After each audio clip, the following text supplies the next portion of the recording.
graduated from Rowan University in the spring of 2022 with a sports communication and media degree. I got to actually call minor league baseball and G League basketball games while I was in school. And then I graduated, and as soon as I graduated, I went to NFL Films in Mount Laurel, New Jersey. And as much as I loved that experience, I miss putting on the headsets. I decided, you know what, talk is cheap. I have a laptop that's in my house, and so 21 months later, here we are, still on YouTube, calling games and building an incredible, loving community on here with the people that I call my Philly freaks with a capital P and a capital H. We go live for every single Phillies, Sixers, and Eagles game, and we do it like old school radio play-by-play style. I'm Jason Joseph, and this is Play-by-Play with JJ. I showed a swung on, barreled out to right field. Bye-bye baseball. That baby is long gone. Good evening, everybody, and welcome on into another edition of Phillies Play-by-Play with JJ. Hopefully you're all doing well and having yourselves a very fantastic night. As far as the game goes tonight, tonight's game will start in a rain delay.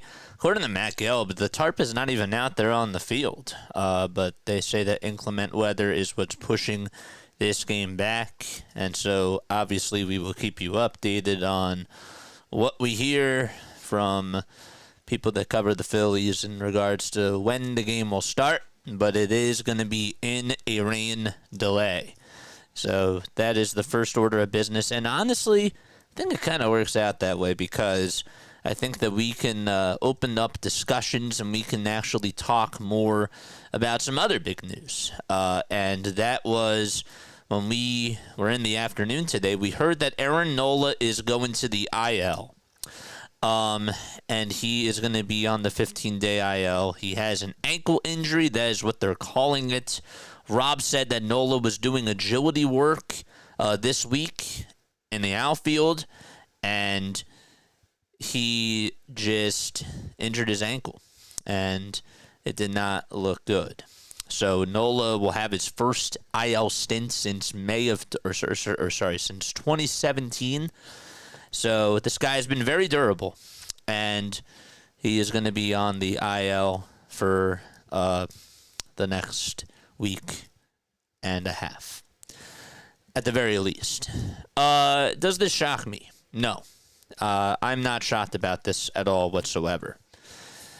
What are my thoughts about it? I will give you that in just a couple of seconds. But I also wanted to make sure that I also said this, that Mick Abel will be here tomorrow. He was scheduled to pitch tonight against Syracuse, and instead they're going to have him throw a bullpen session tonight. He's going to be here tomorrow, and he will pitch on Sunday against Paul Skeens.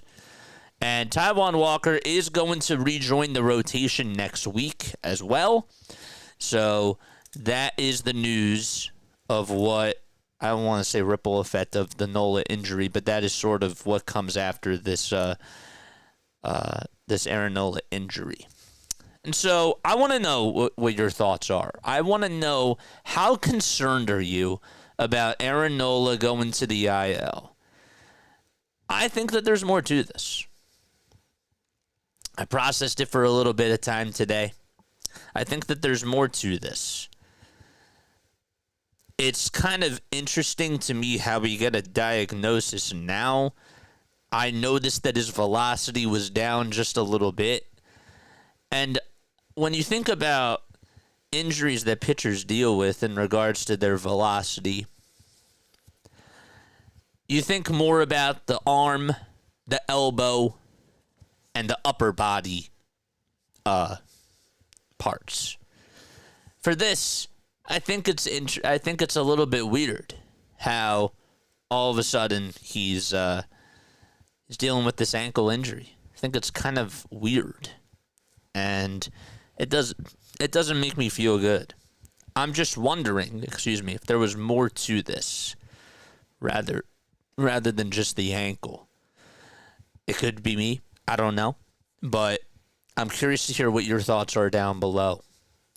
But yeah, he's been really durable over these years. The one thing that Aaron Nola has had is he's been very reliable And he's been one of those pitchers that you could just count on going out there and not dealing with any sort of an injury. So it's a little bit weird how the Phillies have him hurt now. And I will tell you this. The one nice thing about this injury, or the one nice thing that comes out of this, is that the Phillies aren't desperate for another really good starter because they have the depth, and Jesus Luzardo has been sensational this year. Christopher Sanchez has been pitching really well, and Zach Wheeler is pitching like one of the best pitchers in the league still to this day. And so they have flexibility there.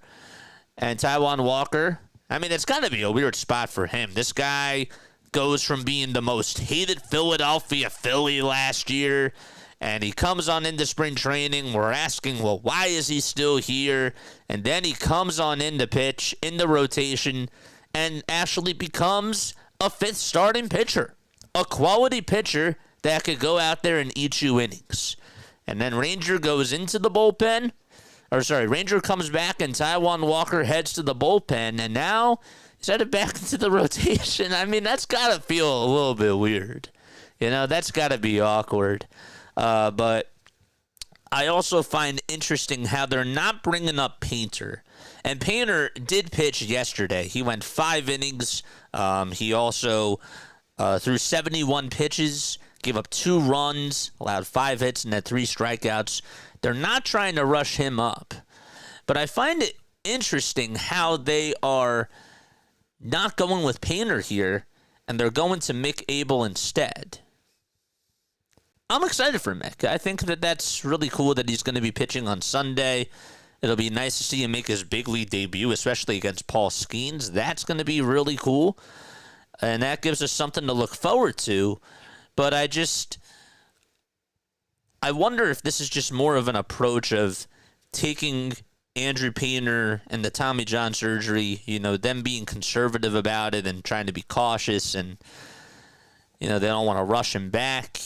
Wonder if it's because of that, or I wonder maybe if it's because maybe they're trying to trade him or they're trying to get a piece back for him. I don't know. I have no clue, but I'm just speculating here. I'm not reporting on news about that, but the big thing is that Aaron Nola is on the IL. It's his first injury. It's his first injury that he's had since 2017. The first time that he's went on the IL since 2017. Let me phrase it like that. Mick Abel's coming tomorrow, and he will be pitching on Sunday for Aaron Nola. And then on Wednesday, Taijuan Walker will be back in the rotation. So let me know what your thoughts are about that. Do you guys think that Mick Abel should have been called up? Or would you have gone another direction? Let me know what your thoughts are about that, too, down below. What else do we have going on? Nick and Jess Castellanos had another baby today. Shout out to them. Shout out to Nick. He is in the starting lineup, but I did see the pictures on Twitter, and it was really cool to see Liam with his new sibling. You also saw Nick holding his child as well. So that was interesting. The tarp is on the field now. We just got word from Luke Arcani, who covers the Philadelphia Phillies. So the tarp is on the field, and we are going to be in a rain delay. So I will make sure that we put this up here, so that way you guys know that we are in a delay. But yeah, let me know what your thoughts are about Aaron Nola down below. Other thing I want to talk about, too, is Bryce Harper. Are we being too nice with, or are we being too lenient with Bryce Harper right now? I think that that's a fair question to ask. This guy's getting paid $339 million for 13 seasons, right? It started back in 2019. And, look, he's had very good years with the Phillies. Some might argue that, well, what are you talking about? But he won an MVP. He's been one of the top guys on this team, and hitting was never really something that you had to worry about with Bryce until this year. So are we being too, when we talk about Trey Turner struggles, when he was doing really bad, or we were talking about Brandon Marsh and the problems out in center field with Johan Rojas and Alec Bohm not being the RBI guy that he was during the first half of last year. Are we letting Bryce Harper off the hook is my question to you. I think that something that I try to sort of take pride in is no matter who you are on this team, I always try to make sure that we set the expectation, that I set the expectations the way that they should be set. And I hold everybody accountable. I will say, though, that there were times during the first couple of weeks that I was more patient with Bryce. I said that, well, he's going to come through. He's gonna try to get his power back. But the way that he's just been slumping, it's nothing like he's had in his career.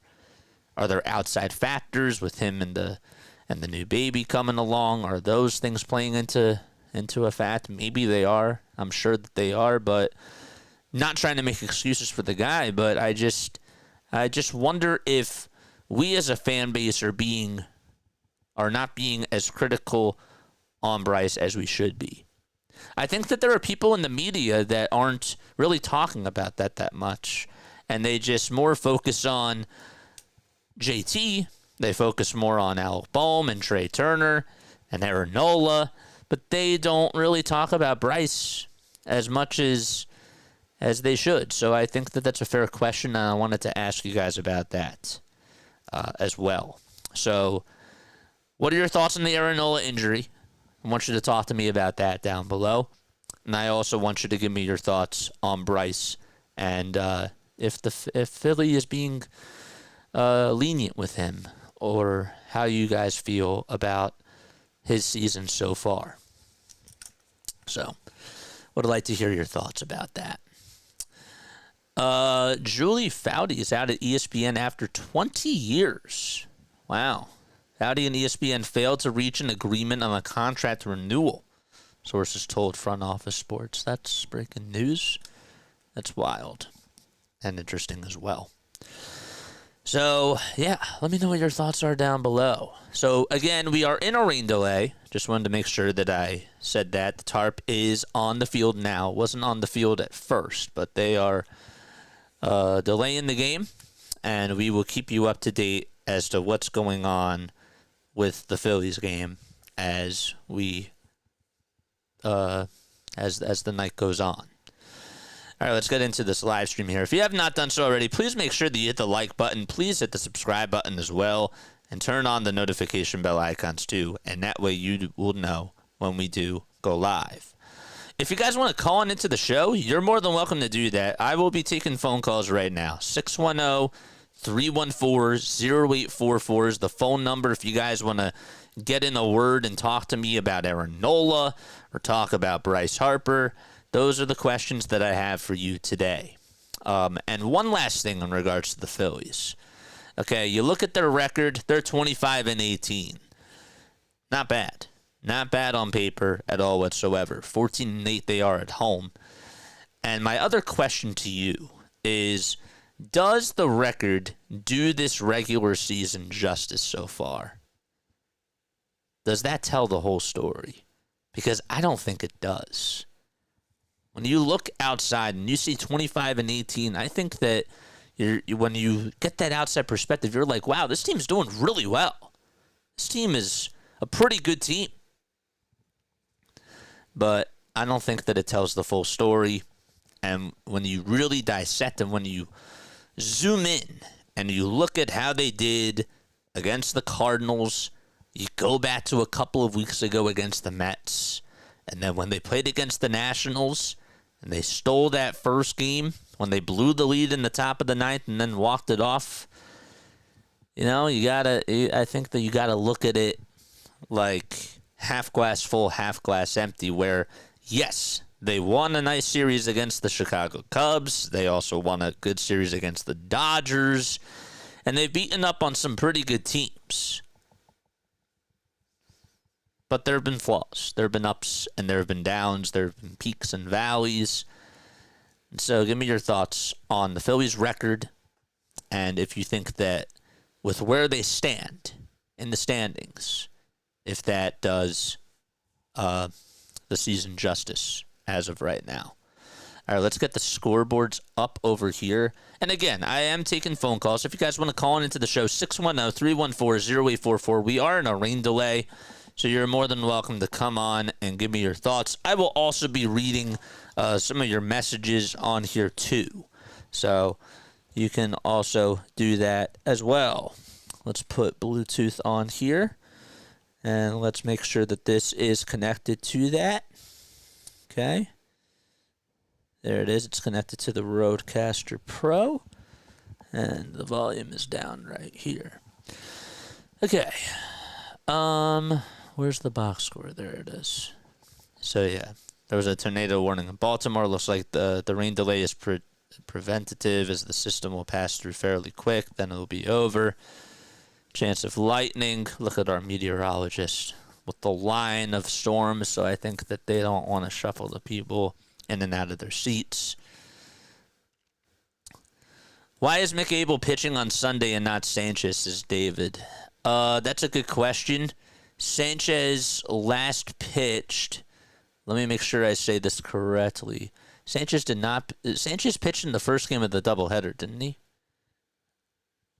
Let me make sure I have that right. I think he pitched the first day of the doubleheader, and I will find it. He pitched on Monday. Okay. So he pitched on Monday the 12th. I don't know. I have no clue. He might be pitching tomorrow. We do have a caller coming on, and let's see. All right. Oops. Hello. You are on Play-by-Play with JJ. What's going on? Can you hear me? Hello? Nope. Okay.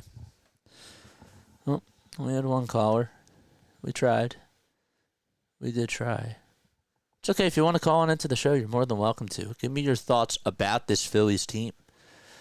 Tomorrow's Wheeler. Okay. Sanchez is pitching Monday. I don't know. I have no clue as to why they are doing that. But that's a valid question. Good evening, JJ. Room all. Got my son for the evening making dinner and chilling here. 2 lax tourneys tomorrow and Sunday. Ooh, that sounds nice. So I'm at least here today, bro. Stay safe in Baltimore. Yes. Everybody, please stay safe from these storms. Please do that. Yes. What's up, Snowman? How are you? Hopefully you're doing well and having yourselves a very fantastic day. And again, we're talking about Aaron Nola. We're discussing how you guys feel about Aaron Nola's injury, and if you think that it's more so of a precaution, and what your thoughts are about it. I mean, I don't really know what to think about it. When I think about somebody messing up their windup, I know that the motion of the leg kick and the landing, I know that has to deal with it, but I just find it weird because not a lot of pitchers deal with that type of a thing, and more so, like, when you think about pitching injuries, the more common ones are elbow, wrist, hand, and more so upper body stuff, which, I don't know, I just think that that's a little bit weird. Now, he didn't get hit by a line drive. There wasn't really anything visible that we saw, but again, Rob did say that when he was in the outfield, he wasn't right. So he was doing agility work in the outfield. I don't know specifically what that means, what types of stretches, but something just did not look right and didn't feel right, according to Rob. So that's what we got on him. Delay already, says Jane. The rain is still in Lancaster County. Hopefully it continues to move the same speed and they can get the game started by 8:30 or 9 p.m. And again, we're opening up these conversations. Let us know if you guys want to come on into the show. And if you want to give me your thoughts about Aaron Nola and about the Phillies. I have a Zach Wheeler bobblehead being given out tonight at Citizens Bank Park, and it looks actually pretty cool. I like it. I like the beard, the way that they did the Phillies hat. I think that they did a really nice job. It's pretty accurate, to be honest with you. He also has red cleats. I would have liked the Zach Wheeler bobblehead. That's pretty awesome. That's sick. Denver says that they're calling up Mick because of less health concerns. Yeah, but the question then becomes, is he ready? And I guess the Phillies feel that way. The Phillies wouldn't just call him up because they wouldn't feel like he's not ready. But and I know that when you look at guys in the past like J.P. Crawford and a lot of these other people, even Mickey Moniak, the Phillies waited a while to call these guys up. And so we've been saying over the years that when they're younger, we should call them up, like Spencer Howard and those types of prospects. But is it too soon to call up Mick Abel? I don't know. And I guess that we'll just see on Sunday. Got a lot of talk a couple of years ago. This year, I haven't really been watching Iron Pigs baseball, so I can't really tell you what I've seen from the eye test. But hopefully he does well on Sunday, and we will see how that goes. What else do we have? Again, 610-314-0844 is the phone number, and you are more than welcome to call on into the show. It sucks, but it's better than some of our other starters being hurt. Yeah, I agree with you there. And not saying that we like dealing with injuries, because obviously injuries stink. Injuries are awful. But if there was a position where the Phillies could get a little bit of leeway with an injury, I think that the starting rotation is okay. And Aaron Nola just hasn't had a dominant season. He really hasn't. And they have flexibility. That's what I'm trying to say, is that this is probably one of the only years where I would say that the Phillies have depth in the starting rotation. It's kind of weird to say that because we look at a lot of these other teams or a lot of the other years that the Phillies have been around, and they didn't really have a lot of depth. But they have some really, really good pitching, and they could afford to at least have Taijuan Walker come back into the starting rotation and for him to just get reps that way. I think that that's kind of nice. It's a good luxury to have. They don't have that at other positions. Outfield, obviously, is one of those positions where they don't have leeway there. But with starting pitching, they do. So we'll see how else everything goes. In regards to Bryce, Joe says Bryce is off the hook because he used to be the face of the Phillies, but he needs to get things going quick. And I agree with you on that. When I look at Bryce Harper, when I actually look at the face of the Phillies right now, is Bryce still the face of the Phillies? Part of me wants to say yes, but part of me also this year wants to say it's Kyle Schwarber. Or it's Zach Wheeler. And the reason why is because Bryce just hasn't been doing well, not even just at the plate, but you look at his defense and you watch him make some routine, these fundamental plays that he's supposed to make. He makes errors, mental errors, and mental mistakes. And that just really hasn't been a part of Bryce Harper. It hasn't really been a part of the experience. So it's not even just the offense. It's the leadership. It's leading by example, and it's also the defense as well that just hasn't been up to par with Bryce Harper. We were talking about Bryce last year as potentially, some of us were, as a Gold Glover at first base with the way that he was playing. And this year, it has not been up to par.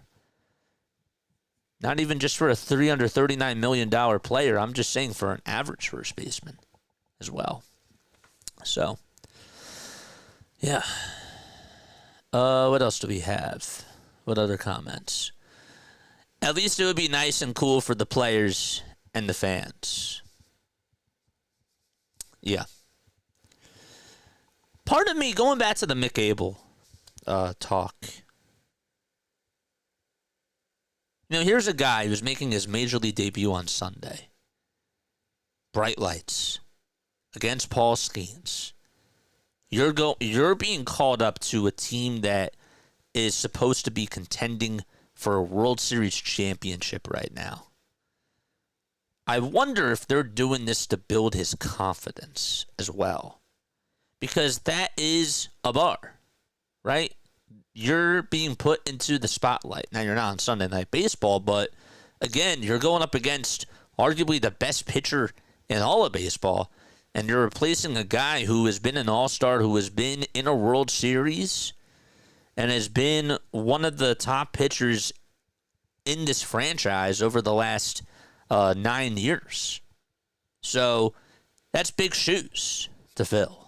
And I'm sure that there's going to be a lot of juices flowing for him, and there's going to be a big adrenaline rush. So I am also curious from that sort of perspective to see how he does.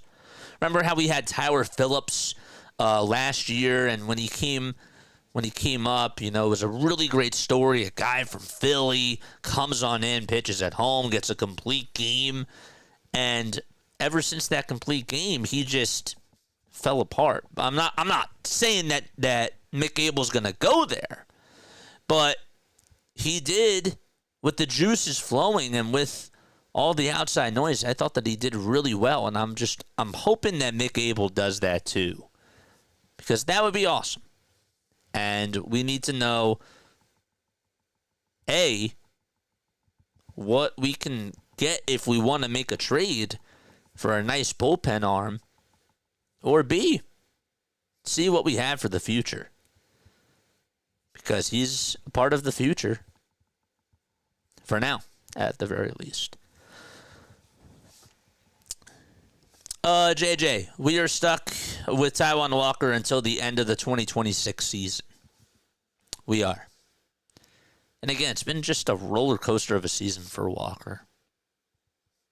I would have never thought that he would even be back here this year.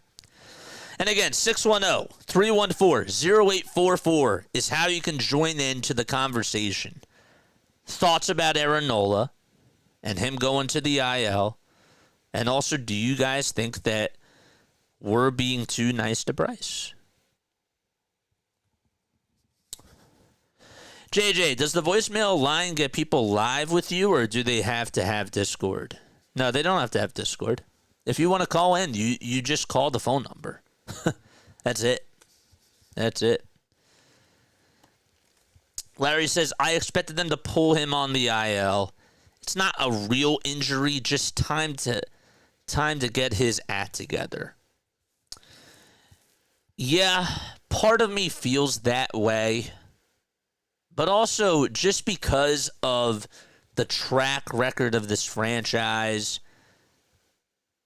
you kind of also wonder, is there more to it?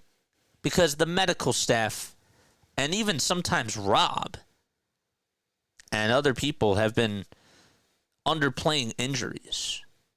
Like when Trey Turner dealt with his injury, they underplayed it. They underplayed Rangers' injury. They said that, well, Rangers should be okay, and then by being okay, well, he was out for a couple of months with lower back problems. And the back problems came back again. And so part of me also just is being a little bit cautious. With Christopher Sanchez, same thing. I know that he was dealing with forearm issues, and I still kind of am concerned a little bit about Christopher, because as the season goes on, you're going to have more wear and tear on that forearm, and hopefully that doesn't impact him. But going back to this Aaron Nola thing, part of me says, yeah, I can see that, but I can also see the other side of it, where it's like, do I trust the medical staff? Could they really be underplaying this, or is there more to it? And I don't know. And they're not going to come out and say that. But I just don't have the trust with this medical staff. What time is the game starting? We're in a rain delay. There's been no updates right now on what time the game is going to start. We will keep you updated, though, when we do get a report. But right now, if you guys want to come on in, if you guys want to call in into the show, you're more than welcome to. We're talking about Nola. We're talking about the Phillies. And we want to get your thoughts on these things. What else? Your sister's at today's game. That's wild. Hopefully it clears up for your sister because she should have a very good time out there at the ballpark. I wish I was there. I have to go to the ballpark one time this year. I will make my way down there. I will do that a couple of times, but I have not gone to a game yet this year. Shame on me. But also at the same time, I love being on here. I love talking to you guys. I like watching the game with you. And so part of me is also like, well, it's kind of fun doing this sort of stuff. But I definitely need to go to the bank. I do. I need to go to the bank. Harper's not the face this year. Wheeler is a little more so the face now than Schwarber, but not by much. When I think about face of the franchise, I think about it's not best player. When I look at the when I think of the best player on this team right now, it is Zach Wheeler without a doubt. No doubt about it. You could argue, and I know that positions are different when it comes to pitching rather than just, being a DH. But I think that Zach Wheeler has had, and no disrespect to Schwarber. Schwarber's in the lineup every day. But every time Zach Wheeler goes out there on the mound, there's this fear that hitters just have in their minds. But also, when you're facing Kyle Schwarber, when they first thought about protecting Bryce, I didn't really like the idea as a long-term solution of having him bat behind Bryce. But I see that it's working, and I kind of understand why they're doing that now. I would say that the leader of the team, the guy that resembles this team right now, compared to the two, I would actually lean more towards Kyle just because he's had some really big at-bats this year. But it's tough. You could flip a coin and you can go either way. You could also make the argument, well, I don't know if you can make the argument about this. I guess you technically could, but Christopher Sanchez has been really good this year too. Some might say that he's the face. I wouldn't go there. I would say that it's Kyle or Zach. That's what I would do. Phillies are actually showing the Mets versus Yankees game on the scoreboard during the rain delay. Some fans at CBP started booing at Juan Soto.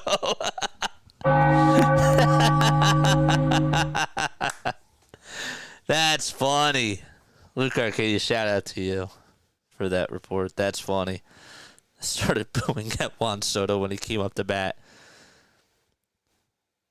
Juan Soto just tipped his helmet to the crowd as the boos came down at Yankee Stadium. That's crazy. What else do we have? Be right back, go Phillies. Trust the medical staff, Law in Philly. Yeah, I know. I don't trust them. Why should you? Why should you? And it's not even just the Phillies. I mean, we can look at the 76ers, of course. We can look at the Eagles. It's sad. Nobody's transparent. And so I have this fear that they're not even being fully transparent with everybody about this Nola injury. Now, maybe they are, which part of me doubts. But even if they are, there's still question marks. Why call up Mick Abel? Why not call up Andrew Painter? Is Mick Abel ready for pitching on Sunday? Why wasn't Taiwan called back into the rotation for Sunday. I don't know. There's still a lot of questions that sort of go around my head. This was surprising to me, but last night I looked up, and Zach Wheeler is the second highest paid player per year. He deserves it. Zach Wheeler has balls of fire. This guy is 34 years old, and yet his pitching has just been so dominant. When all is said and done, Zach Wheeler is going into the Wall of Fame here. He is. He is going into the Phillies Wall of Fame. I remember when the Phillies got Zach Wheeler, and I was very nervous about the signing. He never stayed healthy with the Mets. There were always some injuries or some sort of an injury that just kept him on the shelf. And when you look at the top guys that they had, DeGrom, Matz, Syndergaard, Wheeler, Zach has stayed the healthiest. Isn't that funny? Out of all the people, he has been the healthiest, which I find funny. And he's been worth every penny of that contract. David says we need the Mets to lose the series. And again, calling into the show, 610-314-0844. That is the phone number if you guys want to call in and if you want to talk ball. And just chime on in. Let's see. We need the Mets to lose this series. That is hard. Imagine rooting for one of these New York teams. One of these teams to win a series. That's like watching the Boston Celtics play against the New York Knicks. Can't stand the both of those teams. But the silver lining is that one of them is going to win, which is ew. But one of them is going to lose, which is going to be like, all right. Yes. But if you were to obviously pick one, you would have to go with the Yankees. You would. And shout out to Max Coverage TV. But man, I don't like rooting for the Yankees. That's stop. That stinks. It's bad. Larry says, we're likely going to win the Wheeler game, and we're going to lose the Skeens game, so today's game is important. Yeah, this one is important, and we should win the series. There's no doubt about it. We should win the series.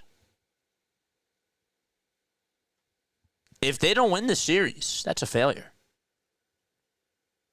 They have to take at least 2 out of 3 against the Pirates.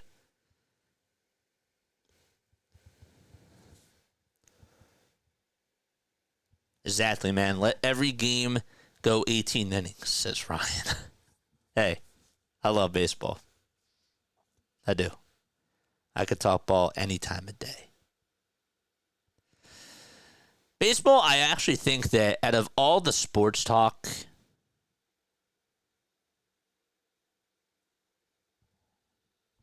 I would argue that baseball is the best for sports talk radio. It's up there with football. But the reason why I say baseball is the best is because what I mean by that is during the season. During the season, you have games going on every day. There's always something new that's happening. I know that the NFL has free agency and they have, like when things are going really well for the Birds, I mean, obviously they're the talk of the town, but I think from a sports talk radio perspective or just a content perspective, baseball, when it's baseball season, there's always something to talk about every day because the players are out there every day. And we could talk about Trey Turner going 2 for 4 tonight. Or we could talk about Kyle Schwarber hitting those 2 homers the other day, and we could be on a high for that. And then the next day he goes 0 for 5. And then we talk about his at-bat in the 9th inning. There's always something to talk about with the game around the diamond. And with this rain delay, I'm actually really happy in some ways that we sort of get to have these conversations now, because a lot did happen today. We didn't even get to one other thing that I wanted to talk about, and I'll get to that in just a little bit, and that's going to maybe get swept under the carpet. But this sort of feels like, to me, we're a quarter of the way there. We're pretty much a quarter of the way there, so we're doing a little podcast here, and we're talking about how the quarter of the season has gone so far. And it's nice to sort of reflect and analyze what's going on. Denver says every game is different. Every game is different. Absolutely it is. And again, if you guys want to chime on in, 610-314-0844 is the phone number. Get the likes up. Hit the subscribe button as well. And turn on those notification bell icons too. And that way you will know when we go live. For Phillies, Sixers, and Eagles content. I've got Rick Tocchet too for the Flyers. First I didn't know if I liked the hire, but now that the more that I think about it, and when I watch this press conference, I think that he might help the franchise. I do. The question then becomes, because he's not really a rebuild type of a coach. You have a lot of picks this year. I say you have to go all in. I do feel that way. I think that you gotta capitalize on Michkov, and you have to make sure that you're doing what it takes to help him win a Stanley Cup. I do. So, but yeah. Let's talk about anything. What else do we have? Let's check the vertical stream right now. What are people saying over on the vertical stream? What is it? Rain delay. Yes, we're in a rain delay. Rain delay, Sag. Harper is washed, says My Cool Hooks. I hope not. If Bryce Harper is washed, then we have a problem. We do. If that's really the way it is, we have a problem. I'm not there. I've been hard on Bryce, but I'm not there yet. To say that he's washed, if that's the case, then we have a problem. But I wouldn't say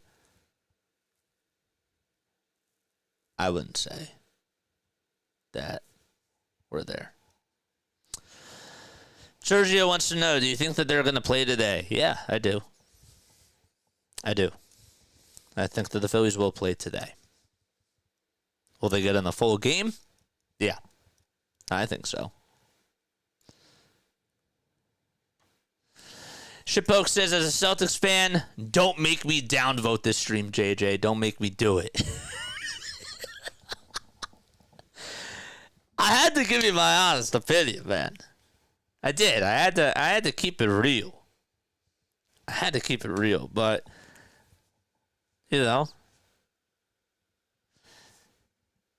I'll give you this though.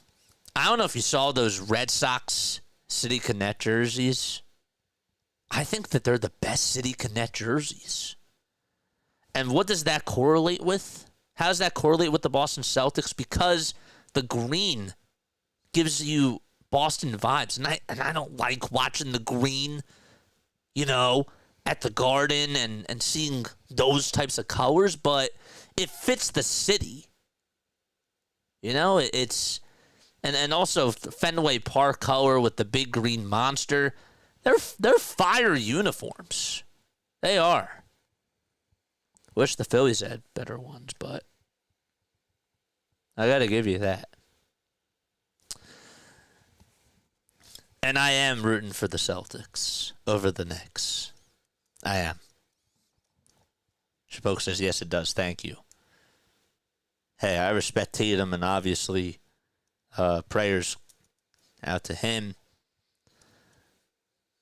I do have respect for David Ortiz as well. He's one of my favorite players. Yeah. Boston. How am I talking about Boston sports when we cover Philly? I don't know. That's kind of weird. What else do we have in this chat? Deborah says I like them too. They're fire. They're really, really cool. I think if the Phillies had more so of a lighter red, I'd be more on board with the City Connects. They've grown on me a little bit, but I'm not like, oh, this is so nice. Like, these uniforms are phenomenal. I'm not there. But I'm more so like, okay, they're all right. They're all right. Turner is pretty much washed too, says Old Man Ferguson. Time to unload while they still have value. Trey Turner washed. I wouldn't say that he's washed either. I think Trey Turner is playing. I think he is who he is. Trey Turner wasn't this elite defensive player. We knew that as soon as he signed that contract, we knew that his defense wasn't going to be valuable at all. But we thought that his offense would outweigh the bad defense. Because the Dodgers put him at second base when they had Corey Seager. And he played better off at second. But every time he played short, he just made bad mistakes. Now, could you argue that the mental errors have gotten worse ever since he's been on the Phillies? I guess you could. I mean, forgetting to tag second base, what are you doing? That play is always going to stick in my head with Trey Turner. It is. I didn't expect him to be a Jimmy Rollins type of a player. But what I did expect was for him to hit homers and for him to get doubles. Is he hitting the ball better? He is. But when you're getting paid that much money, you just have to be better. And we've given him time. We will never forget the first year when this guy came on to the Phillies and we were telling Rob, you got to slide him down in the lineup. He is struggling. This guy was batting 192 in the month of June, by June. And yet he was still in the lineup. When we were telling Rob, you got to slide him down in the order, that was like mid-May. And then we all know that he just continued to struggle at the plate, and he only had, his only time that he got hot was from the middle of August up until the very beginning of October. That was the only time that Trey Turner was quote-unquote superstar, or I wouldn't say superstar, I would say star Trey Turner. Other than that, it's been a disappointment. But he batted .295 last year, JJ. It's a number. When you watch him at the plate, I don't know if I've ever... there was never really a time where Trey Turner was a superstar. There was never a time. So I can't say that he's washed. I think that he is who he is. This is what you got.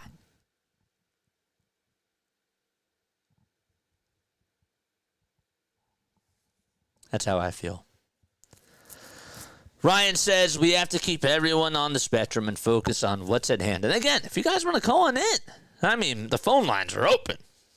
It's all up to you. 610-314-0844 is the phone number. You can call in. You can give me your thoughts. And we can continue to talk about this. We can continue to talk about Phillies baseball. There's always things to talk about. Larry says, I like when a city has a consistent pro sports color scheme like the Pittsburgh black and gold. And Larry, you hated that black and gold back in the 70s. I mean, you couldn't even stand that. And for you to say that, oh, that means something. That's like one of the biggest compliments that's the only compliment you're ever going to give the Pirates. That's it. For you to say that, because they caused a lot of trauma for you when you were younger. They did. I mean, I don't have to remind you, and I don't like reminding you about that, but I'm just saying that for you to just even say that about the Pirates, whew, that says a lot coming out of your mouth. Denver says, I want another City Connect next year. Only thing I like are the hats.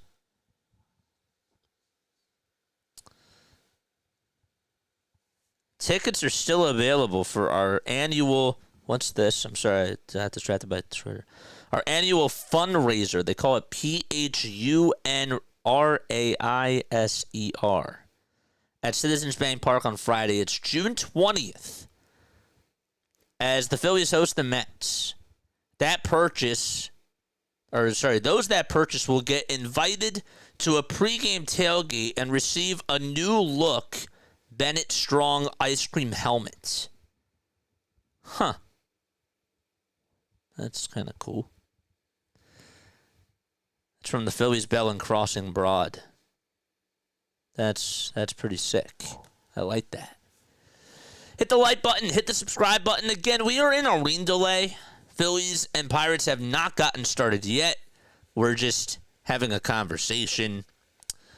And we are just talking about the Phils. It's just sports talk radio at this point. Sports talk podcasting, even though we're not on the radio. We're on the digital airways. That's pretty cool. Just got news outside of baseball that Rudy Gobert... Okay, this is interesting. Listen to this. Rudy Gobert broke up with his pregnant girlfriend at the start of the NBA playoffs, telling her to move out of his home and take their 1-year-old son with her, according to TMZ. What? That's kind of weird. Kind of weird. That's odd. There has to be more to that. I like listening to T. I like listening to those types of things. But yeah. Will the Phillies extend Kyle's contract? You raise a very good question, the preacher's wife. That is the sickest name ever. It's awesome. I love that name. Preacher's wife. Will they extend Kyle's contract? I'm surprised that it hasn't happened yet. I'm really shocked that it hasn't happened yet. But also, I do think that they will. I would give him, and now I'd like to hear your thoughts about this too. Does $25 million for 3 years sound like a good deal? I wouldn't do the 4-year deal, but this guy, I think $25 million is fair for a 3-year contract. Maybe give him a club option for that 4th year. But the reason why this guy is getting paid is to hit bombs. This guy is getting paid to rake. He's not getting paid for his walking. He's not getting paid for his bat bip. He's getting paid for the homers. And I would give him 25 for 3 years. Include the club option. But I think that that's fair. I don't think that he's going to be one of those guys that if you give him like a 5-year deal or even a 6-year deal, by that time, a 5-year deal means that he would be 37 years old. It's a little bit old for me. Will he have that much pop in him for 5 years? I don't think so. But for the next 3 years, I want him back. I do. Kyle Schwarber's a winner. He's clutch. He is clutch. Larry says nobody gets paid that much to be a singles hitter. Do you mean like a hitter that just gets singles, or do you mean a guy that doesn't play defense? Relieving pitching is what we need. Preacher's wife says, preach it. They had to give him a standing ovation to lift his spirits up. What kind of you-know-what is that? Well, WIP, we all know who started that.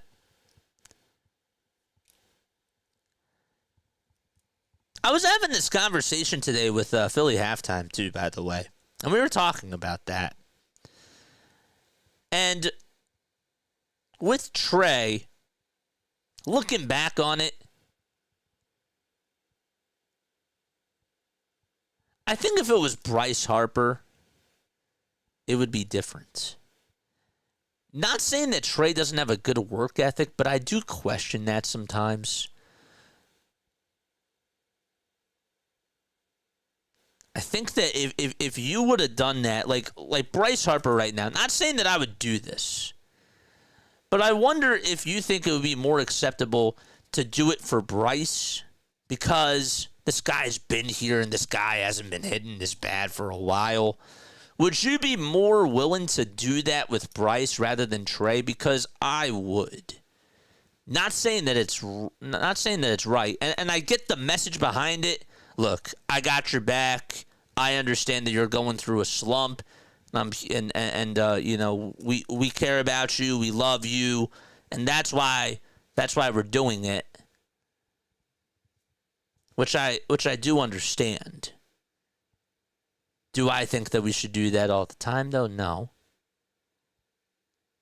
But I'm just wondering if it was Bryce, if it wasn't Trey, if it was somebody else, would you be willing to be more so okay with that? Not saying would you be happy about that, but would you be more okay with that? Philadelphia, to me, is a blue-collar mentality type of a city, where when you're not doing well, we criticize you, and when you're doing very well, we praise you. But there also comes a time, too, where our players aren't doing so well. And so, if you want them to be better, obviously they should be better, period. But sometimes, does having that support help you? I guess that with some players it does, but I don't know. I'm just questioning that, and I just wonder. I don't know. Have they announced the scheduled start time yet? I promise I will announce it as soon as it becomes available.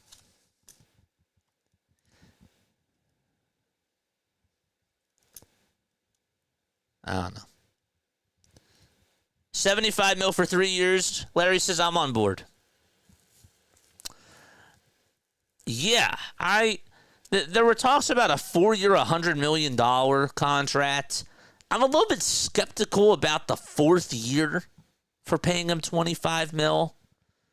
And I know it's more so about giving him the money up front and having the last year be sort of the back burner of the contract with the AAV. But I think it would be safer to just get him for 3 years and give him a club option for the fourth. Because you don't know. He could have a very good season this year. Next year, it could be, he gets another 50 homers. The year after that, he could get 50, but then he could decline. And he could just get like 30, or sorry, not 30, but like 28. And if he gets 28 during the fourth year, are you going to want him for that fifth year? Or that third year, are you going to want him for that fourth year? No. So, I don't know. Hardcore says we need an outfielder. That's inevitable. Dave Dombrowski had two things that he had to do during the offseason that were on my checklist. One was, the number one thing was to get an everyday outfielder. Preferably a center fielder for me. Max Kepler's not an everyday outfielder. Max Kepler's older. He's a platoon. And he's showing you that. First we thought, well, he's getting hot. Max Kepler is Austin Hayes 2.0. You needed to get an everyday outfielder. And did he do it? He did not. Carlos Estevez, cute. Tanner Banks, cute. Okay. We need a closer. Did he get us a closer? Nope. Those were the two things that I wanted on my shopping list before the season started. And my president of basketball ops failed to do that. I was also on the record for saying, I don't want this coaching staff back. Guess what they did? They brought back the coaching staff. Dave, during this offseason, did not have a good offseason at all. Did he bring in Jesus Luzardo? Yes. And Luzardo was a low-risk, high-reward type of a guy. Same thing with Jordan Romano. Low-risk, high-reward. Romano's pitching better. Is he up to the quality that we need him to be? No way. Jesus Luzardo, we're getting the best out of Jesus Luzardo. But does that move the needle? Does that make up for the problems out in left field or center field? Does that make up for the problems that we don't have a closer? It does not. It doesn't make up for those issues. 610-314-0844 is the phone number. And again, you can chime on into the show if you guys have thoughts about this baseball team. Hopefully the game starts around 7:30, 8 o'clock. Well, it's 7:42. So you probably posted that before, and I've just been behind on chats because I'm just sitting here talking.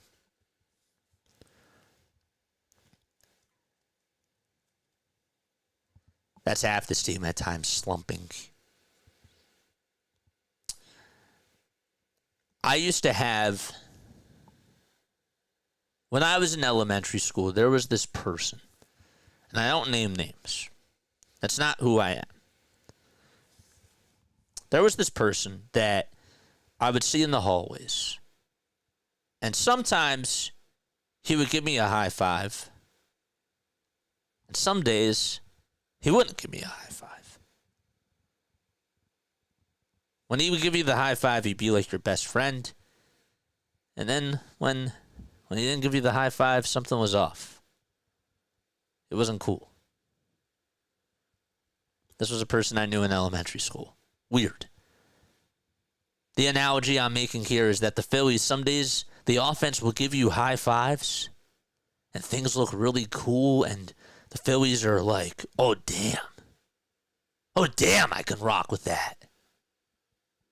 And other days it's like, well, you give me one run, and it's like they don't give you a high five back. How you doing, Phillies? Yo, come dab me up. And the Phillies are like, no. Can't do it today. We'll try to wake up in the 8th inning, but guess what? If it doesn't work out, you're not getting the high five. I don't know. That's just something that came into my mind. Yeah. Remember, guys, smash the like button and get your predictions in for Phillies trivia. Rain's still coming down. It's actually coming down pretty hard out in Philadelphia. It's not raining much over here. Now, it did pour. The tarp's not out, or it's not off yet, excuse me. But there's fans waiting for this game to start. You think in an extra 2 hours? Maybe. Yeah, I don't know. I think that they're going to get in the game tonight. Doubleheader tomorrow would suck. I don't want a doubleheader tomorrow. I don't want that. I'd like to try to enjoy my afternoon tomorrow. 6:05 for first pitch, too. We'll see. Bring back the poop scoreboard. I saw that thing. That's why he wants 4 years, so we can keep getting paid after the drop-off, says Larry. Yeah, I'm just not willing to take that risk. But who knows? I want us to keep him. I know that it's hard to have it both ways, but that's how I feel. I don't want to suffer a back end of a contract where we have a guy, and maybe it is just 1 year, but a guy that's out of his prime, a guy that is just struggling. I want to have, and we all do, we all want good years. We want to make the most out of his good years. And I just think that, personally speaking, and I could be wrong, I think Kyle Schwarber has 3 good years left, at most, after this. Who knows, though? Called up a relief pitcher. I think his name is David Robert. Yes. He pitched the other day. David Robert. Pitched in the 9th inning. And I guess he got sent back down and he just got called back up. They also announced Mick Abel's going to be starting on Sunday. Yeah, I was talking about that before. How do you guys feel about Mick Abel starting on Sunday? I think it's a cool moment for him. Again, you're starting for a pitcher who has been with this franchise for the last 9 years and has been a very good pitcher. Let's call it what it is. He's been a pretty good pitcher here for the Phillies. He's been very durable. Went to a World Series. And he's been also talked about as one of the top pitchers in baseball for a couple of seasons. And I'm going to be filling in for that guy on Sunday at Citizens Bank Park, going up against one of the best young pitchers in baseball. That's got to be a cool moment. That's got to be a great moment for the kid. I wish Andrew Painter was called up, but I also understand that they're trying to be cautious.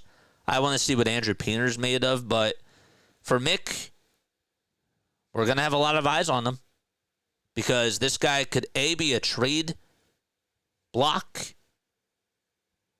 Maybe he might up his value on Sunday. We'll see. Or he could be a part of the future, which I still hope that he pitches well, just from that sort of perspective. But we'll see.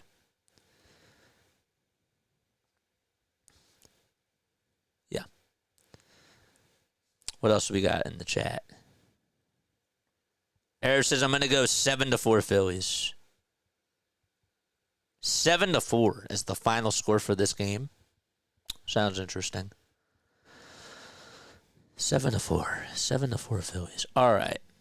This game is happening tonight. You're right, and the Sixers should have thought that way with Joel, with maximizing the most out of his career. Yeah. And to be honest with you, it's funny that you bring that up because the way that I look at things with Michkov is the same way. I'm hoping that this Tocchet hire, the Tocchet hire is not supposed to be for another rebuild era. Tocchet is the type of coach where it's like you're in a win now situation and you have to maximize this window. So that's why I'm really hoping that the Flyers specifically build around Michkov this year and get him the right pieces in place for them to get back to the playoffs. At the very least. they need to capitalize. The Sixers, on the other hand, need to go into a rebuild. I don't know if they're going to do that or not. But you talk about Joel Embiid. They didn't capitalize on his window. They swung for the fences, but they didn't make the most out of it. So.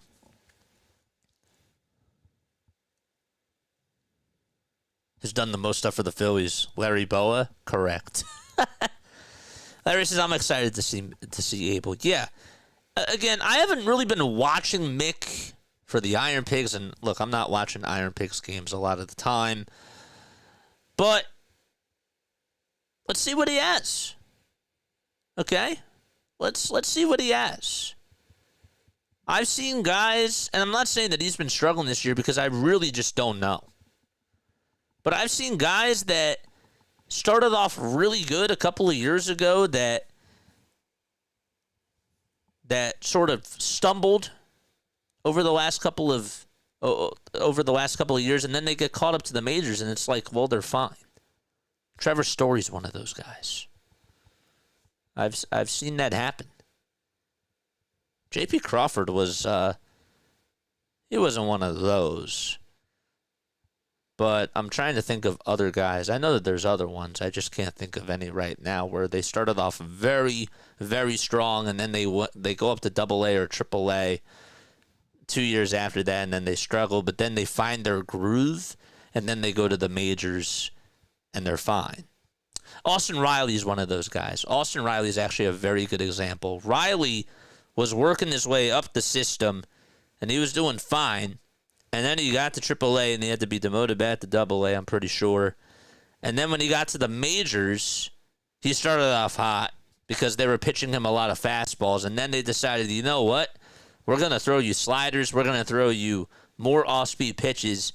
That guy's average went down, and he had to go back to AAA.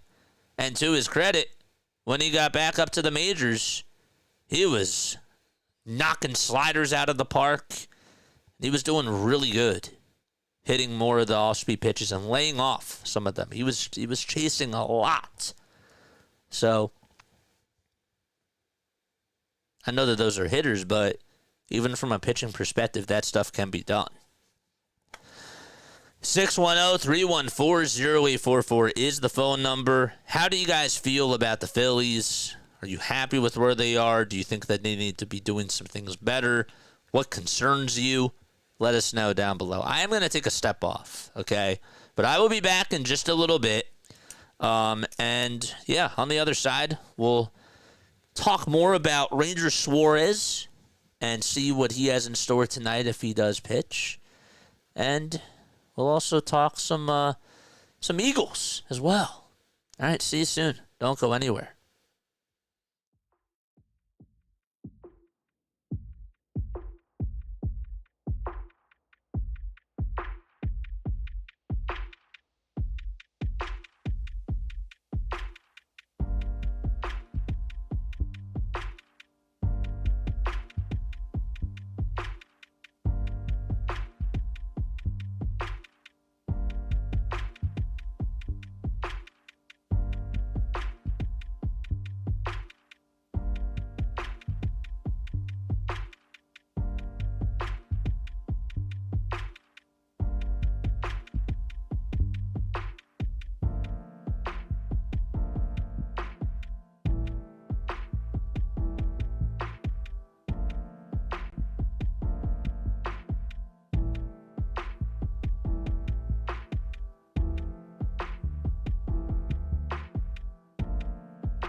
Welcome back to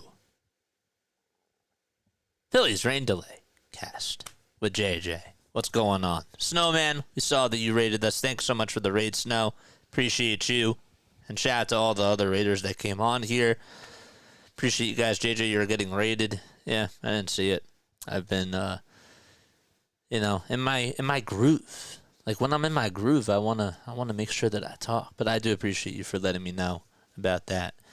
But yeah, that's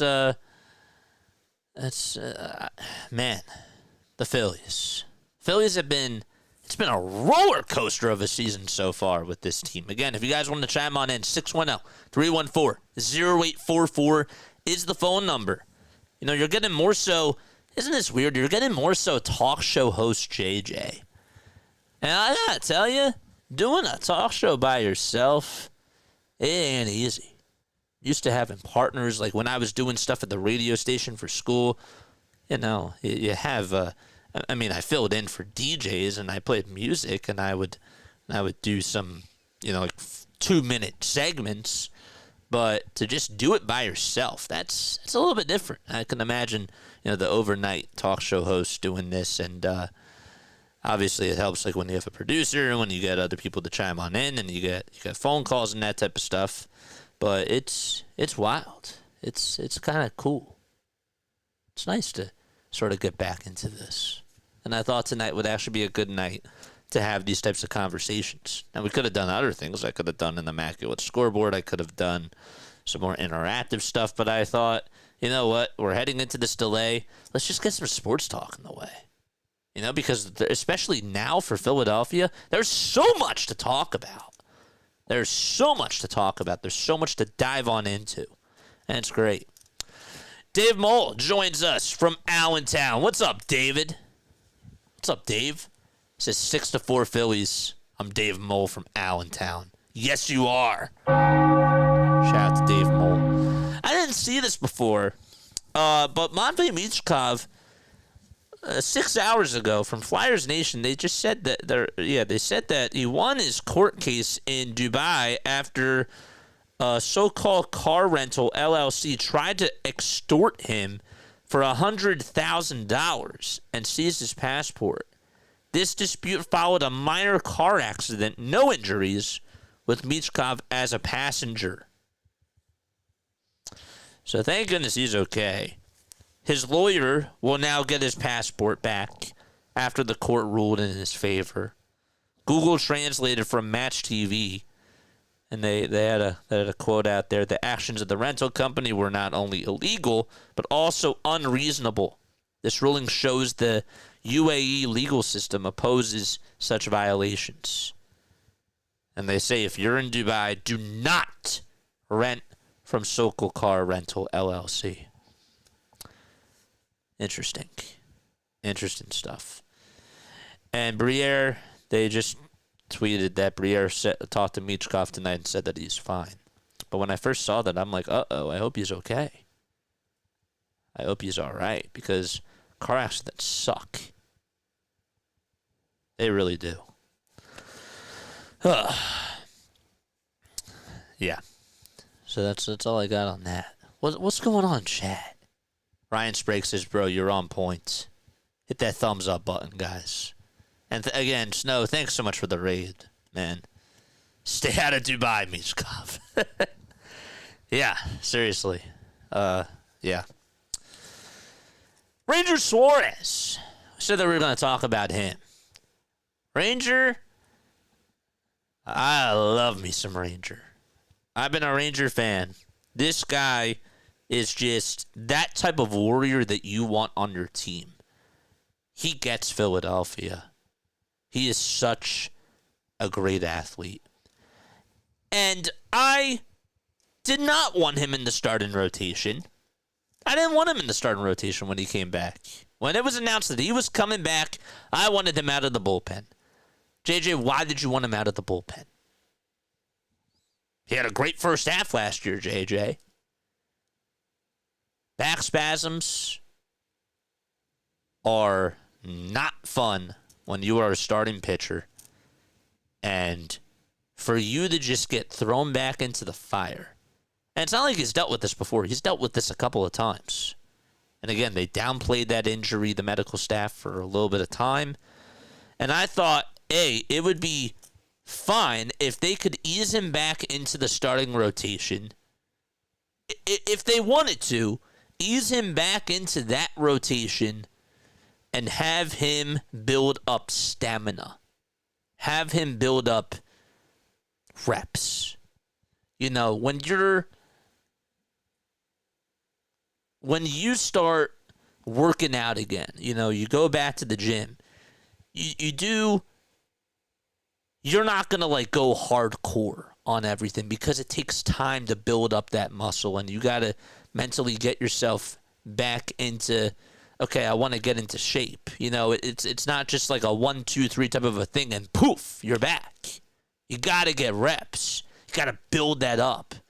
And I thought that it would be in the best interest for the Phillies to have him work his way back up, because also, again, Taijuan Walker was pitching fine. And that leads me to number 2. If there was anything I learned from last year about the Taijuan Walker situation, Taijuan, part of it was put in the position to fail because Spencer Turnbull was pitching his butt off before Taijuan Walker came back. And I was for Taijuan Walker coming back into the starting rotation because he earned that respect. And Spencer, even though he was pitching his butt off, didn't really have the, maybe not respect, but when he was pitching in Detroit, he wasn't doing this. So you didn't know if that was sustainable. And when I look at Taijuan Walker, he was pitching fine out of the starting rotation. And so now you're sending him to the bullpen. Don't you think that would diminish his confidence a little bit? That was another reason why I wanted Ranger not to come back into the rotation right away. And my third reasoning behind letting Ranger go into the bullpen was because I thought that he was one of those guys that's a Swiss Army knife. He's at the end of his contract. We all know that Scott Boras is his agent. And for the team, because the team was not having bullpen success at all, they needed a boost. And I thought Ranger could have been that boost out of the bullpen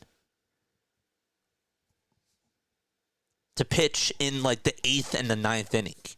Are there other players that you trust in the 8th or the 9th inning? Not really. Jose Alvarado, I love Alvarado. Last year, he did not pitch well in the bullpen. The year before that, he pitched great. So far, he's been very strong, but can you rely on him to be a closer on a night-to-night basis? I'd rather have another option out there. Matt Strahm pitched great last year out of the bullpen. Ever since the shoulder injury, he has not looked the same. You need bullpen help, and that's the third reason why I wanted Ranger to go into the bullpen. But I'll tell you this.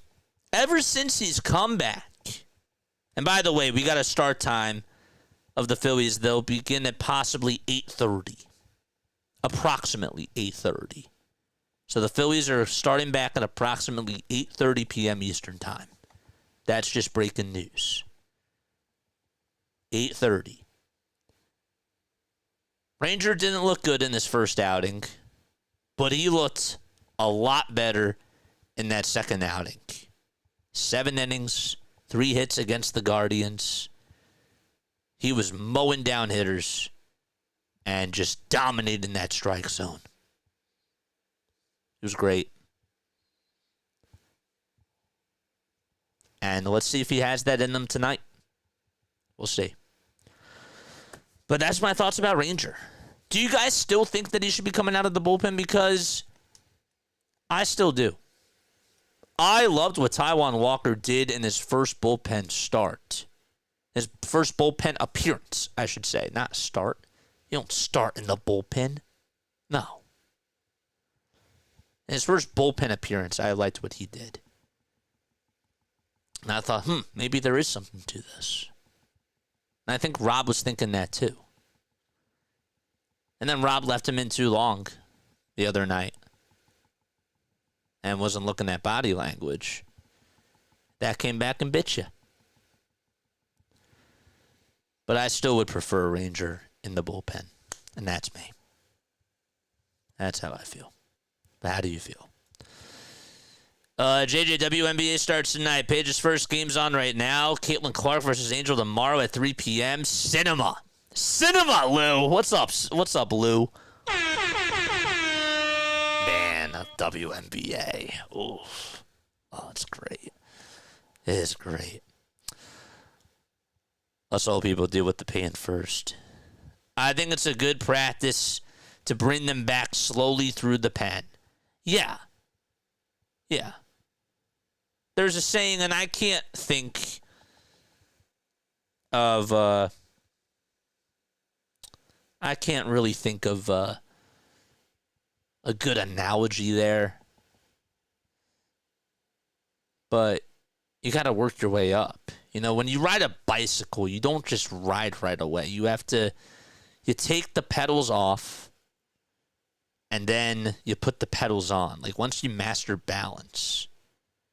Sure, like, when you're back on the bike, you know, if you remember how to do it, you can pedal, but sometimes you just need that extra little boost. Sometimes you do have to take the pedals back off again and just regain your balance.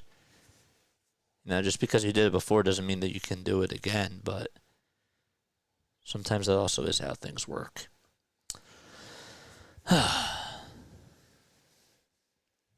Corey, what's up, Corey? How are you? Phillies Tailgate just posted. Here's the entire... Now listen to this. Now, this is funny. The entire Phillies 25-man roster from the last time that Aaron Nola went to the IL. Listen to this. Jeremy Hellickson, Ben Lively, Zach Eflin, Jared Eichhoff, Jeanmar Gomez. Oh my gosh, I forgot about Jeanmar Gomez. Joaquin Benoit. Forgot he was here with us. Joely Rodriguez. Pat Neshek. Luis Garcia.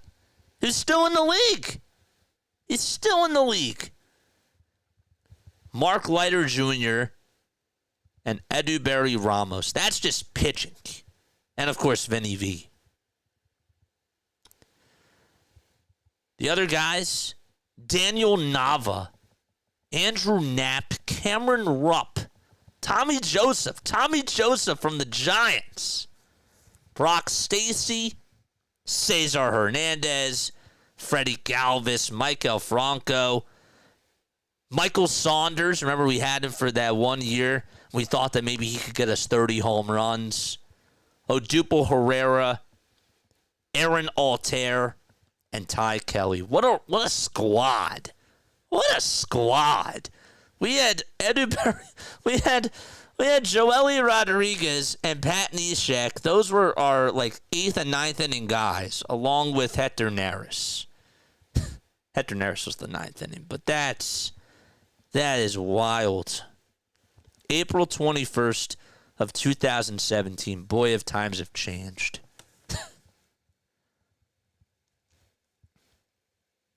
Odubel Herrera. I'd still rather see Ranger in the bullpen. That's where we need him the most. And I agree. I do agree. Old Man Ferguson, what's up? Who are the great closers in baseball right now? There aren't many that I know of, so the Phillies aren't that unique. The greatest closers right now, Mason Miller, Emmanuel Clase,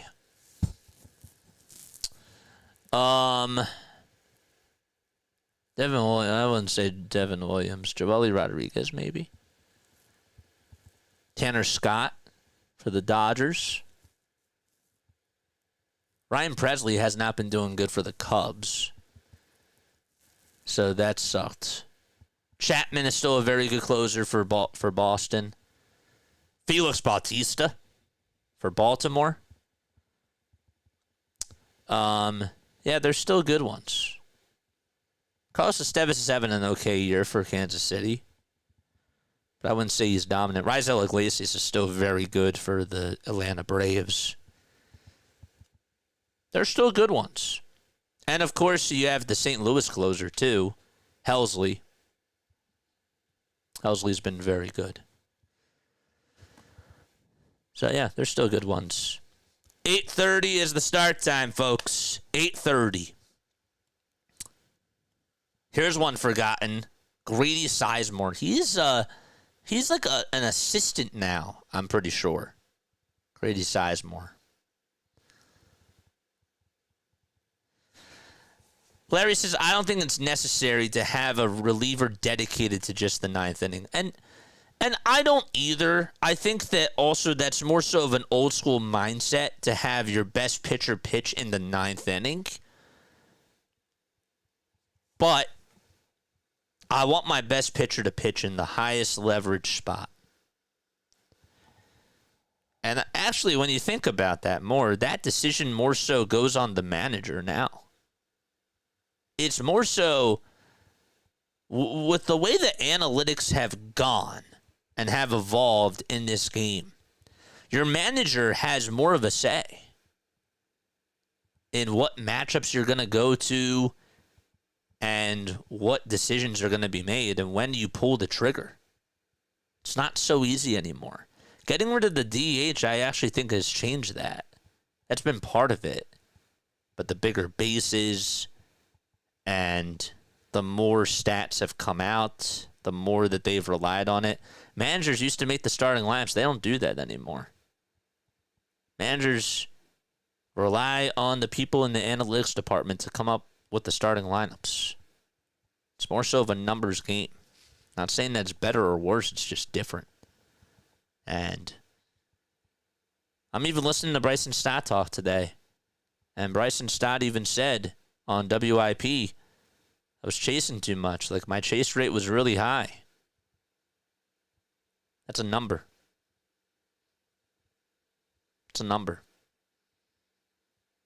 And so when they're trying to look at how to improve, they think more about it not from a fundamentals perspective, like a mechanical perspective, but it's more so about what areas can I improve on. Well, I batted .222 against the changeup last year, or .217 against the curveball. How do I get that back up? You know, maybe I lay off those pitches more. It's more of an analytical standpoint. You know, it's not. Yes, there's things that you can do mechanically from an eye test perspective to hit the curveballs better. But when you're just focused more on the numbers, I think that takes away from the fundamental side of it too. Because then it becomes more of a mental math type of a thing. I don't want Herrera ever. F that guy. Liam, what's up, Liam? Thanks so much for subscribing to the channel, my friend. I appreciate you. I do. I really do appreciate you. Herrera or Rojas? Who would you rather have playing center field? I would rather have Rojas. I would. I guess, well,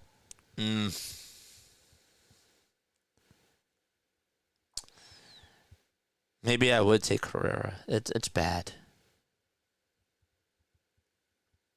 I think that Johan Rojas might be Roman Quinn 2.0. He might be. I hate to say it. I do. I've been nice to Rojas, I feel. I think Rojas needs a better situation. Rojas is a developmental piece. Okay, he's a guy that is just not here at the best time. If you put him on Pittsburgh, or if you put him on maybe even the White Sox, a team that's developing youth, the Marlins, maybe he does better because he gets more playing time. He can thrive. When you have championship expectations, you don't have time to work with guys that are rebuilding. it doesn't match up the windows. Doesn't match up the windows.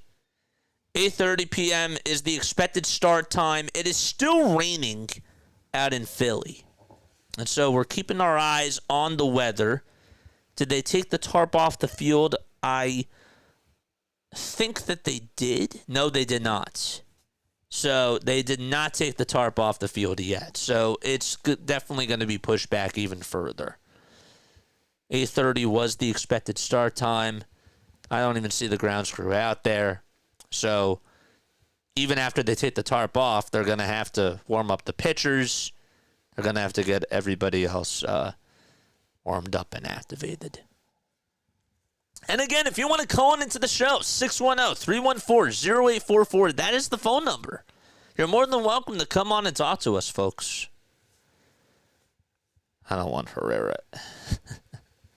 We got a $5 super chat from Wilkie Bonkers. Thank you, man.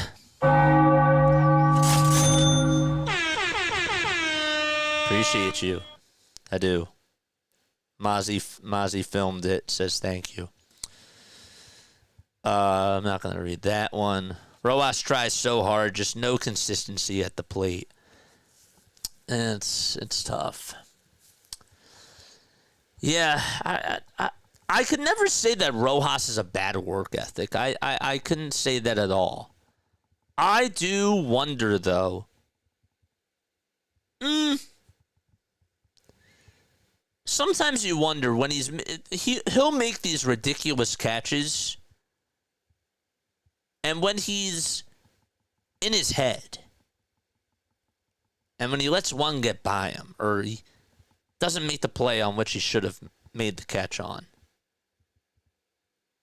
Would you question his work ethic based off of that? I don't know. I do think he gets in his head. I do think that he's not consistent at the plate. And part of that, let's be honest, part of that is on the hitting coach. Because they don't practice with him on bunting. They don't practice shortening his swing, which I think would help him. And his stance, working on him on those types of things. Laying off the off-speed pitches. He chased a lot last year. The numbers might not back it up, but the eye test was telling me that he did chase in situations that he shouldn't have. And I think he did that more so than not. But, yeah. I don't know. Overall, he has not lived up to the expectations that we thought that he was going to have from 2 years ago.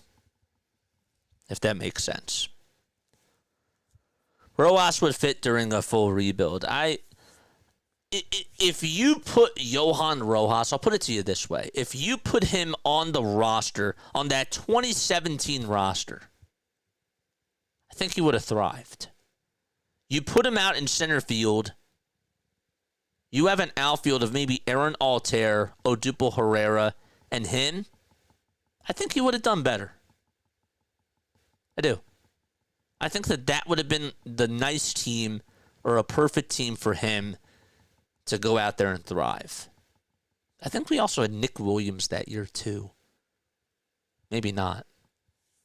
But that's how I feel. I'm a Pirates fan and we suck at developing players. The Pirates. Guys had Nate I will never forget this when I was really young. Oh gosh. And sorry I have to do this. I don't usually like to do this, but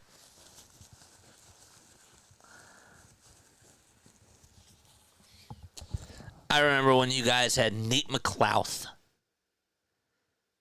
and you had Xavier Nady and you had all these great outfielders and you held on to Andrew McCutchen. And McCutchen has panned out really well, but you guys had all these nice outfielders, and then you stuck out with McCutchen, and that was like one of the only guys that worked out for you during that era. You know, Pedro Alvarez, one of those guys that was supposed to help the team, just You couldn't develop him. I know. I know you couldn't develop him properly. You know, you guys had some misses for sure. You did. Freddie Sanchez. Freddie got hurt, though, a lot. Freddie got hurt. I think that injuries really did set him back. And if he stayed healthy, I think he would have had a nice career. But yeah. It only rained for like 10 minutes. The radar's clearing. I was saying 8:30 to 9. You're welcome, says Hardcore. It's funny. It sounds like before they hit the field, the players are kept in the fridge. Should you still be warmed up from getting there an hour early? Says Joe. You guys are funny. If you want to chime on in, again, 610-314-0844. You don't have to be shy. If you like to talk, if you want to come on and talk to me, you can. I mean, the phones are open. They are open. I'm trying to see if I got any other calls. No, I didn't get any calls, so we haven't really been missing much. Stott, Turner, Casty, Marsh, Harper, they all chase too. Absolutely, they do. They're not chasing as much as they did last year, but I'm just saying that that's a hitting coach type of a problem. But it's also on them. They got to be better, but I think that relying on the analytics has been a flaw. And you can't just live and die by the numbers. The fundamentals are what you have to get back to as well. Choking up on the bat. Calling for time out of the box. Taking a couple practice swings. And just hitting approach. You know? Is Dominic Brown a Hall of Famer yet? That's funny. All right. On another topic. I mean, can we talk about the birds? Can we talk about the birds? I mean, I'm excited. I'm really excited. I can't lie. You have Dallas opening up week 1 on a Thursday night. Jerry Jones is going to come on into your building, which he doesn't have any respect to do so. I'd feel ashamed if I was Dallas. Coming into Philly, Dak Prescott out there, and you're watching the ceremony of the Eagles playing in their first game, celebrating their Super Bowl from last year, and you're Jerry Jones just watching that. You got to be so ticked. Oh, and I'm going to be excited to watch that. Just seeing Jerry Jones cry in the suites. Oh, my gosh. Is that going to get my juices flowing or what? Is that going to make me pumped? Oh, I'm excited about that. I like the schedule. It's a weird one. But I kind of like how, especially to open up the season, they're not... Usually, like over the last couple of years, when they've played Dallas, it's just smack down during the middle of the season. And the team's had times to develop and build chemistry. You get smacked with Dallas first. Man, spotlights all over the place. And the Dallas Cowboys are going to get embarrassed on national TV. And I can't wait for that. Vic Fangio. Seeing Jalen Hurts in the Kelly green. Oh, boy. Am I excited about that? And you follow that up with Chiefs. I'll be honest with you. How the Eagles and Chiefs are not the Sunday night game that week. And I don't know what else is going on that week, but that needs to be a primetime game. Super Bowl rematch. The headlines, the storylines are just insane. I would love that to be on a prime time. So then you play the Chiefs. Then you go and you play against the Rams, followed up by the Bucs and the Broncos. And you get these 1 o'clock games. I'm cool with it. You don't get a division rival until you play the Giants, which is an 8:15 game on October 9th. I don't know what day that is, but that's prime, so it's Thursday. I don't like that. I don't like the sound of that. October 9th, after you play against the Broncos, you play the Giants, and then you get 10 days, which is nice, and you get to play the Vikings. But it's a little bit weird to me. You have Giants, Vikings, and Giants again. I think that's too many. I think that's a little bit spaced out for the Giants. Or sorry, not spaced out. That's a little bit congested. I don't really like that. But the fact that we play the Washington Commanders the two of the last 3 weeks, that's cool. That is cool. And I think that they set it up that way. That Washington game during Week 16 could be a big game. It could be. Black Friday against the Bears. Yeah, that's nice. Schedule's a little bit weird, though, because, again, you have a couple Thursdays, and then you have a Friday, and so the preparation for the players, it's probably not going to be easy.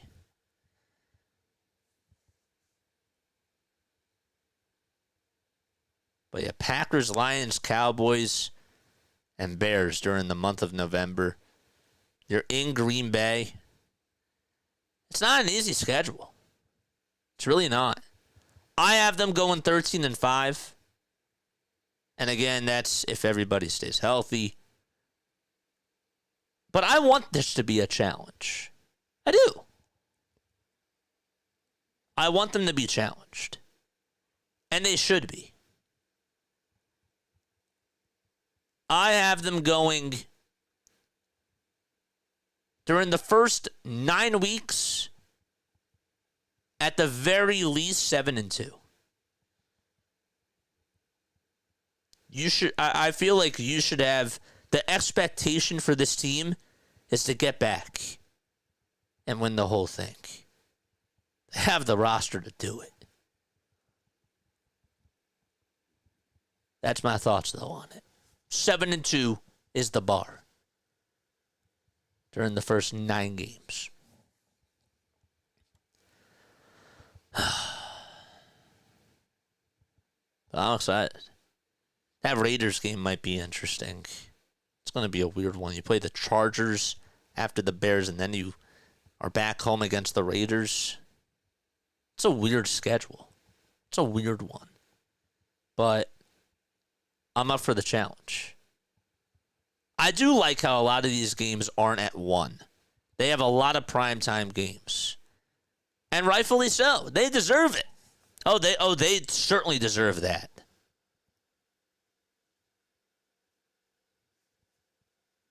When you have that tattoo on your back, you deserve to have those primetime games. And with the way that they executed last year, no doubt about it. Well, I'm excited about the Birds. I am. Whew. It's going to be great. What's people talking about in the chat? Where's the Tornadoes? I heard the Eagles don't have back-to-back home games. Is that right? Do the Eagles have back-to-back home games? They do not. There's no back-to-back home games this year. None. Isn't the Thursday night opener on Amazon Prime, if I remember correctly, or is it national? Well, that's Amazon Prime's national. I consider that to be national TV.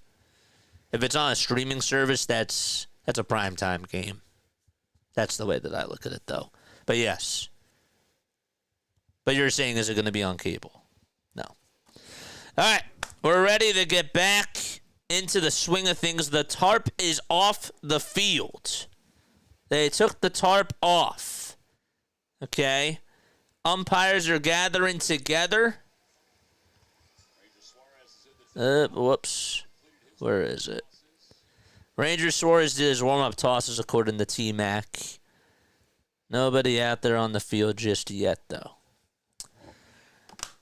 All right. Let's read some more comments. Ground school all clear. You won't melt, I promise. The tarp coming off. They are. Yes, it is. And oh my gosh, the ground screw is melting. Jane, you lied. It's only humanity. Opening night is NBC. The Cowboys game is on Amazon. So, but yeah, cool. Guys, we just did 2 hours of sports talk radio. And again, I didn't even take any calls. It's pretty cool. I'm actually pretty impressed with myself. That was nice. It's pretty cool. We just took, how many breaks was that? Just one break? That's it. Just one break.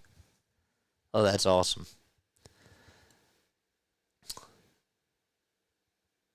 That's great. Phillies are taking the field now, so we're ready to get underway. Rangers Suarez is going to pitch. Oh boy, Denver Nuggets forward Aaron Gordon's been diagnosed with a left hamstring strain, and the status against the Thunder for Game 7 is doubtful. Oof. All right, Rangers on the mound. Let's get ready to rock and roll, baby. Let's go. Okay, let's turn this off. Well, I'm guessing my dad's watching the Cowboys game. Cool. Very nice. All right, very nice. Good Lord, if I'm wrong and throwing rubbish out there, I'm sorry. I didn't know that Amazon had that. It's okay. You had a good day off yesterday, I assume, JJ. Yeah, I needed it.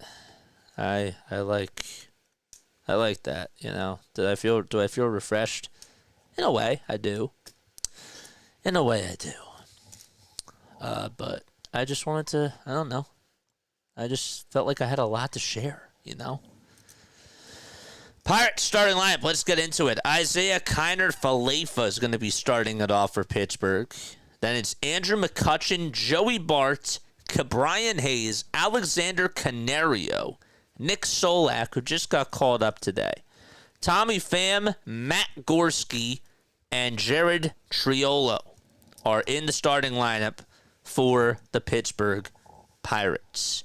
So again, it's Kiner-Falefa, Kutch, Bart, Hayes, Canario, Solak, Pham, Gorski, and Triolo.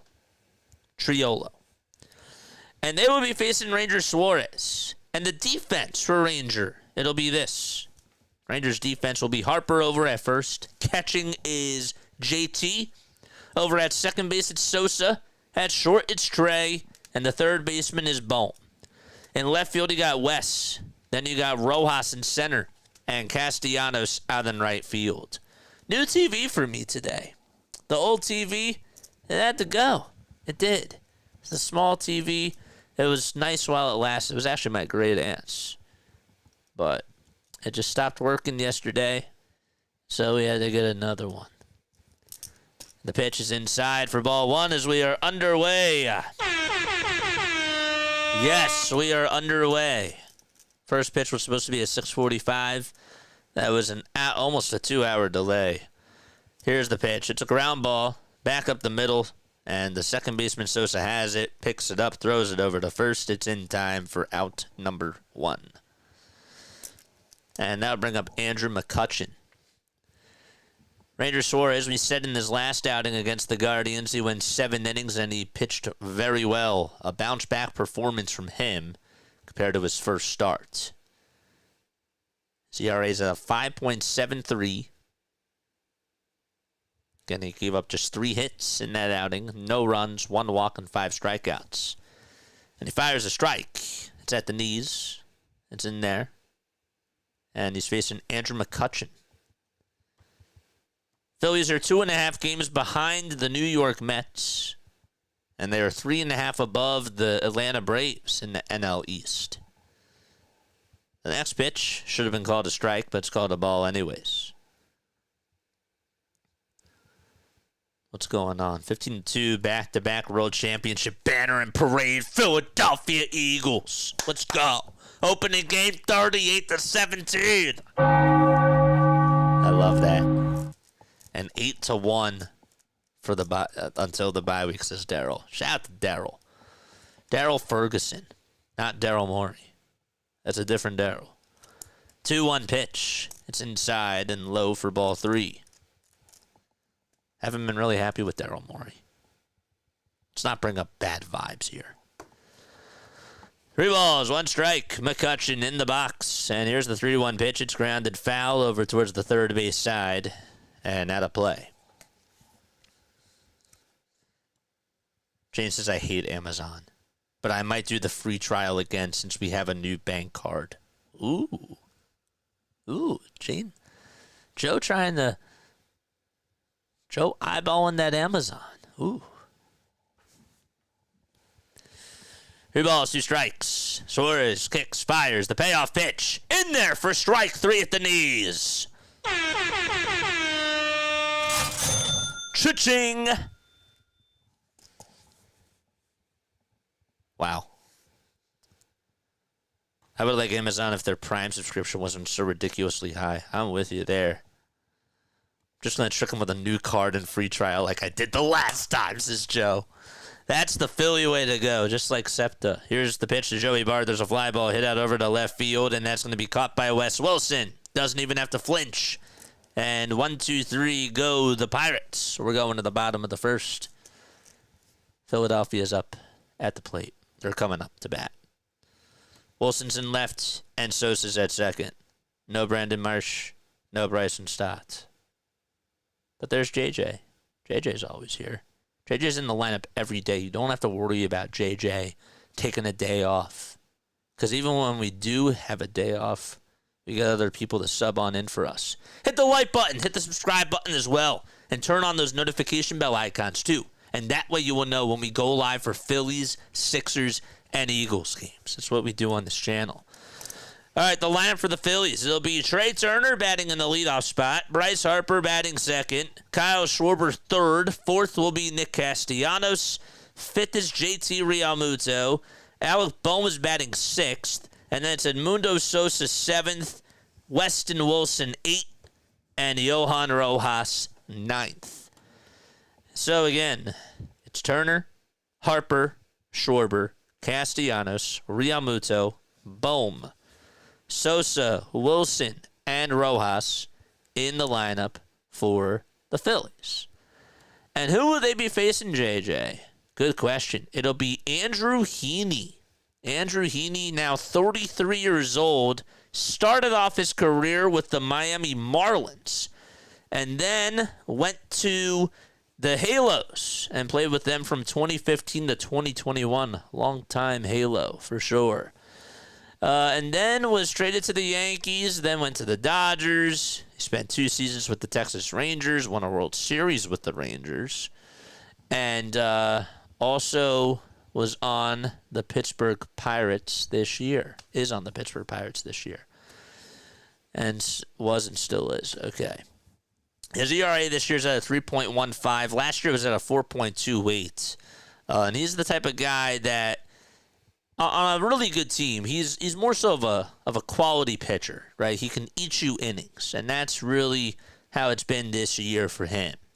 16 walks, 36 strikeouts for Heaney, and he will be facing Turner, Harper, and Schwarber to start things off. He's a left-handed pitcher, southpaw. Here's the pitch to Trey Turner, and he flies this one out over to left field. It's a foul ball, and it goes into the third deck. Thing went a long distance. Just fouled off, though. Prime is worth it for free shipping if you order a lot of stuff like the wife does. The pitch. There's a fly ball hit out over towards left field. And getting under it is Pham, and he'll make the catch right before the warning track. 2 pitches, and Trey Turner is out. Phillies are in their City Connect uniforms. Pirates have their gray tops, gray bottoms, and have Pittsburgh painted across the chest, outlined in yellow, and the text itself is in black. There's Bryce Harper, takes a pitch below the knees for ball 1.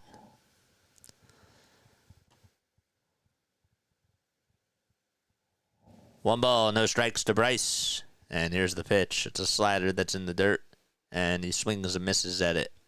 If you're on TikTok, appreciate you. If you're on the vertical stream, I appreciate you. If you're also on Twitch, I appreciate you as well. Here's the 1-1 and a tie for ball 2. Under 29 people on here watching. If you guys want to come on for the postgame show, you're more than welcome to do so. We have 77 likes. I love that. 2-1 pitch, swing and a miss.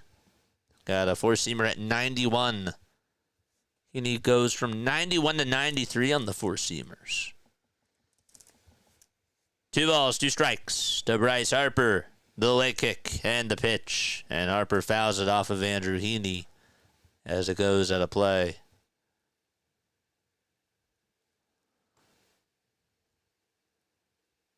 There's Rob in his military hat. It's pretty cool. Pitch to Harper, and he scorches this one out over to right field for a base hit. And Harper is going to stay over at first base. It was a laser hit out over towards right center field. But the right fielder, Alexander Canario, was able to get on over to it. And so Harper gets on with a single with 1 out. And that'll bring up Kyle Schwarber to the plate. The Pirates defense, it'll be this. Andrew Heaney is on the bump, and his battery is Joey Bart. Get to the infielders and outfielders in just a few seconds. Here's Kyle Schwarber, and he fouls off the first pitch at 90 miles per hour as it finds the seats. At first base, it's Nick Solak. The second baseman is Jared Triolo. And at third base, they have Cabrian Hayes. And the shortstop is Isaiah Kiner-Falefa. 0-1 to Schwarber. And he takes a slider at the knees. And Sean Barber calls it a strike.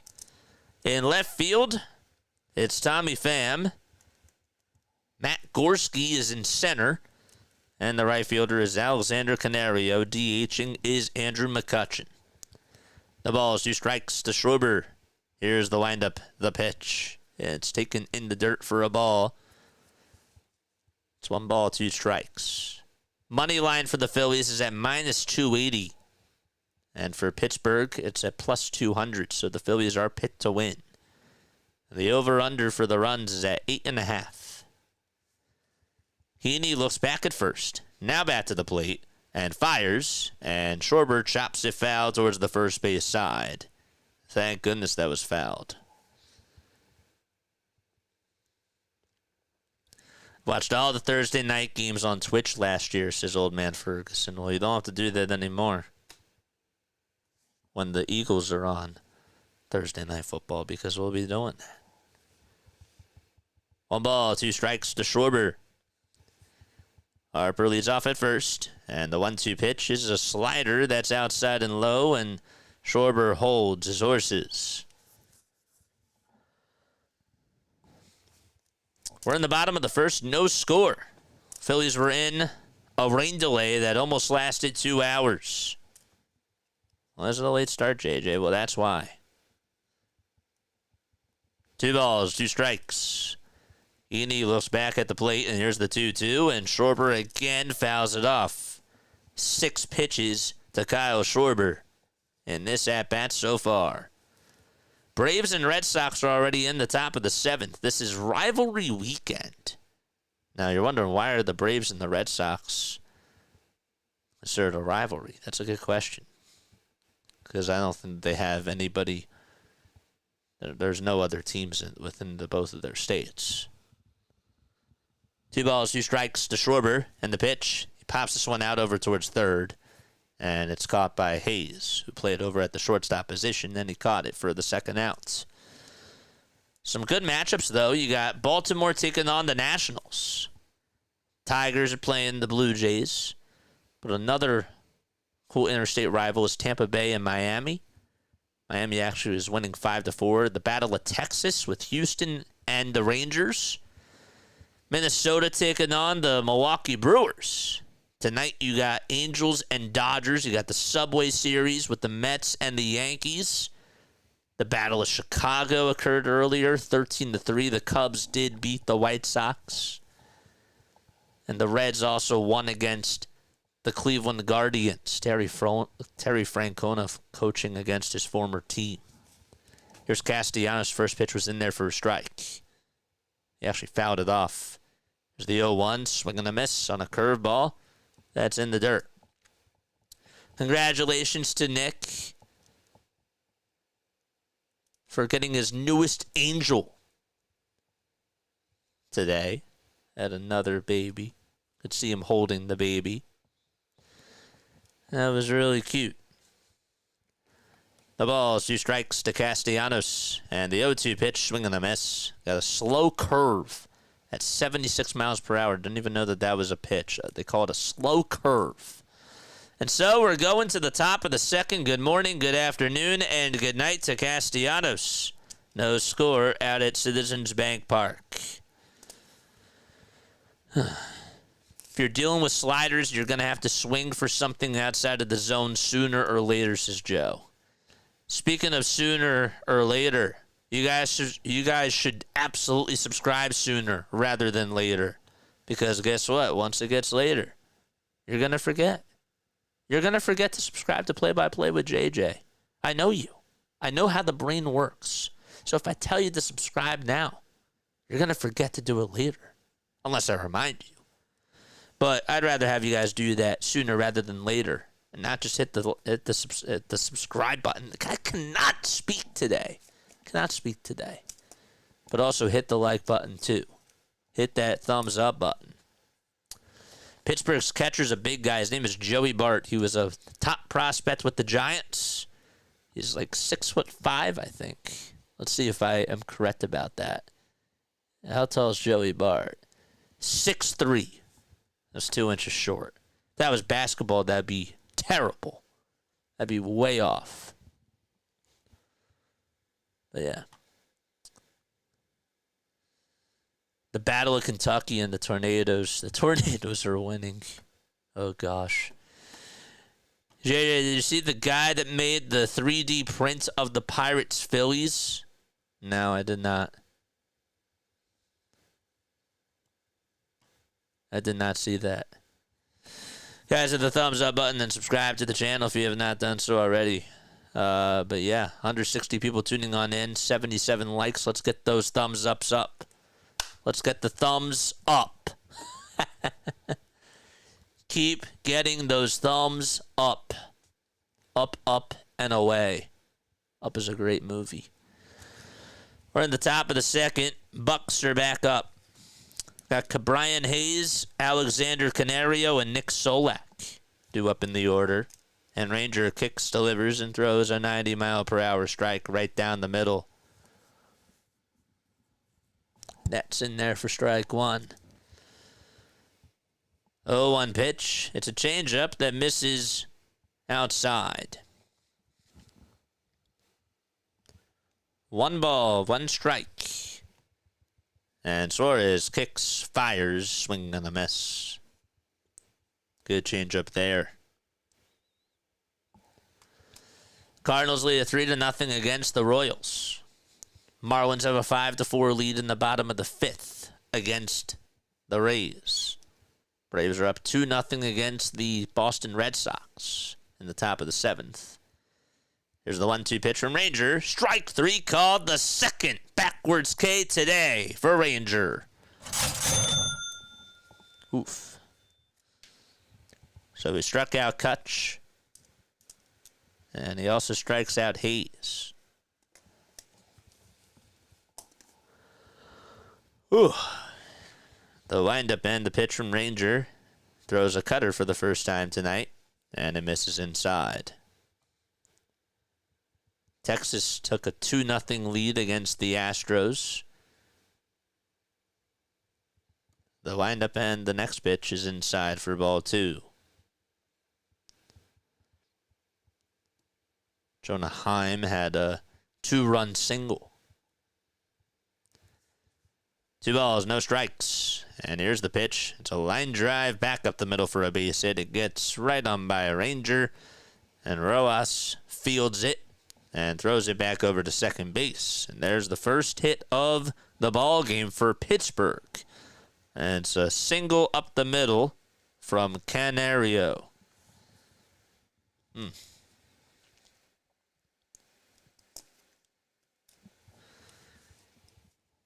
Isn't it Military Appreciation Night at the bank? Can somebody double check that?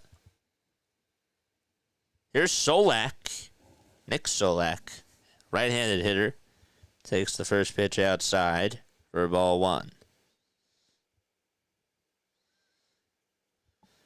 Solak's making his 2025 debut. Batted .252 in the minors. And here's the pitch. It's outside for a ball. Played for the Rangers, the Braves, and the Tigers organizations. He's 30 years old. Good for him. Was with the Rangers from 2019 to 2022. Then played with the Braves in 2023 and the Tigers in 2023 as well. The pitch. It's a chopper. It's fouled.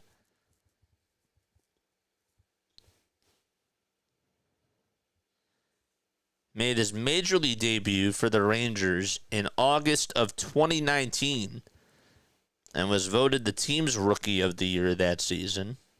And he remained with the team until July of 2021. 2 balls, 1 strike.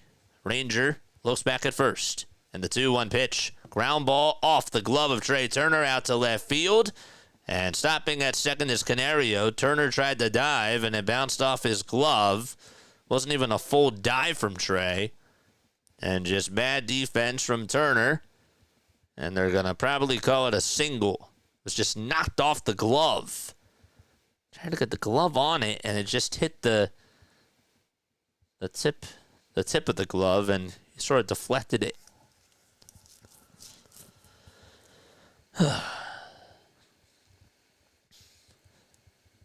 That just comes with the Trey Turner experience, I guess. 1 out here in the top of the second. Suarez could use some help from his defense, and the first pitch that he throws to Pham is a beautiful curveball that catches the knees. Will says, I hit the like button. What are your final score predictions, folks? Let us know down below. And don't forget to like and subscribe. 0-1 pitch. There's a fly ball hit out over towards right field. Backing up is Castellanos over towards the track. Will make the catch. Second out is recorded. And Sosa will catch the throw from Castellanos. And staying put at second will be Alexander Canario. Decided to stay put over there. I'm kind of shocked. I don't know why he didn't tag up. 4 up and 2 down. That means that 2 runners are on base. 4 minus 2 equals 2.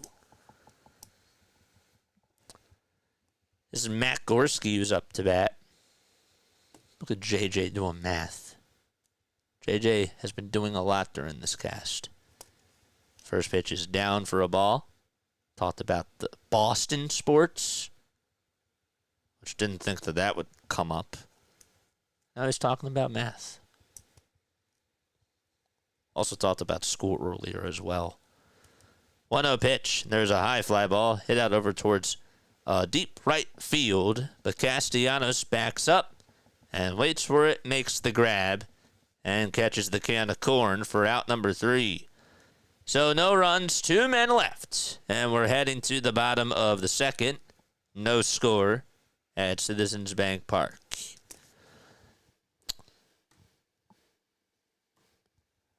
Okay. Screw Boston. Go Panthers for the Comish and wake up the defense. I'm with you there. Steve, type 80055 on the calculator. It's wild.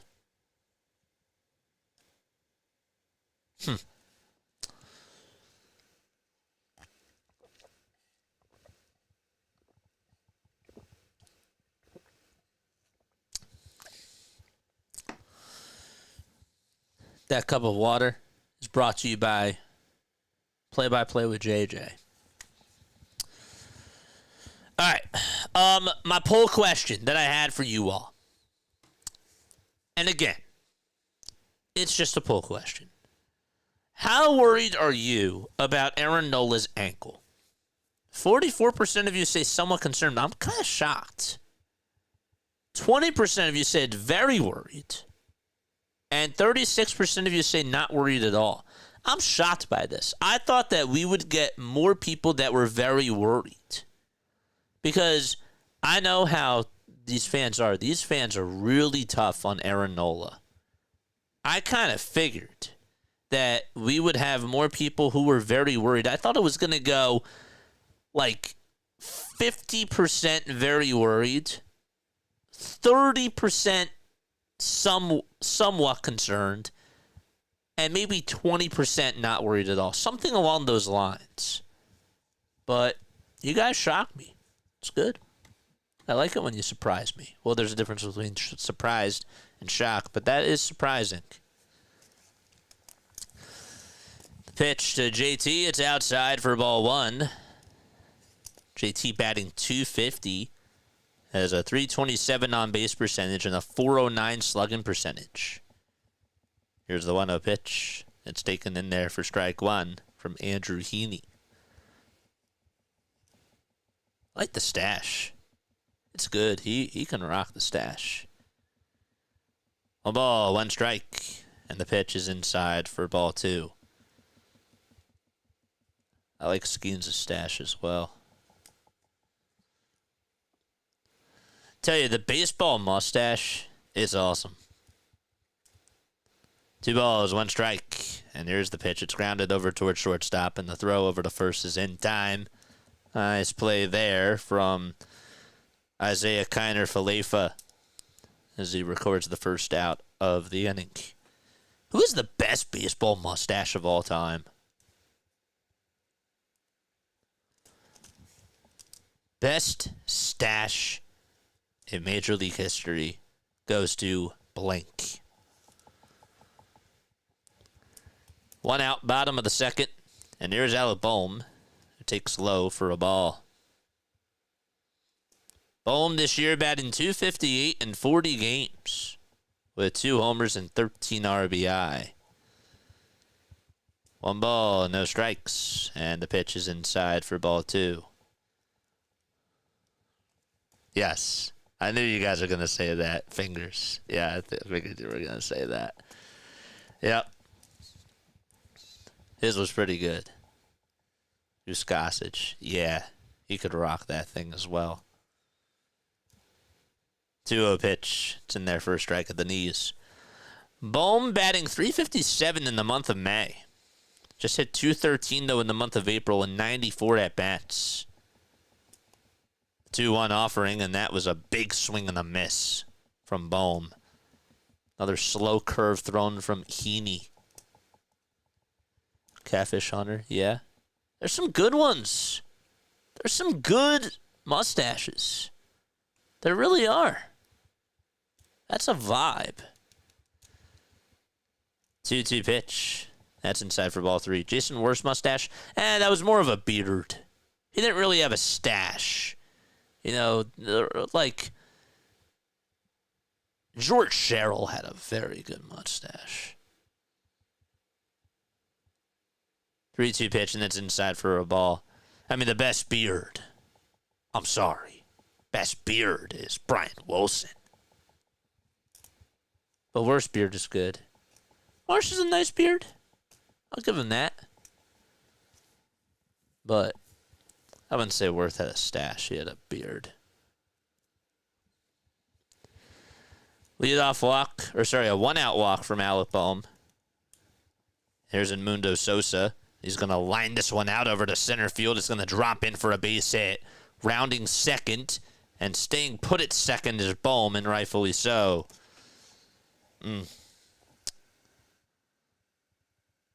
So Bohm gets on, and so does Sosa. Sosa sodas. Let's have a little cheers right there.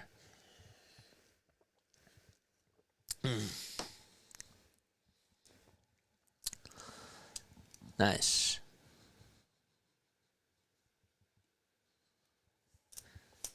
1 out. No spamming in the chat. That's all I ask. And just be nice. Bohm's at second. Sosa's at first. Here's Wes Wilson. And Wilson takes a slow curve in there for a strike. What's the difference? Well, I mean, I just answered that myself.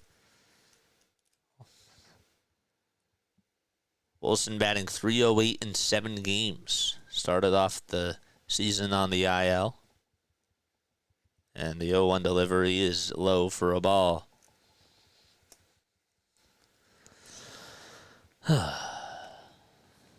Forgot about the sound effects. 1 ball, 1 strike. 2 runners on, 1 out. And the 1-1 pitch.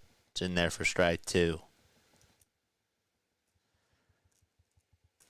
Did you know that Wes Wilson had the 4th highest OPS versus left-handed pitching last year? In a minimum of 50 plate appearances? I had no clue. First on the list was Aaron Judge. Second was Heliot Ramos.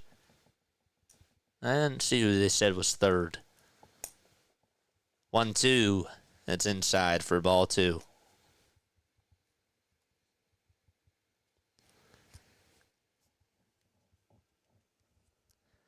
No score. We're in the bottom of the second. Phillies and Pirates were in a rain delay for less than 2 hours. 2-2 pitch. And Wilson fouls it back towards the screen. Let's get the crowd to wake up.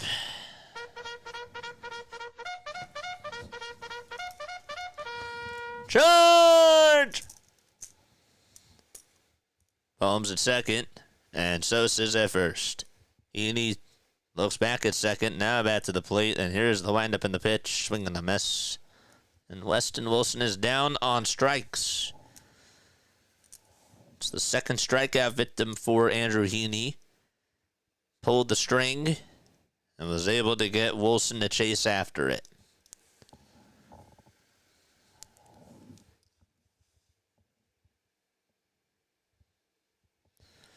And now it's Yohan Rojas coming up.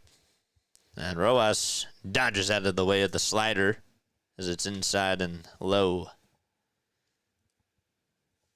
PJ, what's up, PJ? Have 186 people tuning on in. Make sure you guys hit the thumbs up button and subscribe to the channel as well, folks. 1 ball, no strikes. And here's the pitch. It's in there for strike 1. By the way, Sean Barber's the home plate umpire. James Hoy's at first. Derek Thomas is the second base ump. And the third, it's John Lipka. Can the Phillies get a run home? The 1-1 misses inside at 90.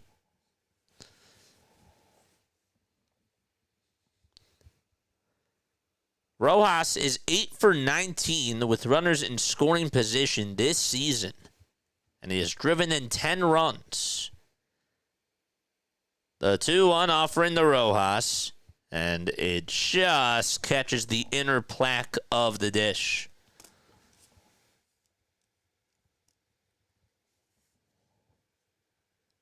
Looks like the Celtics are cooked.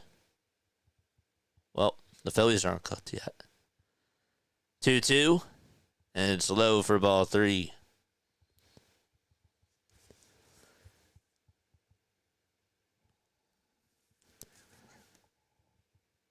There's still plenty of time. To say that they're cooked, can't count them out. Rojas will call for time. He has a dark navy blue elbow guard on and a yellow sleeve, as well as the yellow batting gloves. 3 balls, 2 strikes. Andrew Heaney comes sit at the letters. 40 pitches for Heaney. Can the Phillies tack on a run here? 3-2 pitch, and it's fouled out of play.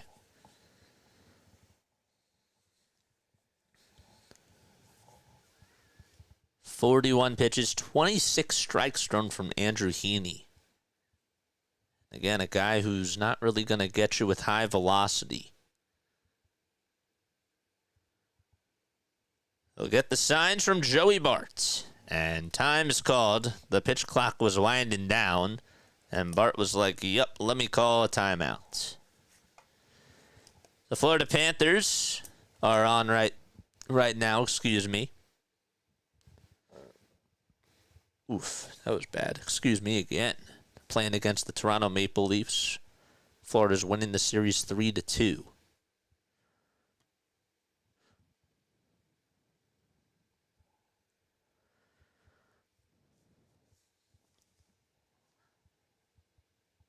They'll head back to their spots, and Rojas steps back into the batter's box.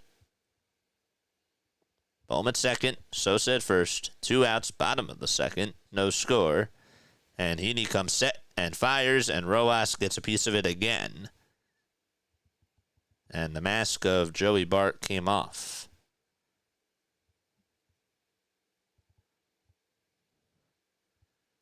He fouled it off the... Yeah, he hit it on the backswing. He hit Joey Bart's mask on the backswing, and ouch. You take a lot of bullets when you catch, man. Not easy. 7 pitches in this at-bat alone. Rojas grinding it out. And the pitch. There's a line drive caught at second base. Oh, that was hit sharply just right on the nose. For out number 3, it was hit directly to Jared Triolo. And we're going to the top of the third. And we're scoreless out in Philadelphia. Whew. Oh, yeah. Got to stretch.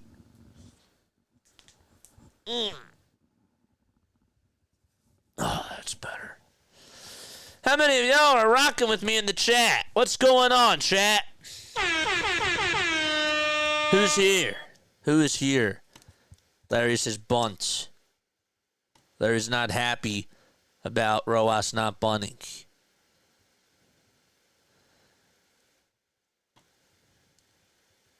Joe's like, Larry, would you do that with 2 outs and no one on at third? Can the bats not go quiet for 1 game, please, says David. Good question. I wish I had the answers. JJ, what's the final score going to be on May 22nd? 5-3. I'm going to say.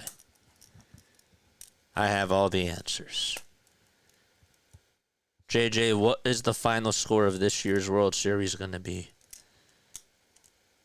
1-0. It's like asking S-I-R-I. Notice how I didn't say the word because she would be activated. Phillies dub today, says John Covarrubias. Did I say that correctly? Please let me know. If I didn't, I will eat crow. Phillies dub today. I like saying that now. That's sort of become a filler word for me, I guess. That's what you call it, a filler phrase. Phillies dub today. I'm going to say yes. That's what I'm going to say.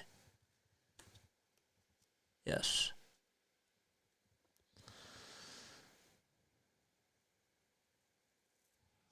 The pitch. It's in there for strike 1. The ball is 1 strike. Jared Triolo is in the box. And the 0-1 pitch from Rangers, swing and a miss.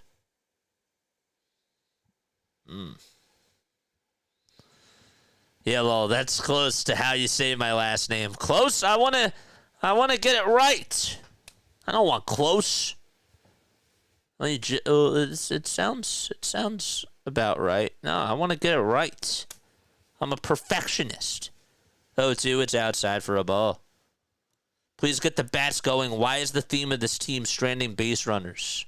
Don't have the answers. 1-2 pitch. Line drive out to left field. It's a foul ball. Why is the sky blue? Is the sky blue?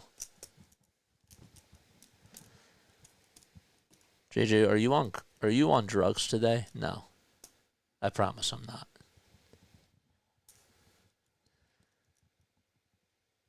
Just want to loosen up a little bit. 1 ball, 2 strikes. Ranger kicks, fires, and it's way inside for ball 2.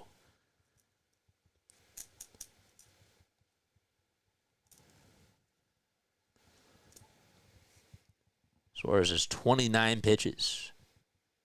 Triolo batting 167. Here's the 2-2 pitch. Swing and a miss. Another strikeout for Ranger. That's 3 strikeouts as Ranger Suarez gets the first out of the inning. Because the earth is mostly water. Depends on your definition of blue. Yes. There you go. Blue could also mean that you're sad. I'm feeling blue. Could also be a homonym. The wind blew me off my feet. Rip a bong, bro. Get it on. Bang a gong. Get it on. 1 ball, 1 strike. Isaiah Kiner Falefa's up. It's going to be a long night. 1-1 pitch. It's a foul ball. Over towards the third base side and out of play. Kiner Falefa, I did not realize this, but he is 30 years old. He's been in the league since 2018. I thought he was in the league for longer. He's been with the Rangers, the Yankees, the Blue Jays, and the Pirates. 1-2 pitch. And it's low for ball 2. Folks, don't forget to like and subscribe.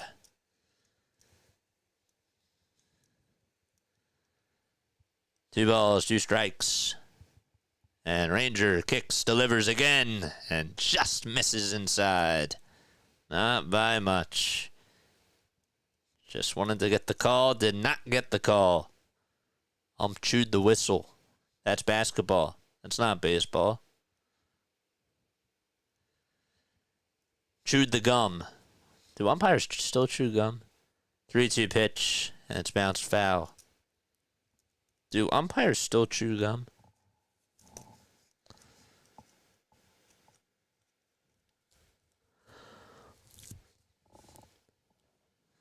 McCutchen waits in the on-deck circle. Here's the 3-2. It's outside for ball 4. And Ranger allows his first walk of the game.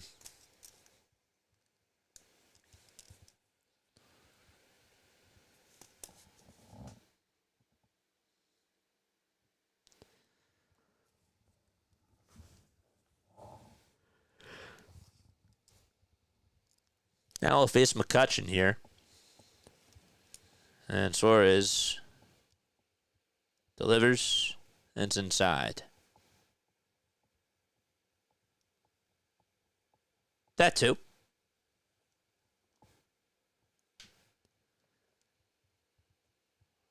1-0 pitch. It's outside. That's actually called a strike, really. Andrew McCutchen needs 2 more homers to tie Roberto Clemente for second on the Pirates' all-time home run list. 1-1 pitch. It's popped up over towards shallow right field. Sosa gets under it, turns over his shoulder, makes the catch, and 2 gone in the top of the third. Can I be honest with you? If there was ever an award, I take back what I was about to say. Oh, JJ, you can't take it back. You got to say it now. Fine, I'll say it. I was going to say that I think that Andrew McCutchen was one of the most underrated Phillies players during his tenure here. I think that he's one of the most underappreciated Phillies players of all time. But that's an opinion on me. Larry's probably going to say, well, you should make a Hall of Fame for that. Make a Hall of Fame for most underappreciated players. That's what the Hall of Fame is. Pitch is in there for a strike to Joey Bart. Ranger kicks, delivers, swing and a miss. Nice fastball at 92.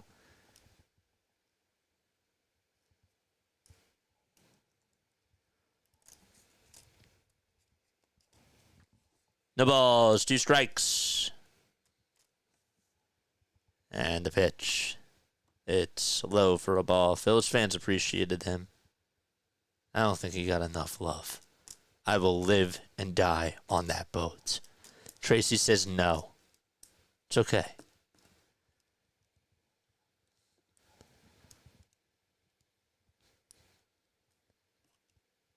Please, Phillies, score some runs. Well, they can't do that now. They're pitching. Toss back over to first. It's not in time. Aaron Judge's adjusted OPS. I didn't even know that there was such a thing for this. Pitch is taken down for ball 2. Adjusted OPS plus for this year, starting the day, 258. Ted Williams in 1941, when he hit 406, had an adjusted OPS of plus 235.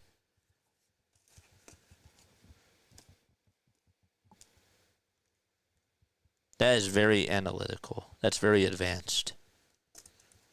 2-2. That's a foul ball. Back over towards the screen.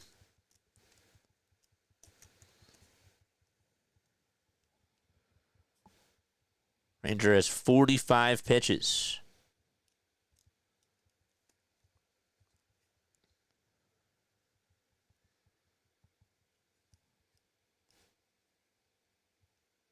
The 2-2 delivery to Bart. And he grounds this one over to third base.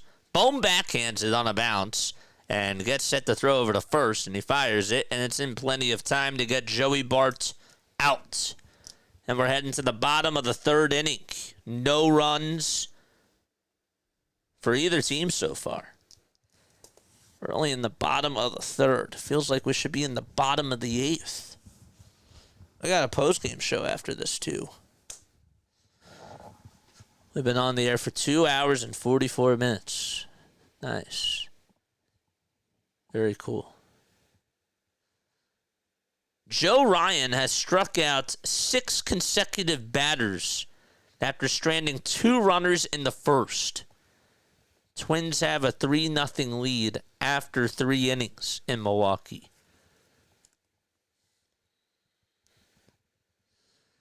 Tyrese Maxey is in the building for the Lynx Wings matchup tonight. That's cool. Shout out to Tyrese Maxey. Shout out to Maxey. Maxey's Taxi. It's great. Who's he with? Who is that? Who's he with? I like the glasses, by the way. Tyrese Maxey with the glasses. That's cool. That's cool.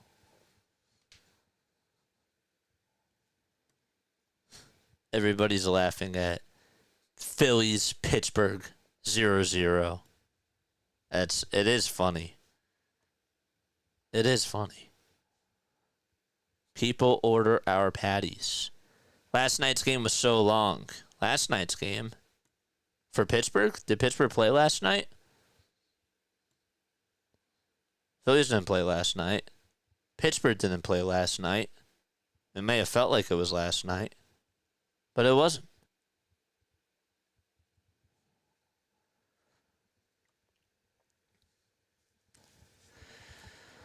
Big crowd at Citizens Bank Park. And again, folks, hit the like button, hit the subscribe button as well. 169 people on here watching. I don't even think we reached the century mark yet. Maybe we have. I'm updating it. Did we get to 100? Nope, we're at 97. David says it's wake up time. It's not time to wake up yet. It'd be nice, though, if they did. Pitch is low for a ball. David's like, Phillies, you're late. You're late to school. Get up.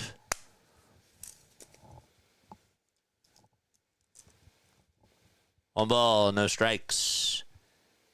And the pitch to Trey, swing and a miss. Come on, Phils, I'm from Pittsburgh area, and the Pirates stink. The 1-1 to Trey, high fly ball, hit out over towards left field. It'll be caught, though, in front of the warning track. It looked good. from the home plate camera view. And then when you got the outfield view, you're like, oh, darn it. So 1 away. Turner's done that one-handed swing twice today. It did feel like it was last night, says Tracy. Every baseball game feels like it was last night. That's baseball. I feel you on that. I forgot the Phillies did not play last night.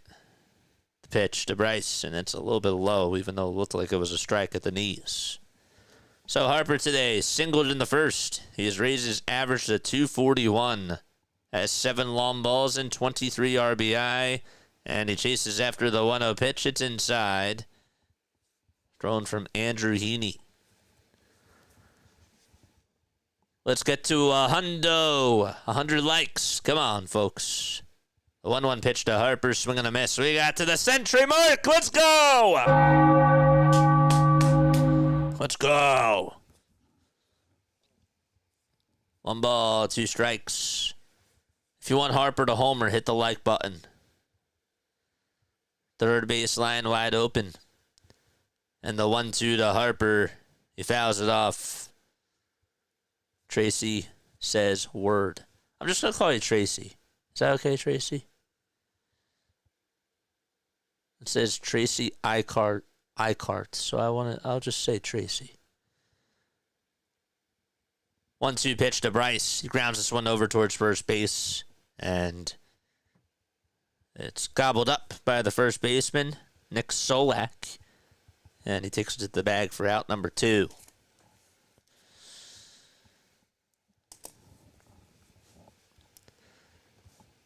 There's a Kyle Schwarber bobblehead. That's cool. The Kyle Schwarber bobblehead's awesome. I like the Zach Wheeler one. Schwarber's up, and Kyle takes a slider that's low. Kyle lined out in the first. His average sits at 259, and he launches this one out over towards deep center field. It's carrying. It's going back towards the track, and what a catch! Right at the wall, a leaping catch by Matt Gorski as he kept it in the yard. Highway robbery off of Kyle Schwarber. Think that would have just went out. Nice catch by Gorski, and he brings it back in and makes the grab for out number 3. All you can do is tip your cap. Phillies are going to the top of the 4th. What a play. Excellent grab.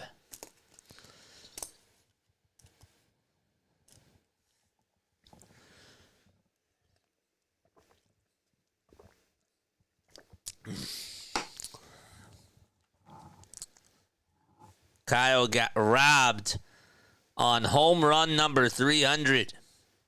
I was going to say high and deep, and I was like, nope, let me hold my mouth. Hold the mouth. Don't say that.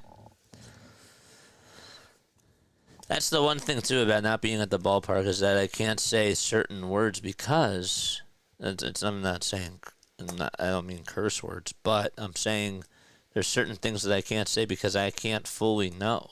Like if there really is a high, deep ball, you can't tell when you're watching it on TV. And you're not listening to the announcers.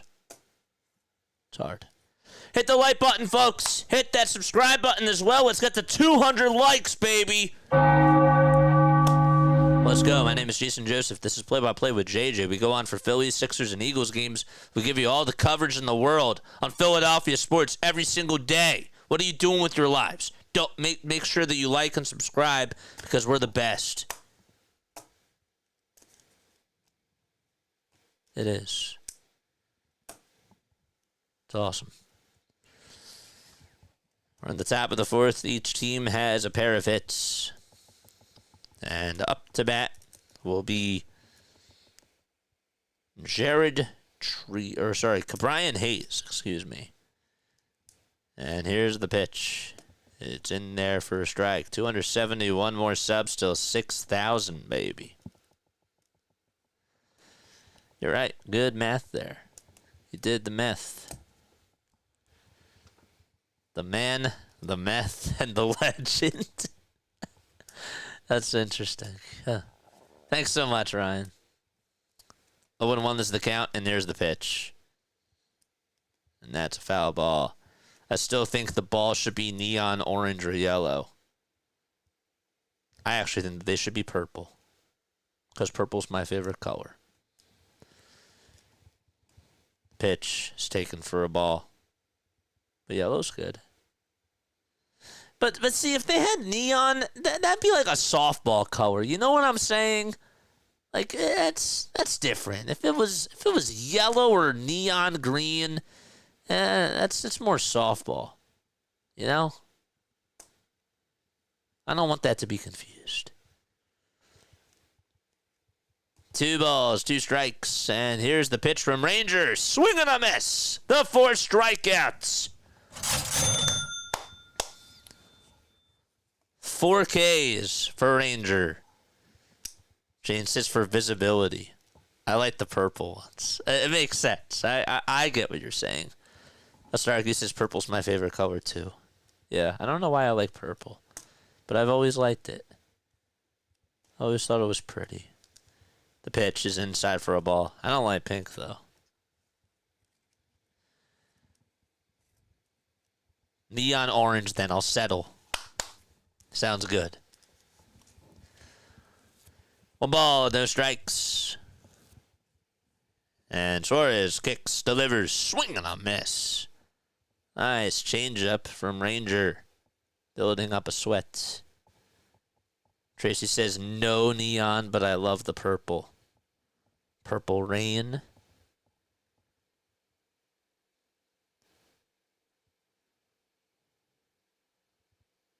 One pitch is inside for ball 2. Purple haze, yeah.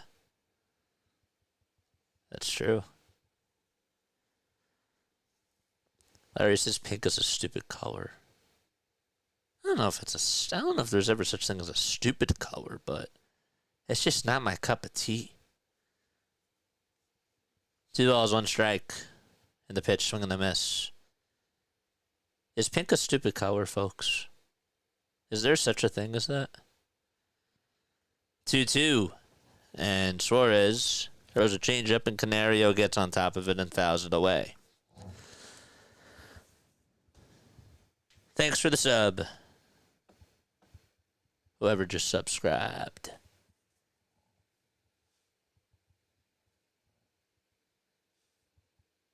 Suarez kicks, fires, and the pitch misses inside.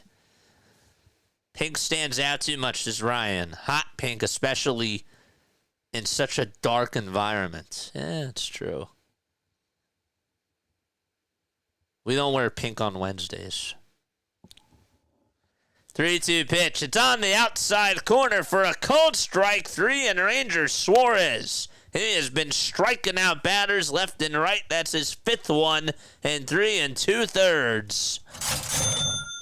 Cha-ching.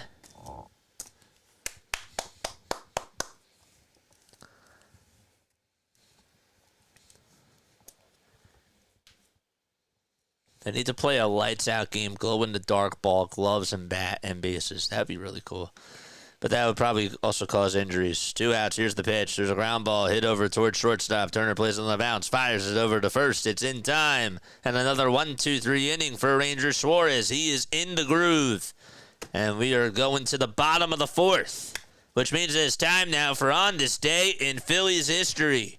Is Ranger back? Great question. What do you guys think about that? I'm not going to hit the buzzer just yet, but he's pitching well over these last couple of outings. All right. On this day in Phillies history. On this day in Phillies history. Today is not May 17th. It is the 16th, Broad and Pattison. Harry Anderson in 1958 on this day hit a sac fly that strikes a catwalk near the scoreboard at Connie Mack and bounces several times, allowing Anderson to circle the bases for an inside the park homer. and helping the Phillies win 6-2 over, you guessed it, the Pirates. Ooh. Greg Wazinski on this day hit a 500-foot bomb off the center field Liberty Bell at Veterans Stadium in what was an 8-1 loss. That was to Chicago. And how about this? In 1984 on this day, Steve Carlton hits his only career grand slam off of Fernando Valenzuela as the Phillies beat LA 7-2. That was at Dodger Stadium. Wild. Worth also hit 3 homers and drove in 8 runs against Toronto. I thought he was going to get his 4th. Leading the Phillies to what was a 10-3 victory. That was not a poop game, says Eagle. Nope, neither was the one I just said.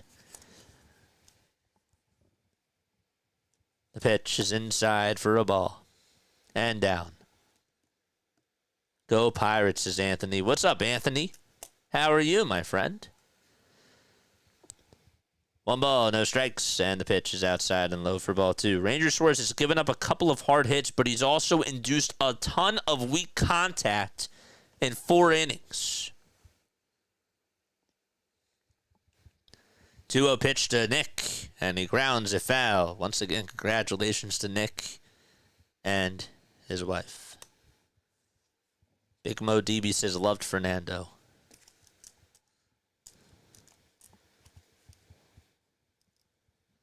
Under 69 watching. Make sure you guys like and subscribe. 2-1 pitch to Castellanos. There's a foul ball.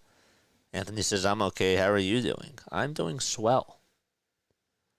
I'm very good. I am calm, cool, and collected. I feel loose. It's nice.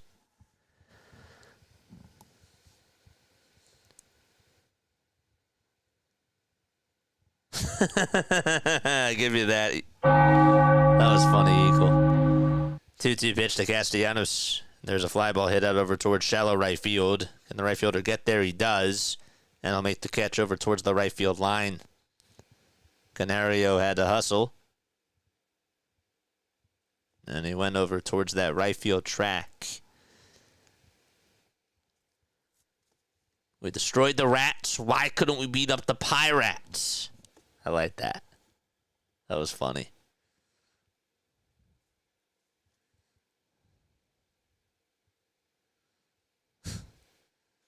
One out, bottom of the 4th. And here's the pitch to JT. And that's called a ball. That was not a ball. But the Phillies will take that.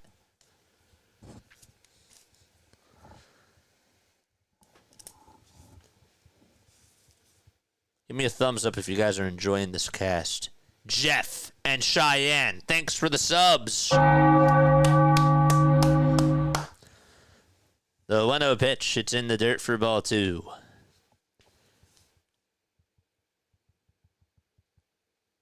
2-0 pitch. That's in there for strike 1. Pirates and Phillies are playing a game of copycat. It's not baseball. Pirates are like, we'll get no runs. Phillies are like, yep, we'll get no runs.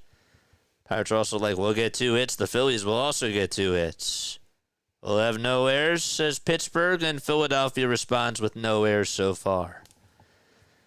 1 out, and the pitch to JT. Ground ball, hit over to 3rd, and Hayes has it. Throws it over to 1st in time for out number 2. If you're tuning on in, this is not baseball. This is copycat.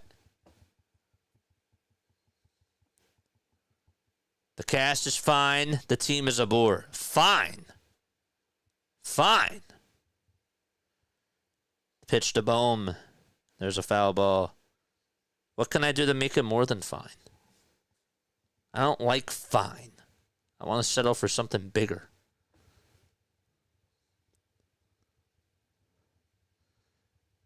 The ball is 1 strike.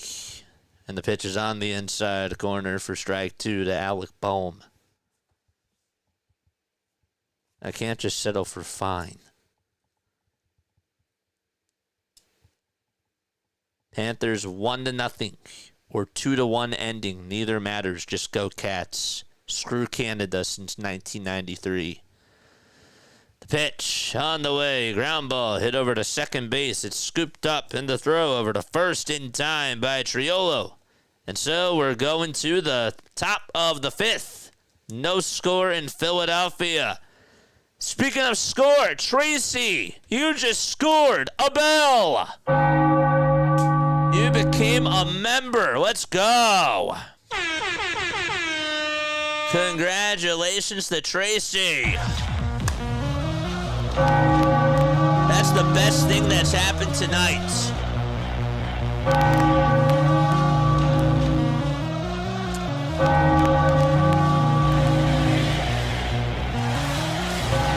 Let's go, Tracy.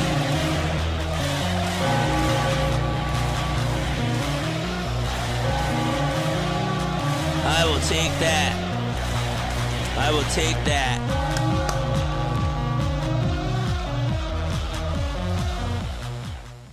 Thank you so much, Tracy. I appreciate you. You are awesome. Tracy just became a member. T-R-A-C-I. Tracy. Let's go. I can't believe Rob Purdy got paid a big contract extension, says Anthony. I mean, are you surprised? Are we really surprised? Are we really surprised? I'm not. We knew that guy was going to get paid. We knew that the Niners were going to lock him up for 5 years. I mean, the Jalen Hurts contract looks pretty cheap now. And guess who is the MVP also? Howie Roseman.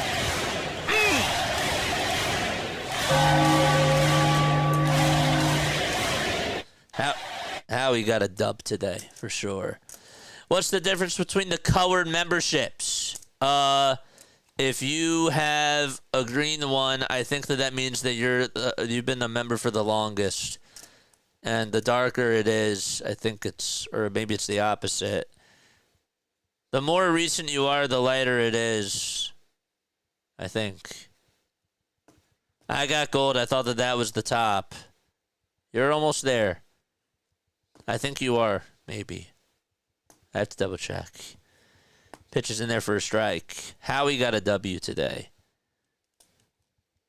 We need to pay him like he's Eli Manning, so they waste their money. 0-1 pitch. There's a fly ball hit out over towards left field. Wes Wilson's there, makes the grab, doesn't even have to move, and catches it right by the letters. So there's one away. Tony! What's up, Tony? Let's go, Tony. Hardcore says Howie obviously lives in Laurie's guest house. Yeah. He and a guest, though. He and a guest. His family. The ball is one strike, and the pitch, it's grounded over to third, scooped up by Bohm. He picks it up, throws it over to first, and it's in time. I can't believe it. Can't believe it. Let's see if the Pirates are going to challenge this. Is Don Kelly going to say put the headsets on? Gorski hustled out of the box. Bohm fired it over to first. It's pretty close. It's pretty close.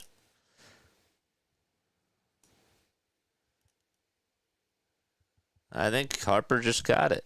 I'm just kidding, JJ. I would be a member for as long as able, but I've been a member for 3 months straight. Yeah, I know. But actually, I do think that the memberships, that they do have different colors for the longest ones. I do think that. The greatest member of all time, though. The GMOAT is Joe. You guys are all great. The ball is one strike. Ranger kicks, delivers, and it's a foul tip into the glove for strike 2. I know you're kidding, but there seriously is something to it, though.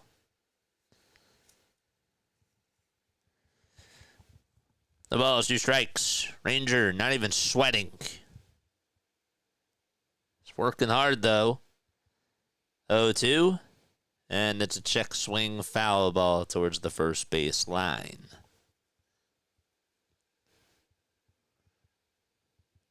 Ben sweating. Ben Davis.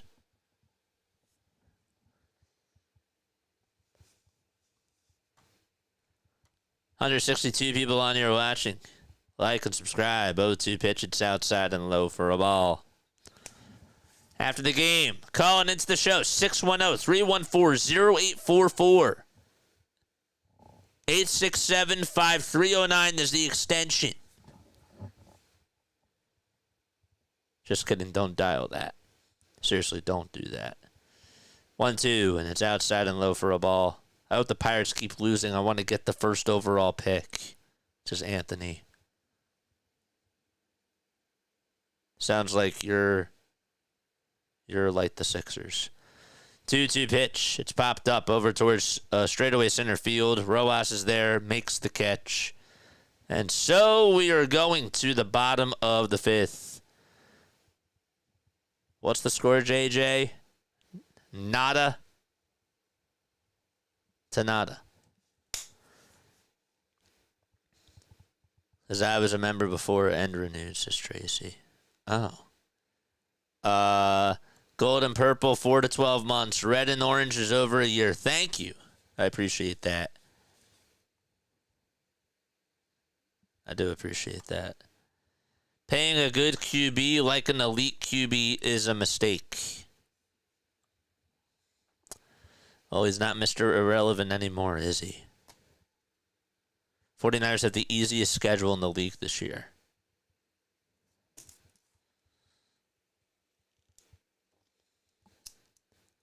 Do they?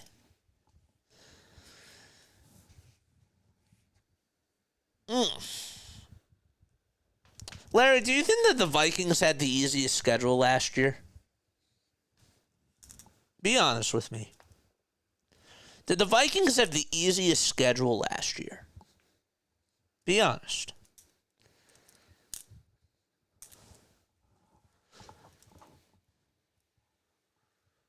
I only asked Larry because he's a Vikings fan. But if we have other Vikings fans too, you can answer as well. 49ers can't lose enough games for me to be happy, says Big Mo DB. I mean, the Dallas Cowboys are that way. Dallas Cowboys can go 0-17 for the next 5 years, and yet I would still want them to lose. JJ's poking the bear. I always have to poke the bear. Sometimes. Just look at their division, says Larry. It's true. It's fair. That is fair. Here's Sosa. The pitch is inside for a ball. Celtics are only down by 31 points. Tracy says lie to him, Larry. Yeah, Larry, you're not always serious. So you could have just lied to me. 1-0, right, line drive, down the left field line. That's a fair ball. It's going all the way over towards the corner. Sosa going over to second. And the throw's going to be made over to third. Sosa took a turn, and he stays put at second. And that's how we start off the bottom of the fifth. An extra base hit by Edmundo Sosa.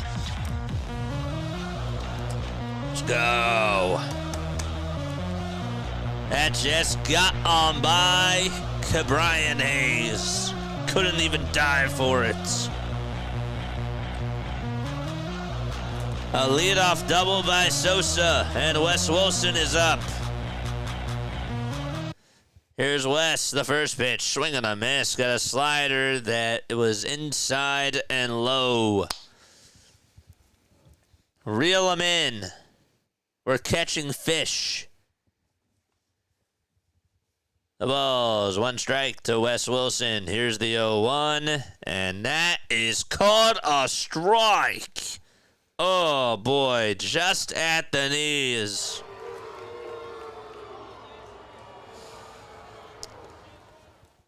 Doesn't make sense. Why doesn't Sosa start every day? It's a good question. 0-2 pitch, and that bounces in the dirt for a ball.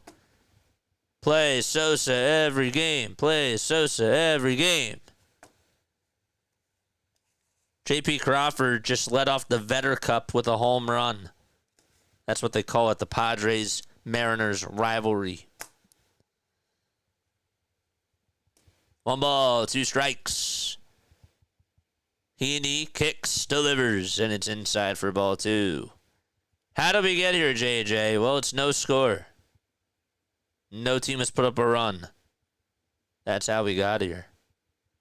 The game was also in a 2-hour rain delay. 2 balls, 2 strikes.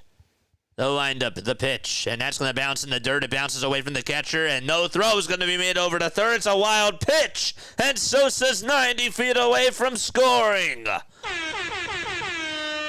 job by Sosa, Joey Bart, just had it bounce out in front of him, could not make the catch, and it just went a little bit away from him, and Sosa saw that it was leaking oil. A full count to Wes Wilson. 10 seconds left on the pitch clock.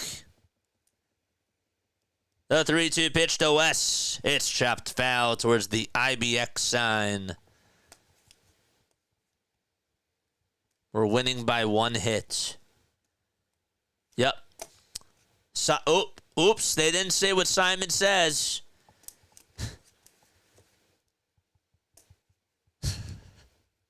That's not what Simon said.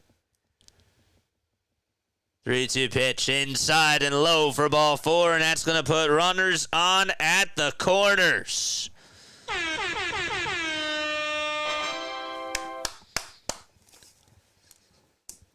So Sosa doubles, advances over to third on a wild pitch, and Wes Wilson walks, and Johan Rojas is up at the plate. 191 people tuning on in. I better see 191 likes. Make it 194 likes. Let's go. Runners at the corners, and Johan Rojas is in the batter's box. He rests the bat on his shoulder. He's just waiting for the pitch to come. Waves the bat up and down. He lined out in the second. First pitch to Rojas. Foul ball. Ooh, I thought that was going to come back up the middle. Sometimes you see those swings and you're like, ooh, that's trouble. And then you realize, nope, it's going the opposite way, and you react to it. Traffic on the bases. Beep, beep. Can the Phillies come home? The pitch. It's grounded back over towards the mound. They'll check the runner at third. The throw, the second, there's one. The throw back to first, not in time. So it's a fielder's choice for Johan Rojas. Nice play by Heaney, too.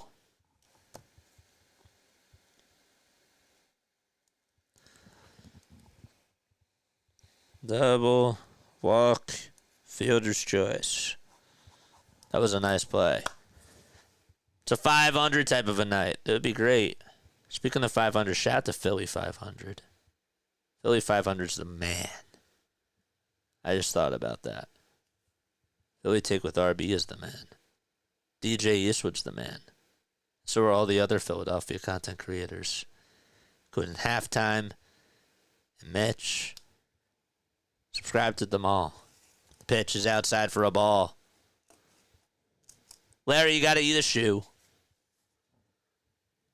Well, Larry was wrong. Yep. I guess so.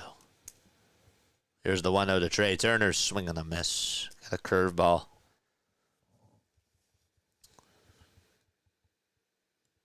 Should have bunted.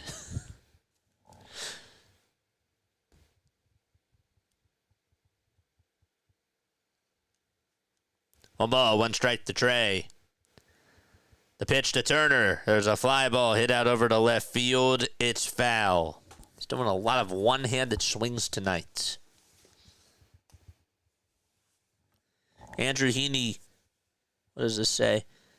Clearly took some extra reps this spring. Tip of the cap. 1-2 pitch. Ground ball hit over to third base. Sosa's going to be in a rundown. Bart gets the play. The throw back over to third.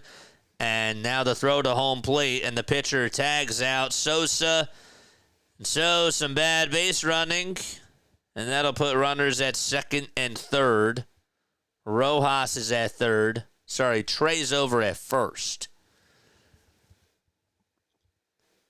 So let's see how they score this. 5-2, 5-1 on the fielder's choice. Well, two hands isn't working, so why not do one hand? Now it's Bryce who comes on up. And Harper takes above the zone for ball one. Get them home, says Michael Hooks. He's like, get them home. What are we doing? Implosion. Fans are not happy. 1 ball, no strikes to Bryce Harper. And Harper fouls it off. 225 people tuning on in.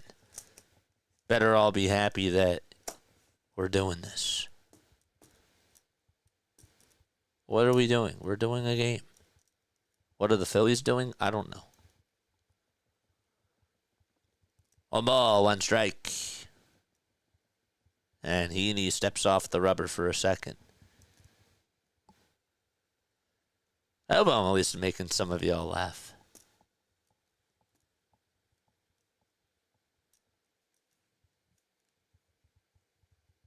The pitch to Bryce, swing and a miss. That four-seamer was at 89 miles per hour.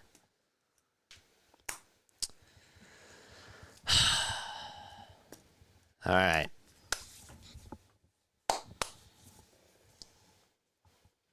Fielder's choice, yeah, 5-2, 5-4 on the fielder's choice. Rundown.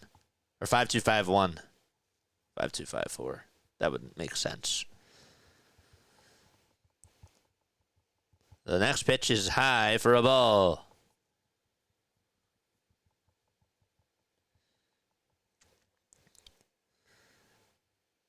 "84 pitches for Heaney. And the 2-2 pitch to Harper. He pops this one up out over towards left center field. It's going to drop in for a base hit. The Phillies will get a run home. Rojas will score. Turner goes over to second base. It's an RBI bloop single by Bryce Harper. It's his 1,000th career RBI.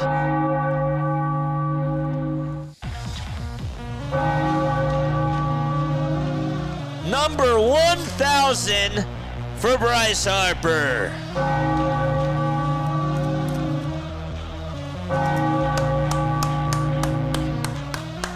Small ball, it works.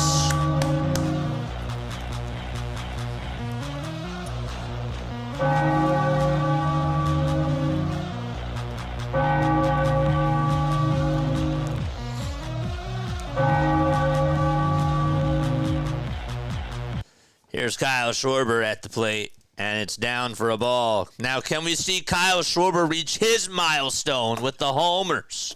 He didn't do it the last time. Can we get number 300, Schwarber? 1 ball, no strikes to Kyle. Is that too much to ask for? The next pitch catches the outside corner, but it's called ball 2 by Sean Barber. Kyle lined out, and he also flied out. 2 balls, no strikes to Schwarber. And the windup, the pitch, it's a slider. It's in there for strike 1. Oh, you missed the 9. It's $339 million.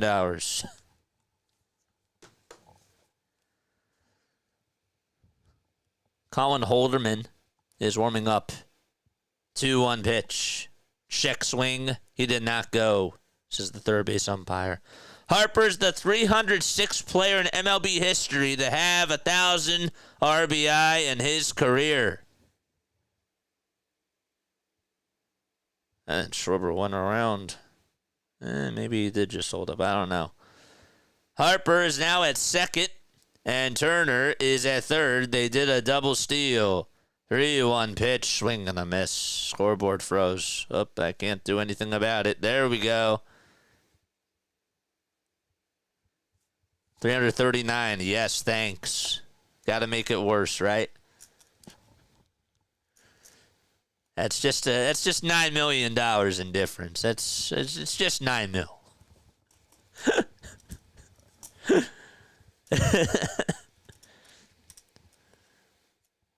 3-2 pitch to Schwarber. Low for ball 4. Bases loaded for Philadelphia.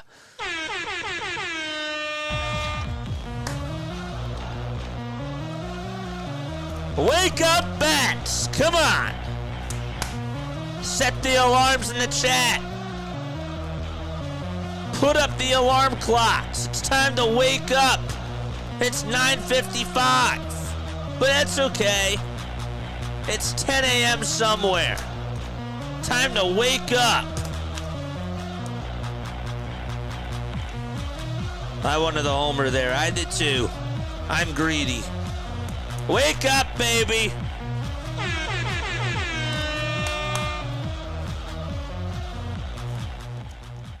Do not leave these guys stranded. I need the clocks in the chat. The alarm clocks. Screw Toronto. It's okay. But don't screw the Phillies. Come on, Casty. Pitch to Castellanos, swing and a miss.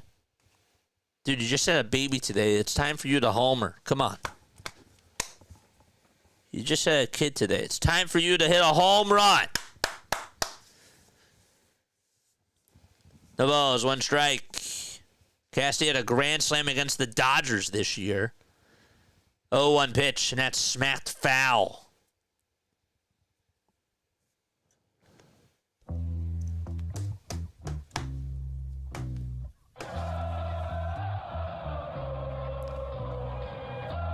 Right on cue, they just showed the grand slam he had against the Dodgers. 0-2 is the count. Here's the pitch to Castellanos. Fly ball hit out over towards deep right field. It's going to stay in the yard, though, and the catch is made on the warning track. So close, and yet just a couple of feet off. And so we're going to the top of the 6th. The Phillies get a bloop RBI single from Bryce Harper. And we're going to the 6th inning, 1-0 Philadelphia. Let's go, Nikki. Cheers for the kid. Bad parent. He owes it to the kid, otherwise he's a bad parent. Well, that's the tragedy.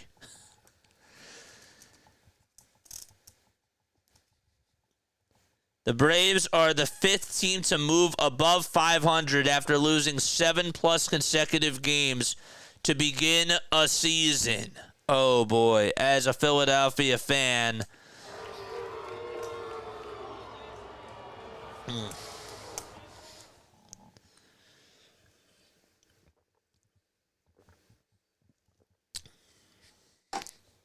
Ouch. Yeah, that one did leave a mark.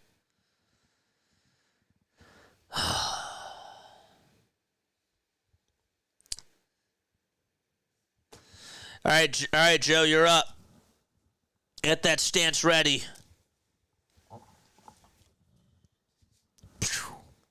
We need you, Joe. Twins rallied for their 10th straight win and beat Baltimore 8-6 for a doubleheader sweep. Did they play earlier today? They didn't play earlier today. What the heck is that storyline? A doubleheader sweep? Cody Clemens hit a 3-run homer in the 8th inning. Former Philly Cody Clemens did it against Cano and the Orioles. Of course. Of course. Phil should have had 3 runs in that inning if we didn't suck. Love the enthusiasm, guys. But I understand the frustrations. On ball, no strikes. Ranger Suarez pitching against Isaiah Kiner-Falefa. 1-0 pitch. That's line foul. Do you like my sarcasm tonight? It's a different side of me. One ball, one strike. So you got to call in for questions after the show. How's it work? 610-314-0844 if you want to chime on into the game. If you want to call and talk about this game here. The pitch, there's a ground ball hit over to Trey Turner. He backhands it. He throws it over to first, and it's in time for out number one.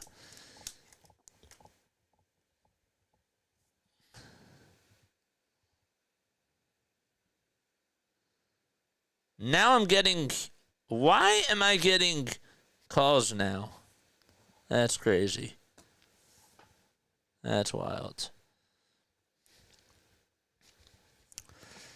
One out. Here's the pitch to McCutchen. Line drive. Base hit out to left field. Takes 2 bounces in front of Wes Wilson.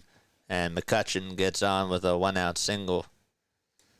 The most underappreciated Philly, in my opinion. I'm going to stand on that.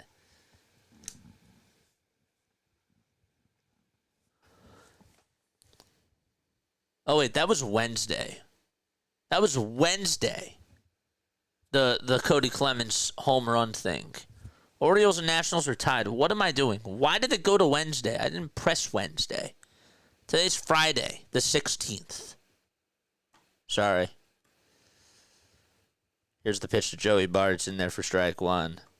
Tracy says yes. I just yell my questions very loud, says Larry. The ball is one strike, and the pitch to Bart. There's a ground ball. It gets on by Edmundo Sosa. He was shifted towards the left side and couldn't make the play there. Stopping at second base is McCutchen. And there's a 1-out single, back-to-back singles for the Pirates, and they are looking to respond. Wasn't really a bad pitch by Ranger.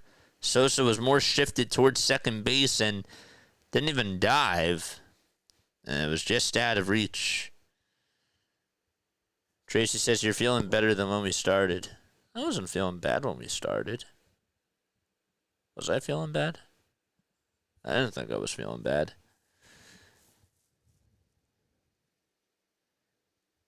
Tracy says I love the sarcasm. How you doing tonight, JJ? I'm terrific. Here's a high bouncer. Hit over to second base. Sosa plays on the bounce. The throw over to second. There's one. That's all that they're going to get. And Bart is out at second base.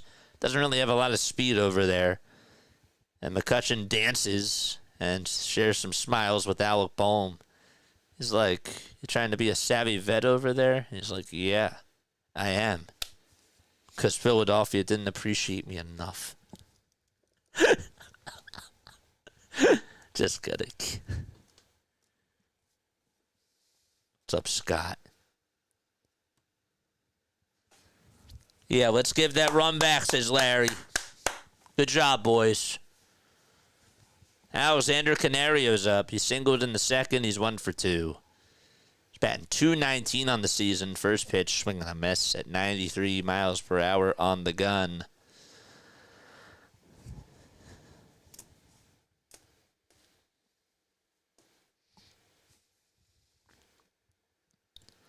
Kutch was a good dude, I thought. I thought so, too. 0-1, swinging a miss. So you're telling me all the bullpen needs to do is give up 0 runs in the next 3 innings? Well, Ranger's probably going to pitch the 7th inning because he only has 78 pitches. So maybe just 2. 1-1. That's a strike. Suarez trying to get out of a pickle here. Here's the 1-2 pitch, and there's a fly ball hit out over towards right field. Castellanos goes back towards the track, and it is gone. And, well, there goes the shutout, and there goes the lead. 3-1 on a pitch right down Broad Street to Canario. And, well, they won't have to deal with having any margin of error here, Larry. After that pitch. It was actually a good swing.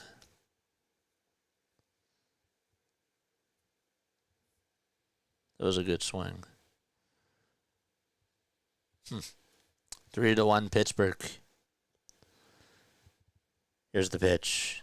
And it's in there for a strike. Well, that's unfortunate, says sports fan Mark Kramer. Scott says, this is great. Scott's having a ball.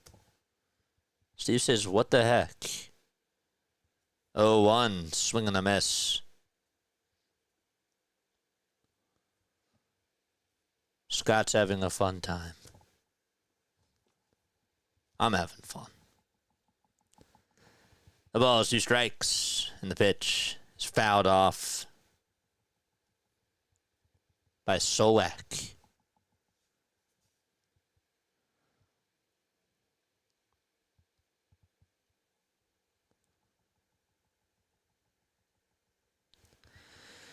Oh, and 2 is the count.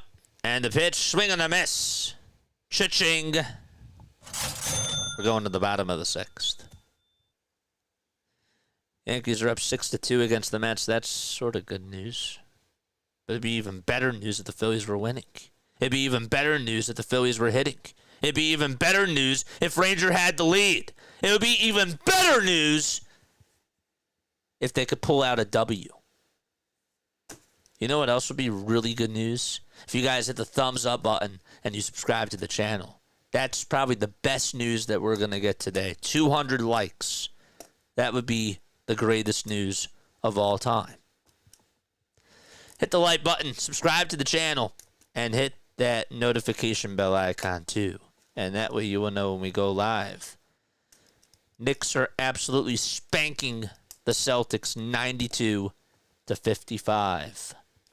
I didn't even know that was possible. But it is.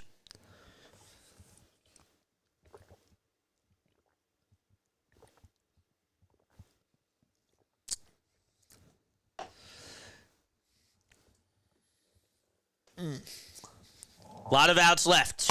Let's go, Phillies. Also, a lot of outs to give up more runs. Oh, good. We can lose 2 or 3 while the Mets lose 2 or 3 against the Yankees. Wouldn't want to gain any ground, says Larry. Isn't that great news? I think that's awesome. I do. Maybe I'm going a little bit too far with the sarcasm. This Orioles game has slowed up. Were they in a delay, the Orioles? Were they in a delay, too? I didn't think that they were. Maybe so. But then again, maybe not. Come on, Panthers, and I can't stand the Knicks. It's okay. It's okay. Let the Knicks have their moment.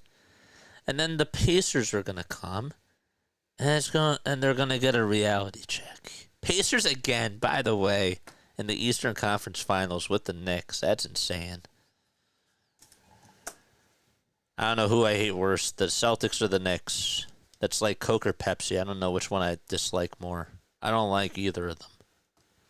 The pitch. It's in there for a strike. It's a sweeper at 83 miles per hour. JT is 0 for 2. We're in the bottom of the 6th. No balls, 1 strike. And the pitch to JT, swing and a miss. Not a good swing at all whatsoever. 159 people tuning on in. Hit that thumbs up button, people! Michael Hooks loves this team so much.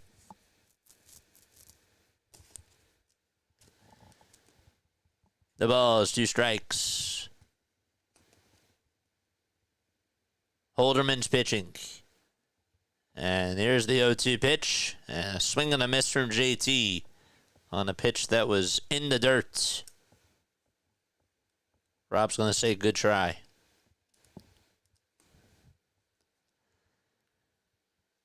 Scott says I'm a Pepsi freak. Get out. No, I'm just kidding. Just joking.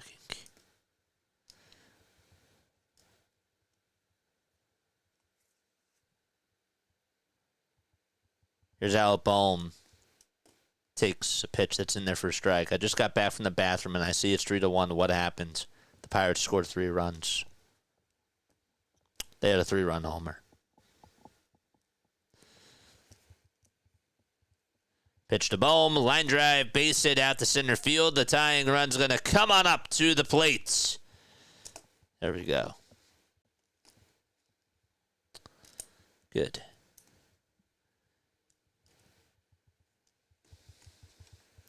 The 3-run homer, by the way, was from Alexander Canario.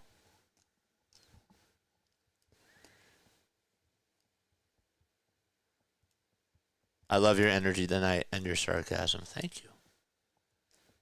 Bottom of the 6th, 1 out. Here's Edmundo Sosa. And the pitch is low and outside for a ball. How did they get 3 runs? They got runs. I'm a bit salty tonight. I am. Oh, man. Let's go. 1 ball, no strikes to Edmundo. And the pitch is in there for a strike. Well, that kind of happens. I mean, like, when you do a 2-hour show by yourself, plus you're doing this, so I guess it kind of leads into it. Seema Fox says thanks.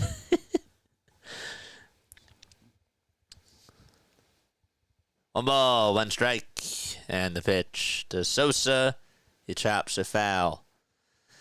Ryan, go be a dad. Time to be a dad and get this dude to where he needs to. Oh, I hope he's okay. Love you all in here, win or lose. We love you too. Take good care of the kids.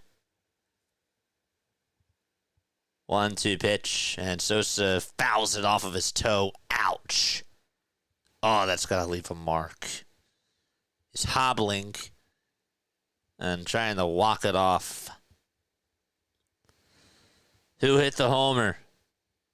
A Pirate did. Alexander Canario. That's his name. Alexander Canario.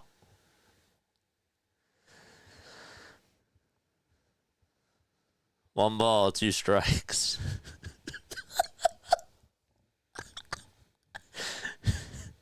Pitch to Sosa, and he fouls it off again.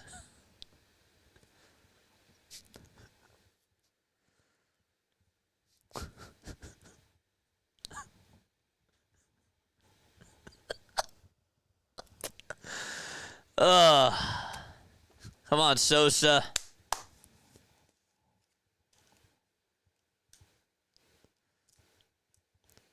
One-two pitch to Sosa, and a fly ball, foul ball, and out of play it goes. 10 games versus the Pirates, Rockies, and A's. I'll bet we can go 5-5 if we really tried. I was just trying to do the math. 4, 3, and 3. Yeah, that equals 10. JJ, good job. I think it's really 3, 4, and 3 because they play 4 against the Rockies, right? They just want to sleep good tonight. Here's the 1-2 pitch. It's grounded over towards shortstop. This won't help. The throw to second, there's 1. The throw to first in time. And, well, the Phillies have been asleep at the wheel, speaking of sleep, and we're going to the top of the 7th. It's 3-1. Pittsburgh. Pham, Gorski, and Triolo are due up. That name is going to give me nightmares. The human calculator strikes again. I was trying to figure out the Pythagorean theorem with that. It's all right. 195 people tuning on in. Make sure you guys hit the thumbs up button. We have 126 likes, which means that 49 of you, 69 of you have not hit the thumbs up button. Math is hard. Knowledge is power. Hitting is hard. That's the motto that Rob Thompson lives by. Hitting is hard. That's probably what he's going to say. Because he always finds ways to make excuses. And I was a fan of this guy. I supported them. I did. I was a Rob Thompson supporter. I was a cheerleader. And man, oh man, have I been wrong. 3, 4, 3 equals 10. Very good, JJ. I'm going to make a couple of shorts tonight. There's probably some good ones out there. Yeah.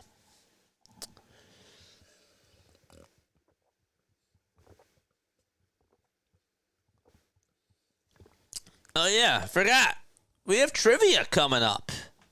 Man, I forgot all about that. Bryce Harper just became the 8th active player to reach 1,000 RBIs. The tweets just keep coming. Words are hard. You know what game is the best? I'm sorry. Best board game of all time? Something will probably say Monopoly is a good one. Monopoly is a good one. But I'm sorry. If you don't like Scrabble, get out. Scrabble is my favorite. Scrabble's the best. Because you get words. You got to create words and you do math. It's beautiful. 1 ball, no strikes. Whoever invented Scrabble is the GOAT. Breathing is hard, says Larry. Yeah. You just took one. Right before you typed. Good job. 1 ball, 1 strike to Tommy Pham. And the pitch, swing and a miss. Thanks for the heads up, JJ. Got my thinking cap on. They don't say that much.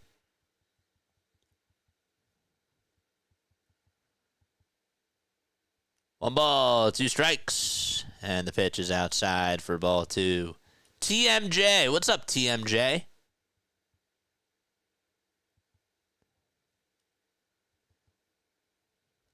TMJ.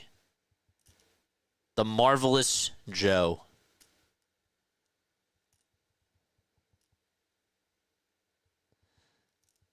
Two balls, 1 strike, and the pitch is a foul ball. Scrabble is fun, but I'm more of a Pictionary person. Pictionary's good. 2-2. Line drive past the dive of Harper out to right field, and Castellanos fields it on the ground. And a leadoff single. Suarez still pitching. Letter word numbers. Yes. Zach Wheeler's going to pitch tomorrow. And he's going up against Carmen Mlodzinski. And then Mick Abel will be making his Major League debut against Paul Skeens on Sunday.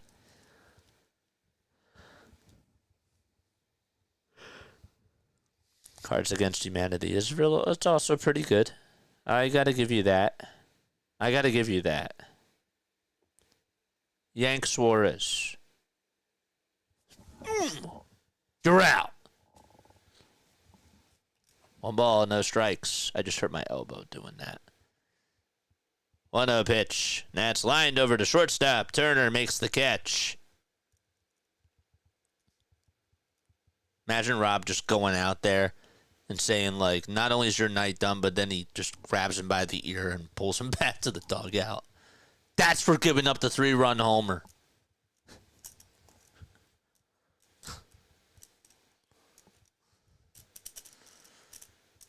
One out, top of the 7th.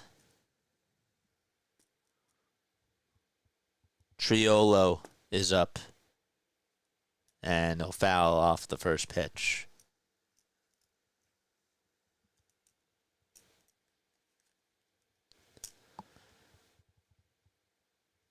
Ruchika, who will win? One of these teams.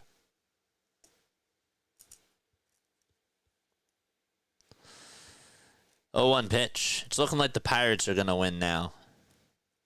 It's 3-1. 0-1 is fouled off.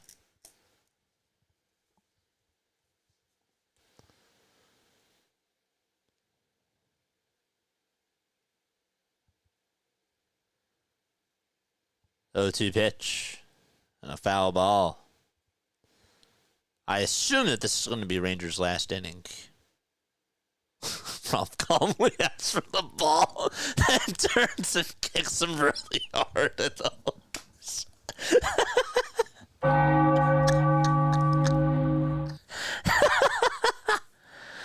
0-2 pitch. There's a fly ball hit out over towards right field. Castellanos backs up, runs back, makes the catch in front of the warning track, and throws it over to second base and draws the throw. Phillies are great. Oh, my gosh. JJ loves Truth or Dare mixed with Twister and a bottle of Patron Silver. Where's John when you need him? Where is Statler?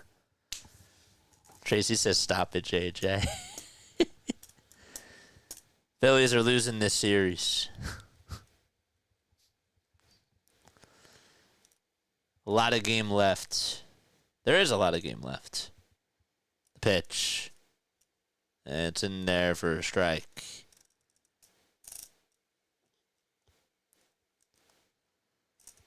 The ball is 1 strike. Suarez gets set at the letters. And the 0-1 is grounded over to third. Bohm has it, throws it to second. And that's all she wrote. 5-4 fielder's choice. It is stretch time in Philadelphia. Wes Wilson, Yohan Rojas, and Trey Turner are all due up to bat for the Phillies. It is trivia time, baby. It is trivia time. I'm going to ask you a Phillies trivia question, and if you do get it correct, you will hear this. If you get it wrong or incorrect, you will hear this.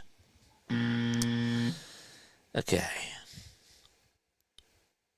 We're going to do this. The Phillies have won the NL pennant 8 times. Name me all the years. Just name me one year that they won an NL pennant. 1. Let's see if we can get all 8. 1 year that they won the NL pennant. That they've won it 8 times. Let's go. Tracy says D. 1983. 2022. 2024. This year, maybe. 1980. Jinx. That's 3. 2008. 1993. 83. What else? 1915. And 1950. And there's one more. 09. Good job, folks. Good job, everybody. Very, very nice job. I like that. I like that a lot. Bottom of the 7th, here's Max Kepler up to bat. And the first pitch is in there for strike 1. See, you're right, Larry. He's fine with pinch hitting Kepler for Wilson. But yet, if it's the other way around, he ain't going to do that. The ball is 1 strike to Max Kepler. And the pitch, it's another strike called. Holderman trying to get a hold here. Ryan Barucki is warming up in the pen. The ball's and 2 strikes to Kepler. And the 0-2 pitch is down for ball 1. Joe says, I was alive for 5 of them. That's good to know. I was alive for 2. 3, sorry. 1-2 pitch. It's outside for ball 2. That was good. Yes, everybody's a winner. I like that.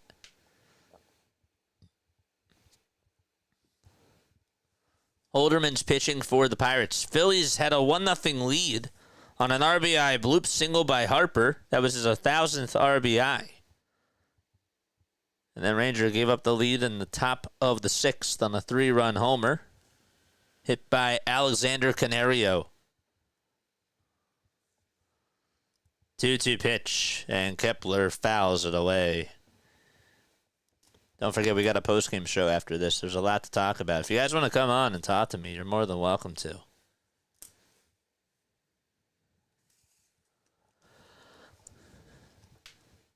All super chats go to the top, folks. Memberships, $2.99 a month if you guys want to become a member. Holderman gets set at the letters, kicks, delivers, and it's up high for ball 3.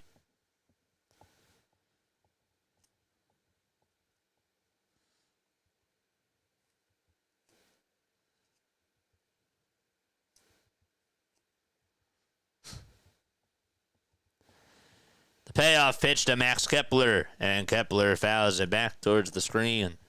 Christian Walker just hit a 3-run homer in the Astros game. All right, come on. Come on, baby.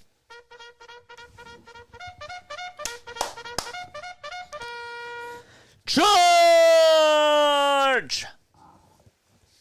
The 3-2 pitch to Kepler, and he pops this one up out over towards shallow left field, and it's going to be caught by the left fielder, Tommy Pham, for out number 1. Tracy says, I need answers. Well, the Phillies need answers in order for them to respond. Pirates have had some questions, and the Phillies need to have the answers.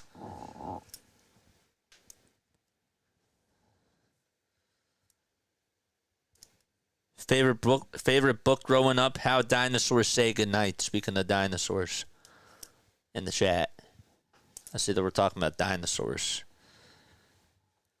Pitch is low for a ball to Johan Rojas. 1 out, bottom of the 7th. Holderman gets set at the letters, kicks, deals, and takes a strike at the knees.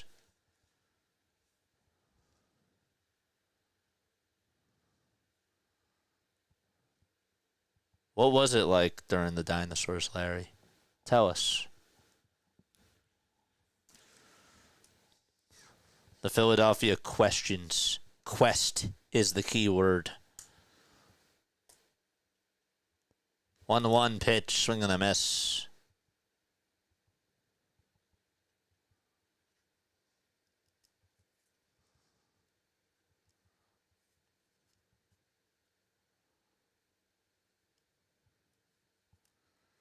One ball, 2 strikes to Johan Rojas. And Rojas slaps at this one. He pops it up in foul ground. And the first baseman gives it a look. And the Fanatic makes the catch. Well, he didn't catch it, but he dove for it on top of the dugout. And he's proud of himself. Congrats, Fanatic. He got to it.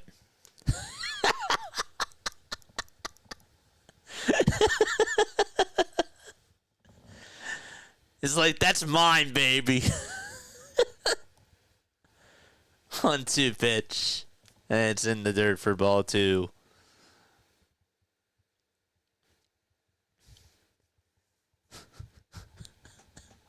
Love that hustle from the Philly Fanatic. Oh, that's beautiful. 2 balls, 2 strikes. And here's the pitch to Rojas. And he bounces it foul. Go Fanatic. That counts as a run, right? The Knicks are going to win. It's okay. 2 balls, 2 strikes to Rojas. And the next pitch, did it get a piece of him? I think it did. That was a little bat flip. Say it's 3 balls, 2 strikes. Thought maybe he got a piece of him, but it was pretty close. It was close. He just escaped it by a millisecond. It actually hit the umpire square on the shoulder. Ow, ow, ow. That's gotta hurt. Another reason for robo-umps. So that way umpires don't have to get hurt.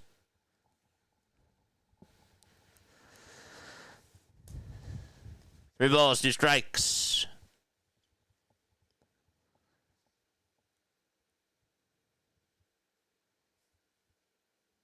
Here's the payoff pitch. It's low and outside for ball 4, and Rojas gets on with a 1-out walk.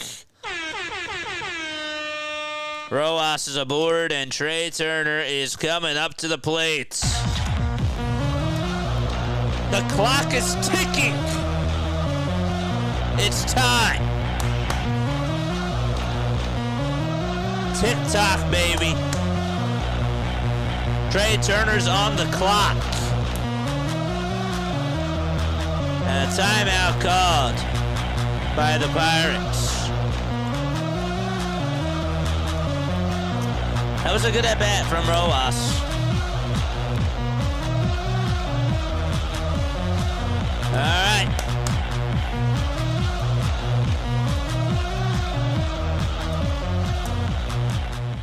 Please score some runs. Please, I'm begging you, says My Cool Hooks. I've been waiting for the offense to explode all day today, he says. 2-hour rain delay plus another hour for this. I need more, he says. Here's Trey Turner. First pitch to Trey. It's inside and low for ball number 1.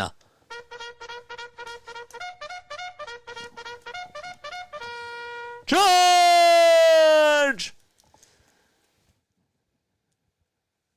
Olderman comes set at the letters, kicks and fires, and Turner bounces it foul and taps the bat, saying, darn it.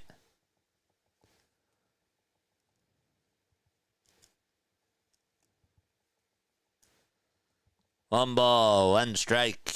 Don't forget to like and subscribe, baby. Let's get to 200 likes. The 1-1 to Turner. Strike 2. What's he looking at? It's a slider. That was at the knees. Oh, Trey.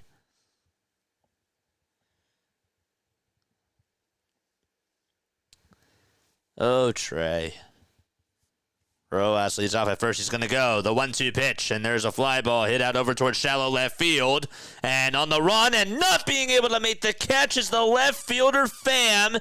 He just had it get out of his glove. He tried to slide, and it popped out of the glove. Rojas is safe at second, and let's see if the Phillies can capitalize. Oh, boy. It popped right out of the glove as he tried to slide. Hit the heel of the glove. That was bad base running by Rojas, too. Oh, man. Rojas kept running over to second, and he dodged a bullet there. So we're going to have a pitching change just like that. Wow. Okay, pitching change coming up, and Harper's due up, baby!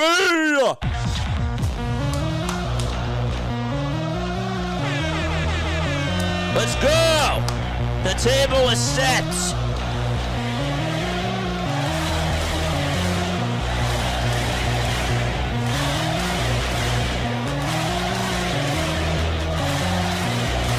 Let's go.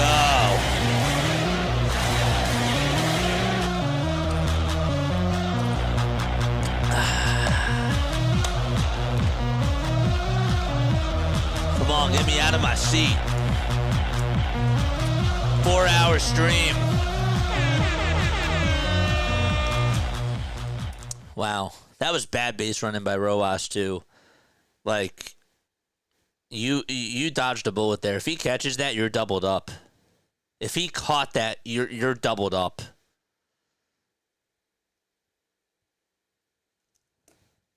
But, hey, we will take it. You don't just run to second base. He's coming in. He has to make that. He's trying to make that sliding catch. You gotta be aware. You do. He was lucky that he dropped it. It's crazy. It's absolutely nuts. Let's eat. I'm hungry. It's 10:30. I'm not supposed to eat after 10. I'm really not supposed to eat after 8. But I'm hungry. North Louisville with the optimism. Phillies ain't making it, he says. Love the enthusiasm, man. Let's go. Harper's up. The tying run's over at first. And the go-ahead run is up. Baruki versus Harper. Baruki, 15 strikeouts in 17 2/3. Harper's in the box. And here is the pitch. Swing and a miss. North Louisville, thanks so much for subscribing. What's up, JK, bro? You're not supposed to eat, period. Pop. Let's go. The balls, 1 strike. You just call me Pop?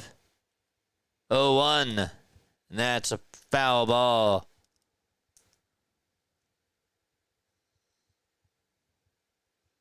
Pirates are winning this. I do sports betting. You guys don't understand. Okay? The table is set, so let's eat. You're right. The balls, 2 strikes to Bryce. And here's the pitch. It's outside and low for ball 1. I'm messing with you regarding the eating. My bad, bro. No. You're good. You good, man. I know. It's all fun and games. I appreciate you for coming on here.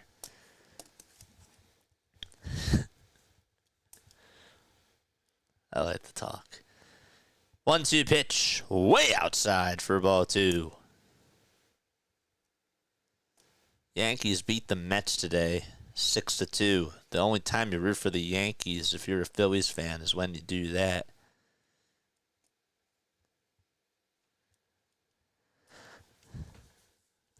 Two balls, 2 strikes. Harper, 2 for 3 today. The next pitch outside for ball 3. This is the inning here. Fans clapping along, hoping that Bryce gets on. Baruki can't hear the catcher. Fans are pretty loud. Schwarber waits in the on-deck circle. Here's the payoff pitch to Harper. Check swing. Did Harper go? They say, no, he did not. And the bases are loaded for Kyle Schwarber.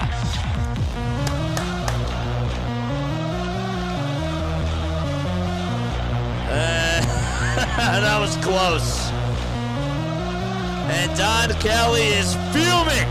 He's fuming for Pittsburgh. He is chirping with John Lipka. A call that went the Phillies' way. He is fuming. And now Derek Thomas goes out there and he's trying to back him off. Wow. 1 out. Don Kelly was chirping like a bird. And Lipka didn't make a good call there. Lipka was like, no, he did not go, and just tossed him. He's out. He is out of here. Wow. That's insane. 1 out, bottom of the 7th. Don Kelly just got tossed from Pittsburgh. Here's Kyle Schwarber. First pitch to Kyle. It's outside and low for a ball. 1 ball and no strikes.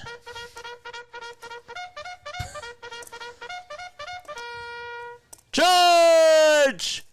Let's capitalize. A base hit ties the game, pretty much. The 1-0 pitch to Schwarber. It's low again for ball 2. I better see red lights in the chat. Give me those stop signs right now.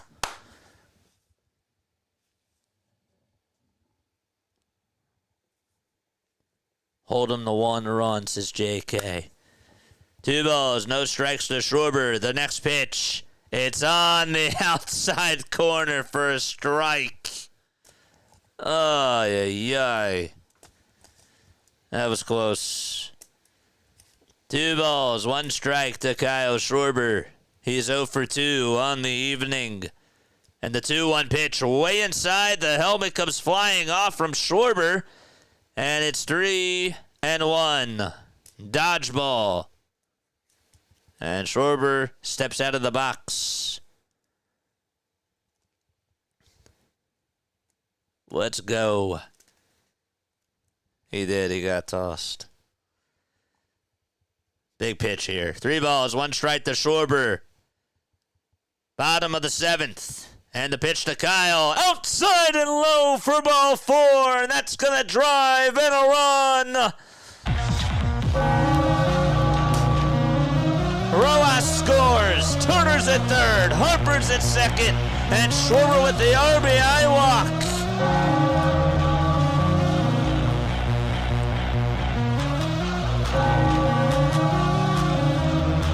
Let's go, baby!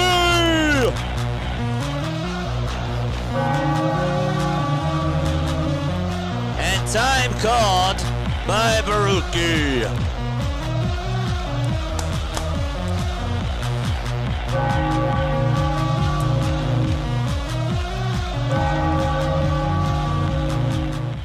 looks like Holderman is in a situation where he's probably not going to get a hold, right?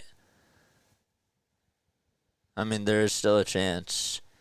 Umpire Sean Barber takes off the mask for a second. I think he issued a warning to somebody. 1 out, bottom of the 7th, and the pitch to Castellanos, and that's grounded foul. That Bryce call changed the whole game. Absolutely. Let's go. 2 runs on a bloop and a walk, and also, by the way, on a bad call by the third base umpire, John Olipka. We'll thank him for the rest of time, I guess. No balls, 1 strike, and the pitch to Casty, another foul ball. Just had a kid today. Come on, Casty.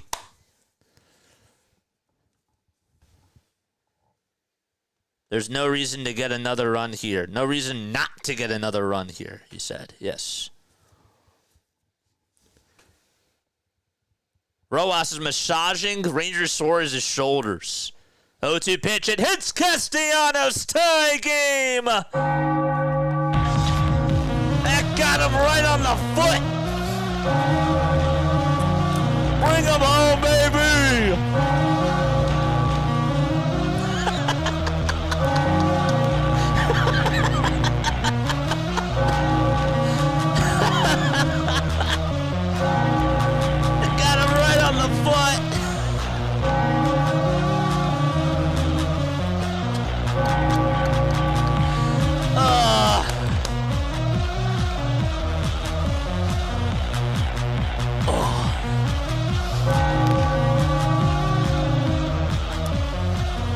That's gonna be it for Holderman.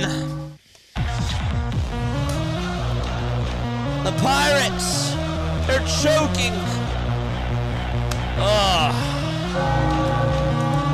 Let's go.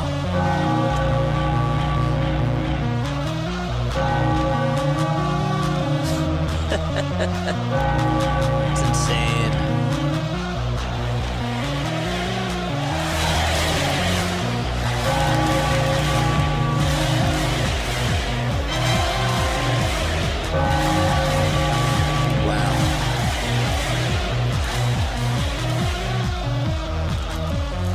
Oh, yeah. Whew. Crazy.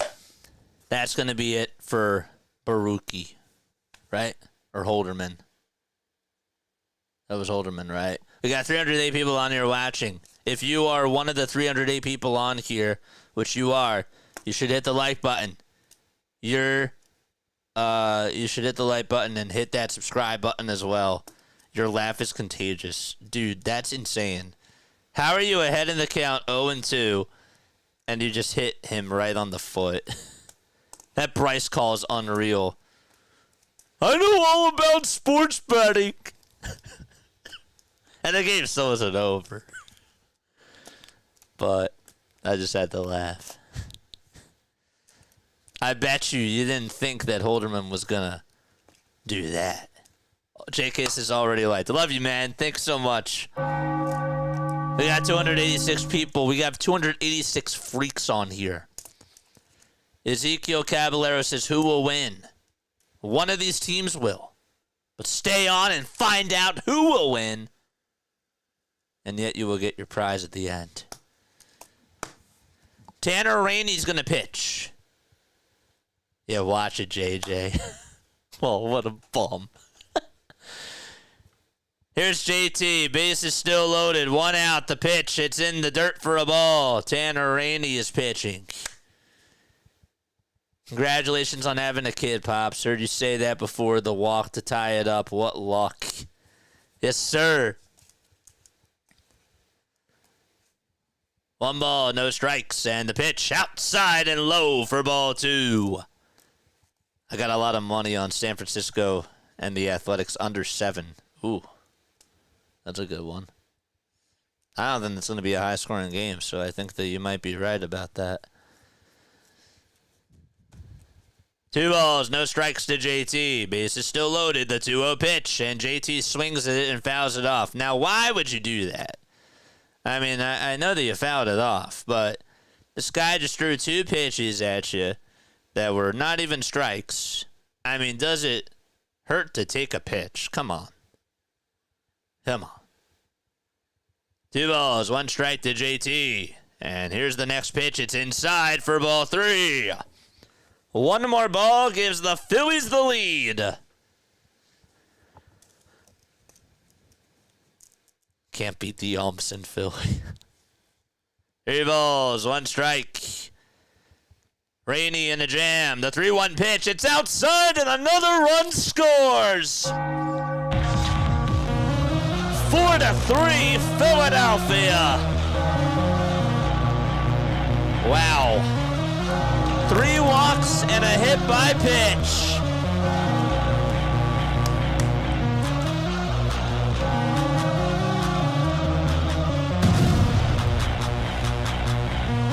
That was so loud off the bat, it didn't even hit the bat.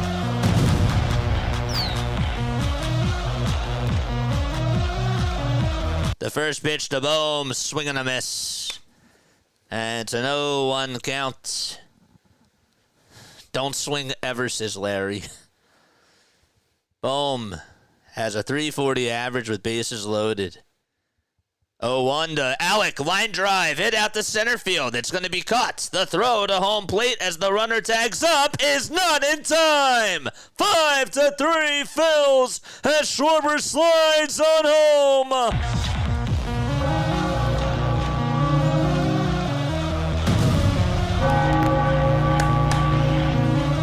Another small ball from Philadelphia.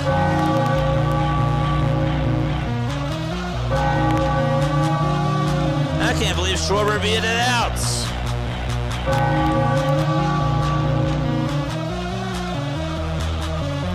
That was a nice throw, too.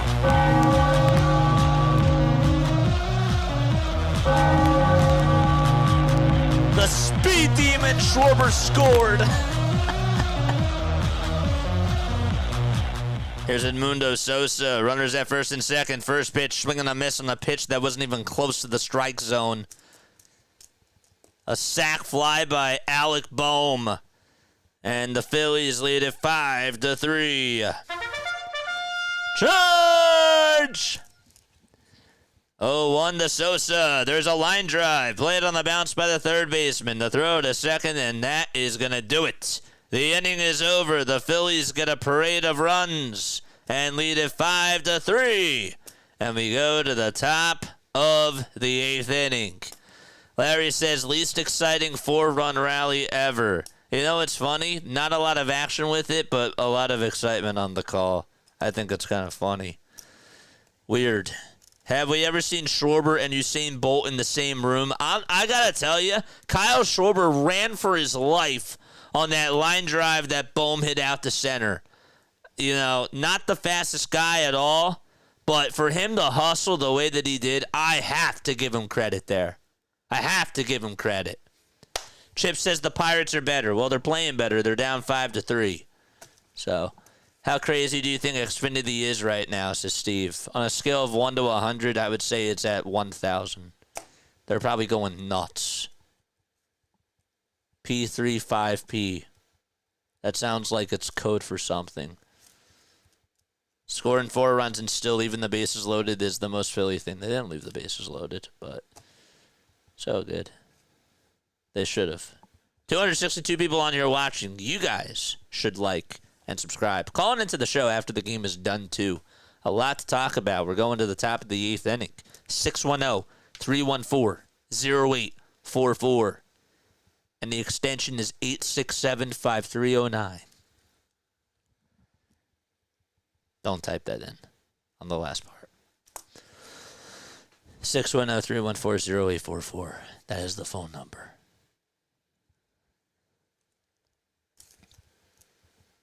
Vertical stream, we got 14 watching and 24 likes. That's nice. I like the Pirates more, but they absolutely suck, says Chip Games. Jordan Romano's going to pitch as we go to the top of the 8th inning.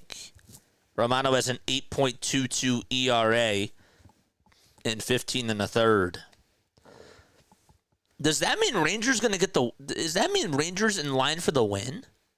I just realized this. He's in line to get the win, right? He's already pitched 7 innings. He is. He's in line to get the win now. 8675309. Here's Andrew McCutchen. We call every single Phillies, Sixers, and Eagles game. The pitch, it's down low for a ball. Max Kepler's playing out in left field. Does JJ do every Phillies game? No. We just do every Phillies game. Yes. I do every Phillies game. We also do Sunday Night Baseball as well. 1-0 pitch, and it's outside for ball 2. 2 balls, no strikes, and the pitch is high for ball 3. Come on, Romano. Get your act together. 3 balls, no strikes. Fasten those seatbelts for Romano. 3-0 pitch, way inside for ball 4. Oh, no, don't get the yips. Please don't get the yips. That's not what we want. So the tying run's coming up to the plate. And Andrew McCutchen gets on with the leadoff walk. Somebody should be warming up in the bullpen right now. Warm up the bullpen now. Up now is Joey Bart. First pitch. That's a strike. It's right down the middle. Cool. Sunday Night Baseball is the Subway Series. I'm broadcasting it. Absolutely, we are. Absolutely, Jonathan. Get those likes up and those subs up. 0-1 pitch to Bart. Ground ball. Hit over to shortstop. The throw. The second, there's 1. The throw to first. 2. A double play. 2 gone in the top of the 8th inning. Just what the doctor ordered. That's the best medicine that the Phillies could have asked for. 6-4-3. Started by Trey and ended by Bryce.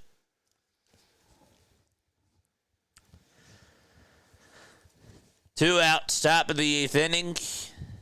And Ke'Bryan Hayes is up. And the pitch is in there for a strike. It does every Friday Phil's game on even numbered days as long as there's a rain delay. The pitch. And it's low for a ball. I don't hate you, JJ. Hate's a strong word. I hate the Phillies when they don't score. Absolutely. That's a relationship, though. 1-1. And it's popped up over towards the first base side. Harper gets under it in foul ground. Makes the grab. Squeezes it. And there's out number 3. We're going to the bottom of the 8th. So just a leadoff walk from Romano. And he got a double play ground out.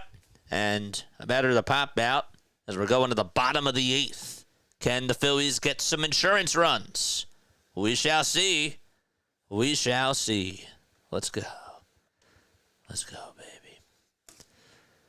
BW! What's up, BW? How are you doing? BW is the man. If you guys like Baltimore, if you like the Orioles, if you like anything Orioles related, that guy has you covered with the play-by-plays and with all the news about Baltimore. He is awesome. Go give him a like. Go give him a shout-out. And make sure that you guys tune on in to every Orioles game on BW's channel. We love BW. 242 people viewing, 160 likes. We need some balance here. We do. We're lopsided. We have more viewers than we do likes. On a balanced scale, it looks like this. 8 straight scoreless outings for Romano. Yeah, he's pitching better. He's pitching better. I got to give him that. I do. I have to give him that. We are approaching the 11 o'clock hour. We've been live for 4 hours and 21 minutes. It's great. Parmesan was a great pitcher for the Phillies, but his jokes were very cheesy. That was funny. Maybe 9, I lost track. Do the math, Larry. 9 pitch inning for Romano after walking the leadoff hitter on 4 pitches. That's actually pretty impressive when you really think about it. Lived in Baltimore for 8 years. It's a great city, says Tracy. It is a good city. Charm City chat. And again, thanks so much, BW. Got 244 people tuning on in. Hit the like button, people! Kepler's going to lead off the inning again. Led off the 7th and now takes ball 1. This is not Carson Wentz. This is Joey Wentz pitching, spelled the same way, W-E-N-T-Z. He's 27 years old. He's from Lawrence, Kansas. The 1-0 pitch, and it's in there for a strike at the knees. I have to look up to see if they are related. I'm sorry. 1 ball, 1 strike to Kepler, and that's fouled away.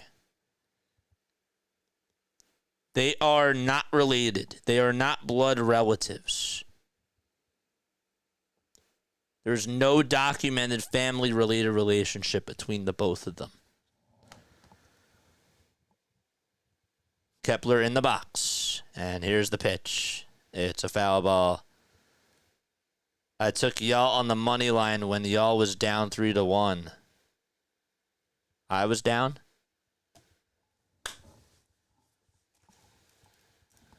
Gotcha. It's nice. Hang on, though. 1-2 pitch, and it's up high for a ball. Ranger Suarez is done pitching. He went 7 innings, my friend. He's in line to get the win. I don't know if you bet, but if you're betting on him to get a win, he's in line for it. 2 balls, 2 strikes to Max Kepler. The windup and the pitch to Max. There's a fly ball hit out over to left field. It's carrying over towards the track, and it is fouled away.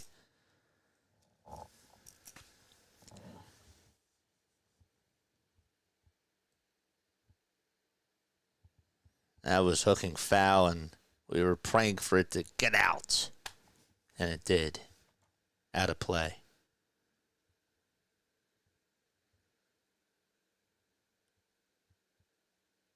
Philly it. I'm going to start saying that. Phillies better Philly it.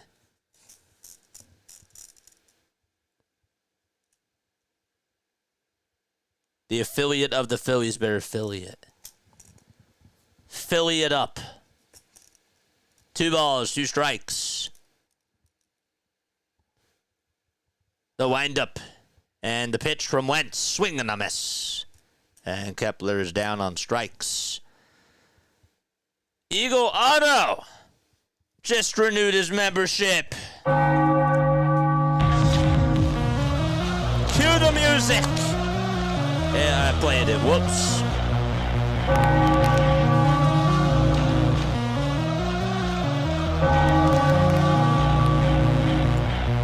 Thanks so much, dude. Here's Johan Rojas, who's 0 for 2, and he takes outside for ball 1. You know what this game reminds me of? Remember that game last year where the Phillies played against the Mets and they were down, and the Mets walked the bases loaded in the 8th inning and gave the Phillies the lead? That's what this game reminds me of. Here's the 1-0 pitch to Rojas, and he dodges out of the way. It's inside and low. Let's get some insurance runners left on base. I figure I owe you at least that. Eagle Auto, you are...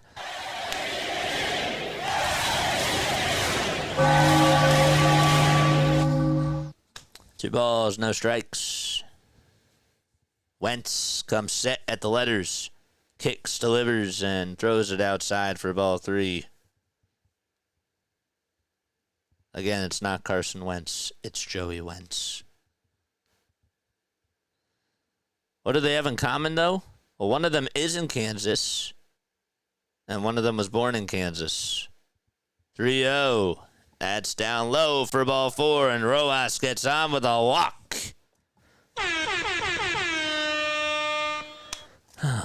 You get a walk. You get a walk. And you get a walk as well. Oh, do not disturb just went on. Can't have that happen. because I got my Twitter notifications on. Straight Turner, and there's a line drive hit out over to right field, and that's going to drop in for a base hit over on the track. Rojas is rounding third. He's being waved home. The throw to the plate. Safe is the call. Trey Turner comes through with an RBI double, and Rojas dives into home plate. Turner's at third.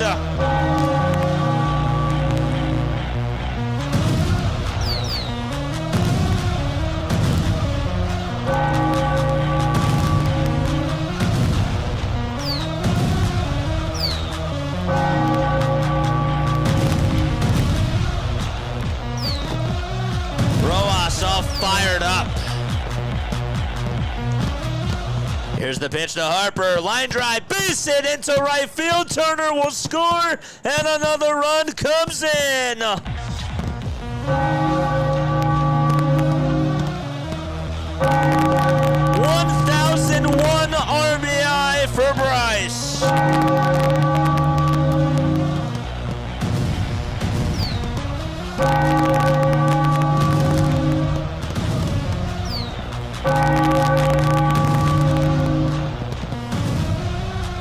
What a game.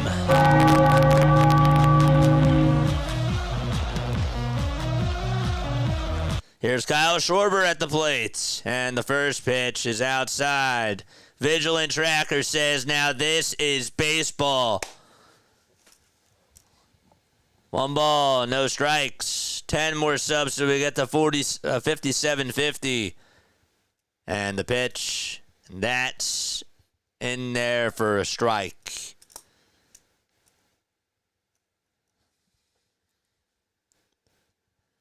One ball, one strike, one out, bottom of the 8th. Schwarber with the yellow batting gloves takes the next pitch down and away for a ball. Of course the Phillies are doing this against Wentz. I mean, that's just a Philly thing, right?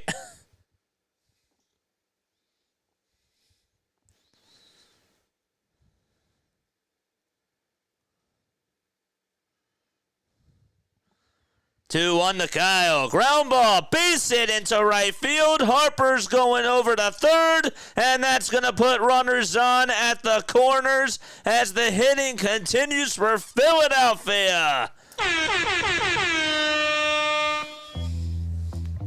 Take that, Wentz.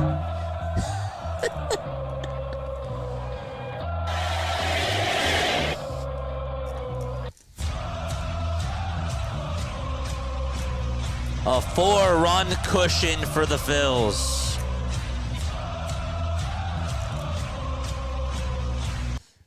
Wentz still pitching. Castellanos up.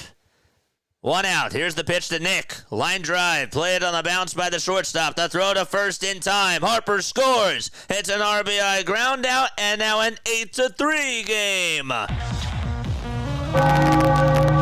by the way, Schwarber did go over to second. That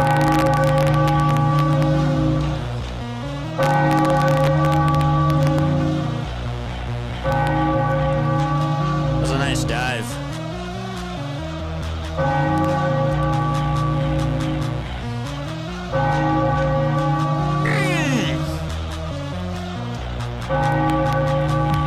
Get me fired up.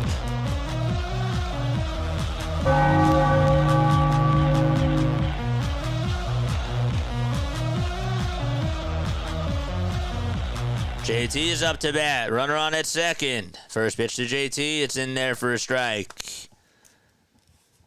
And he takes it for strike 1. Chat is live. Alive. Charge! The 0-1 to JT. And that's fouled away. 8th inning enthusiasm, JJ. You were born to be wild. Born to be wild. Oh, that's a good song.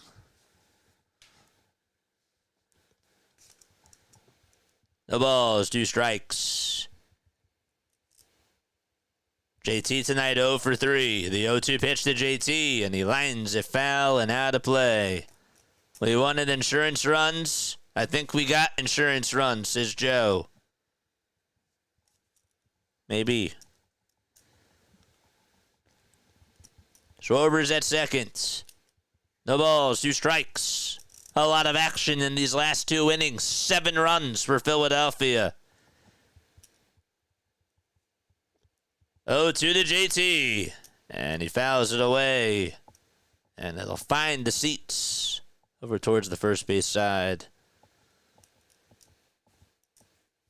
Was that Casty who got a hit? It was an RBI ground out by Casty. He didn't get a hit. He hit the ball, but he grounded out. Steppenwolf, yes. The ball's 2 strikes to JT Realmuto. There's the 0-2 pitch. There's a ground ball hit over to shortstop. This should end the inning. The throw over to first is in time. The Phillies do tack on 3 more runs and lead it 8-3. And we're going to the 9th inning. Can the Phillies hang on to a 5-run lead? To be or not to be? That is the question. Let's go. After the game, we got a postgame show, by the way, folks. Let me go to the monologue screen for a second. If you are tuning in for the very first time, hello. We are not in a rain delay. Let's take that off. There it is. My name is Jason Joseph. This is Play-by-Play with JJ. I go on for every Phillies, Sixers, and Eagles game. And I also do Sunday Night Baseball as well.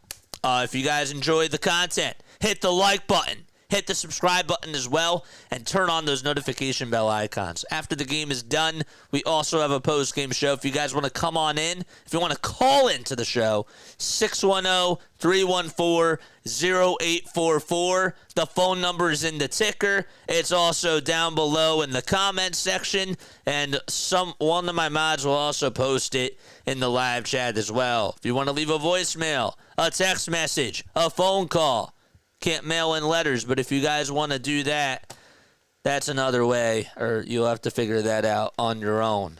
But 610-314-0844 is the phone number, folks. Appreciate you all. Memberships. They are $2.99 a month as well. We don't play ads on here. This is how we promote the channel, though. Spread the word. Memberships. There they are. 8 more subs so we get to 5750. We have 234 people tuning on in. I bet you we did not get to 200 yet. Let's change that. Phillies changed the narrative tonight. Let's change the narrative of this game. Larry spoiled it. He said he's going to save Alvarado for a close game. No spoilers in the chat, Larry. What's your phone number? 610-314-0844. That's the phone number to reach me on Play-by-Play with JJ. Daniel Roberts going to pitch. The Phillies called him up in place of Aaron Nola. So, 13 games he's pitched in the minors, and he has a 1.2 ERA. And he will face the guy that hit a 3-run homer off of Ranger. And here's the pitch. It's outside. That's actually on the outside corner for a strike. How are both teams playing? Phillies lead at 8-3. We're in the top of the 9th. Phillies were down 3-1 heading into the bottom of the 7th. 0-1 pitch. It's in there for strike 2.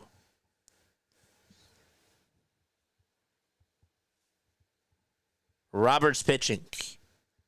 No balls, 2 strikes. Canario 2 for 3 today. Here's the 0-2. Canario, he did not go. The pitch was outside. Hit the thumbs up, people.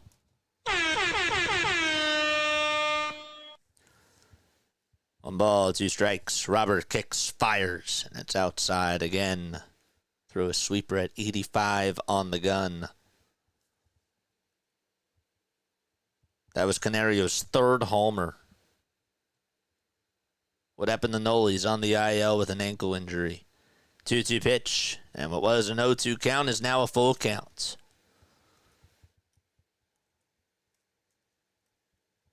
Somebody's calling on into the line. Beautiful. 3 balls, 2 strikes. There should be a middle finger up button. Well, I appreciate that, Larry.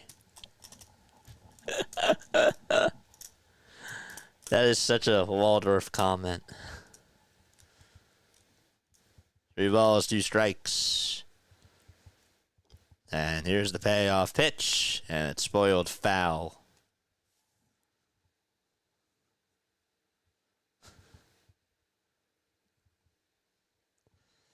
I've been sitting for, 4.5 hours? Crazy. I didn't realize that.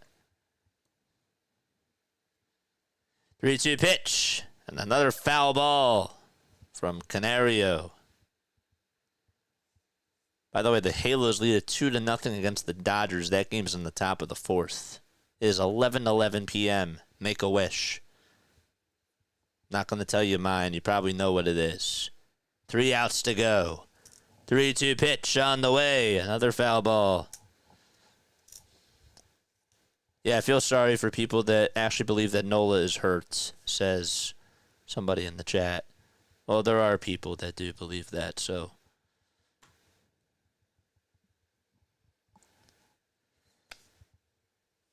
Payoff pitch on the way. It's grounded over towards the third base side. It's a foul ball. Big Mo DB says, hurt feelings maybe.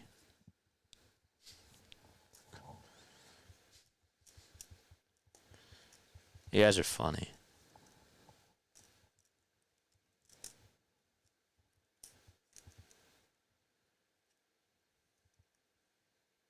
Payoff pitch. Popped up. Hit over towards the first base side and foul ground. Does Harper have room? He does not. Hits off the top of the dugout.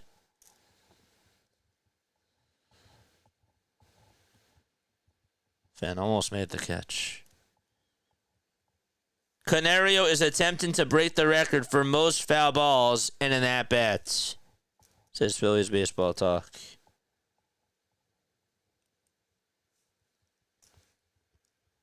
Maybe. 3-2 pitch. It's inside for ball 4, and Robert gives up a leadoff walk. Hit the like and subscribe button, baby. Dodgers are losing 4-0. Mets lost today. The Braves won. Hold up.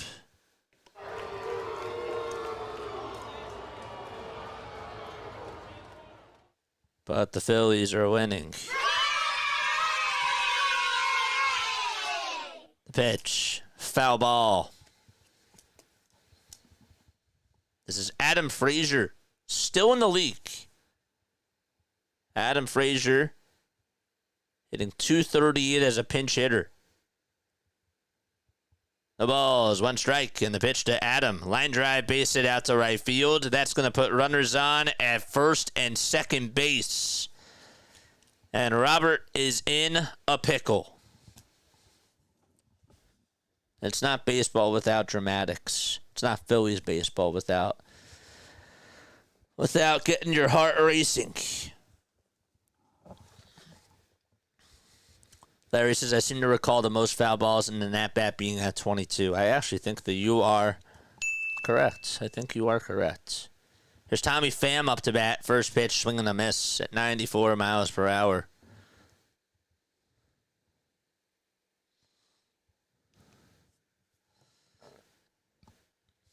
The ball is 1 strike to Tommy Pham. The 0-1 pitch, outside for a ball.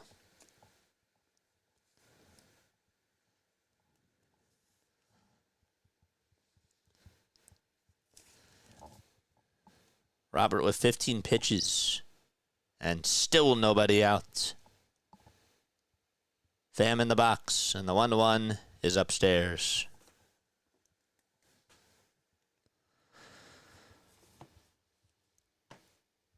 Two balls, 1 strike. 5 seconds left on the pitch clock. And the 2-1 pitch, strike 2. It's a sweeper at the knees. Again, calling into the postgame show, 610-314-0844 is the phone number. Robert kicks, delivers, swing and a miss. A pitch that was in the dirt. And Pham went fishing. And there's one gone. Cha-ching. Couldn't have come at a better time. I don't know what Pham was thinking there. But I'm sure Robert was like, yep. Strikeout. Gorski's up. And the first pitch that he takes is a sweeper that just is above the zone.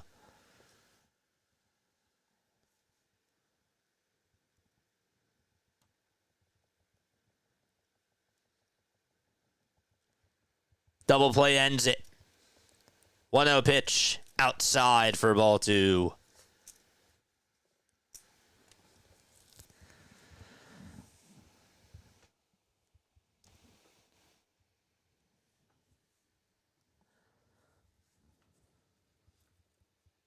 Two balls, no strikes. And there's a cutter that's thrown by Robert, and it's in the zone, and taken all the way by Gorski for strike 1. Maple Leafs just won. 2 balls, 1 strike. The windup and the next pitch. It's taken at the knees for a called strike 2.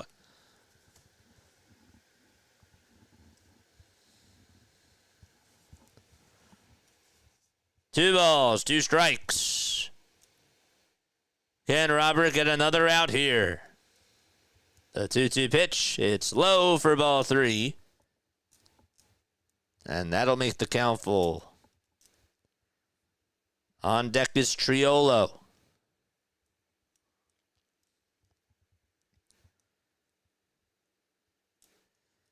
Five seconds left on the pitch clock. And Robert with the payoff pitch. It's outside, and the bases are loaded. And no conversation. Caleb Cotham's calling, making the call to the bullpen. Wow. Go out there and talk to him. What's going on? Talk to him.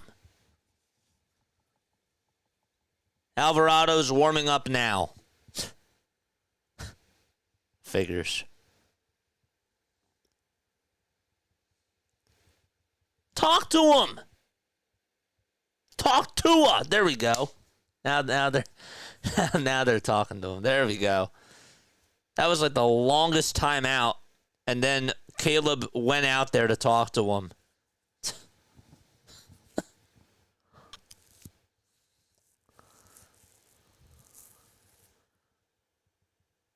Earth to Rob.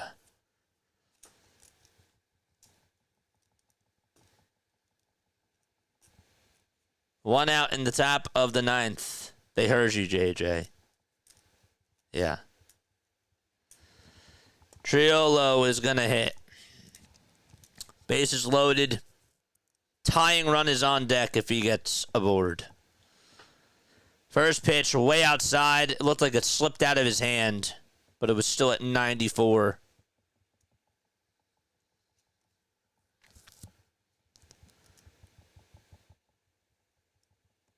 One ball, no strikes.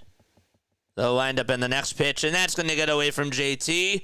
But no one came in to score, really.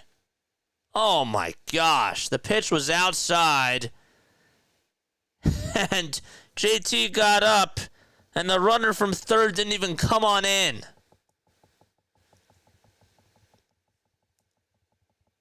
Wow.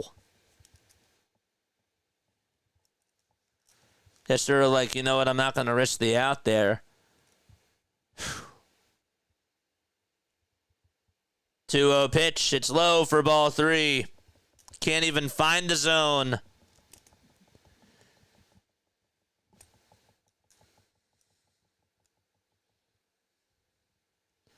Canario at third. Frazier at second. Gorski at first. 3 balls, no strikes. And the next pitch way outside for ball 4, and here comes the tying run. 8-4.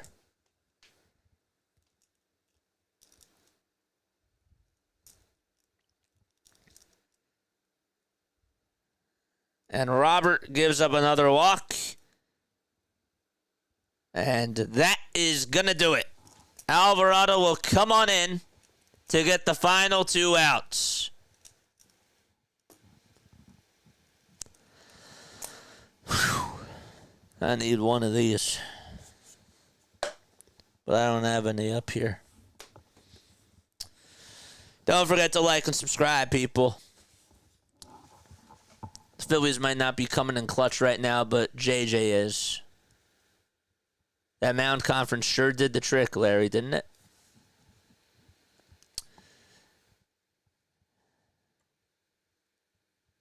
How is this even real? It's 11:21 p.m. at night. It's all a dream. Go back to bed. Baseball's a crazy sport. Baseball is a wild sport. Absolutely, Swisha.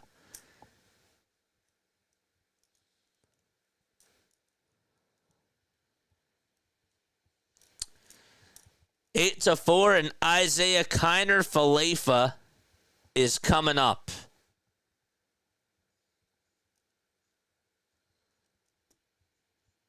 I hear you. I hear you, people. 8 more subs. Come on. We have 271 people tuning on in. I bet you that we didn't even get to 200 likes. Come on, man. Come on. I need y'all to help me out. Just like I need Jose Alvarado to bail us out, I need you guys to help me out. There's no reason why we shouldn't have 200 likes. We're at 189. We have 265 people tuning on in. Come on. Come on. Keep the likes coming. Horrible pitching. Well, welcome to baseball. It's 10:21 in Memphis. It's not a dream, bro. Well, it ain't a dream. It's not. But it's also 1 a.m. somewhere. Smack that like button. Let's go, baby.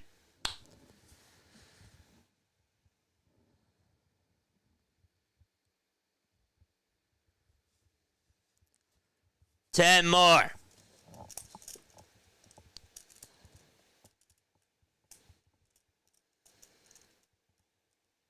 O'Neal Cruz is going to pinch hit. Figures. He was out today. He had some back problems. Lefty versus lefty. The first pitch from Alvarado. Swing and a miss.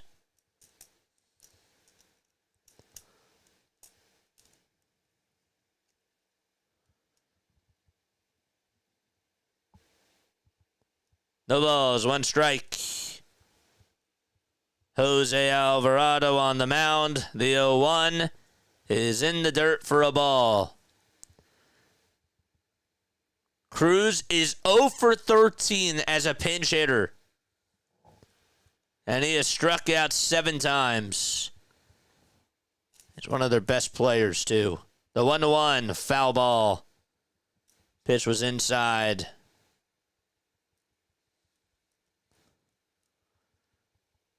5 more likes till we get to 200, baby.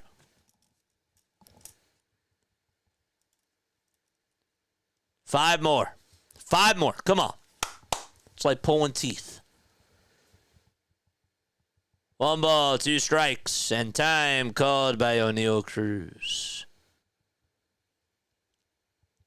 He's the tying run.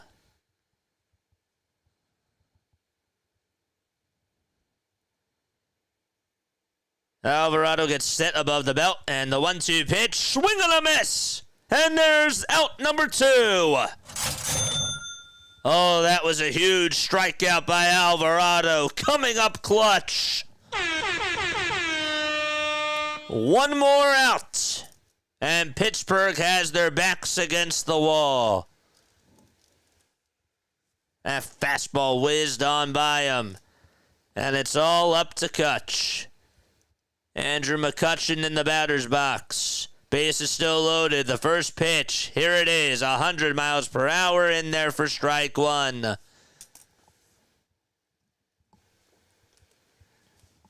Three career grand slams. No balls. One strike. The leg kick and the next pitch. Ground ball hit over to shortstop. Turner has it. Throws it over to first. And that is the ball game. So the Philadelphia Phillies take game one of this series against the Pittsburgh Pirates on Rivalry Weekend. Ring the bell. The Philadelphia Phillies win.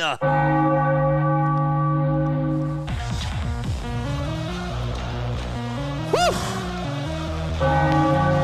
You can take a breath.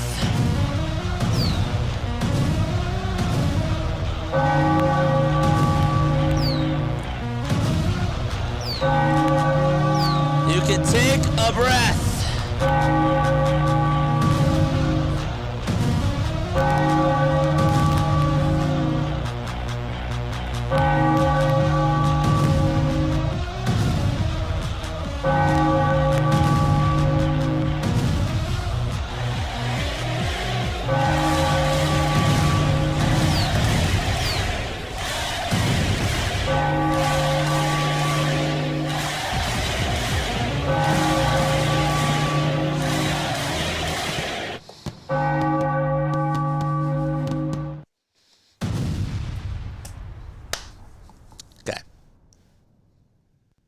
A lot to talk about. A lot to talk about after that game. The bottom line is that they hung on and they got the win. That was ugly. That was not a recipe for success. But you know what? At the end of the day, I care about the W's. That game was exhausting. That game was weird. And we'll talk all about it. We're going to break it all down. 610-314-0844 is the phone number, and I want to hear your thoughts. My little snippet of this postgame show will be this. Ranger pitched great, and not enough from the bats. 8 runs, JJ. Not enough. They won ugly. Nice. Take the series tomorrow. Congratulations to Bryce on his 1,000th RBI. I need more. And we'll talk all about it. I know it sounds like I'm being negative, but I feel like that this team deserved, this team needed to do more.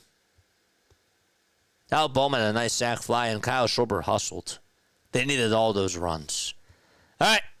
Love you, and I will see you in just a little bit. Do not go anywhere. Do not change that dial. We got a postgame show. All right. See you all in 3 minutes. Give me 3 minutes. All right. Be right back.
graduated from Rowan University in the spring of 2022 with a sports communication and media degree. I got to actually call minor league baseball and G League basketball games while I was in school. And then I graduated, and as soon as I graduated, I went to NFL Films in Mount Laurel, New Jersey. And as much as I loved that experience, I missed putting on the headsets. I decided, you know what, talk is cheap. I have a laptop that's in my house, and so 21 months later, here we are, still on YouTube, calling games and building an incredible, loving community on here with the people that I call my Philly freaks with a capital P and a capital H. We go live for every single Phillies, Sixers, and Eagles game, and we do it like old school radio play-by-play style. I'm Jason Joseph, and this is Play-by-Play with JJ. I showed a swung on, barreled out to right field. Bye-bye baseball. That baby is long gone. Hello. If you are tuning on in to this, welcome aboard. Welcome aboard to a late night Phillies postgame show with your boy, JJ. Hit the thumbs up button, hit the subscribe button as well, and turn on the notification bell icons. There's a lot to break down here. JJ, the Phillies put up 8 runs tonight. JJ, the Phillies got the win. JJ. Isn't that all you want? I wanted more. No. This team tonight, let's be real. What ended up happening in this game, and sure, I'm happy that they got the win. You put up 1 run in 6 innings against a guy in Andrew Heaney who just was let off the hook. You had so many chances in this game to try to put up runs on that guy, and you just came up short every single time. Do you know what happened? You need to be thanking John Lipka for the rest of the night. Who's John Lipka, JJ? The third base umpire that threw out Don Kelly after an egregious call on what should have been strike 3 from Bryce Harper. It's baseball. I know. Umpires are human, and we've complained about it from the other side. But let's be real. The game is not what it is. The result is not what it is if Bryce Harper strikes out there. Sorry. I am usually the positive, optimistic guy. But with the way that this season has gone, the Phillies deserve this. They deserve the criticism. And again, I will celebrate the win. But I leave this game more so annoyed, specifically in that 9th inning, when again your manager falls asleep at the wheel. This hasn't happened just one time. It hasn't happened twice. You go to Jose Alvarado with bases loaded, and it takes you 7, 8, 9, 10, 11 walks for you to just go to him. When you put an Alvarado in that spot, you're putting him in a position to fail. You're saying, clean up this guy's mess. And it is such an awful move. It's a slap in the back to your player. You're supposed to say, I have your back. And you're putting him in a position to fail. And this manager continues to do that time and time and time again. How can I be happy about that? If they played against the Dodgers, if this was against the Cardinals, they lose this game. I didn't really think I had a lot of rage in me, and I had all these negative things in me, but I do. I do. JJ, the offense put up 9 hits today. Let me tell you the big hit of the game. The big hit of the game was the RBI double by Trey Turner. RBI walk in that 7th inning. Let's go through the scoring. I mean, it's right here.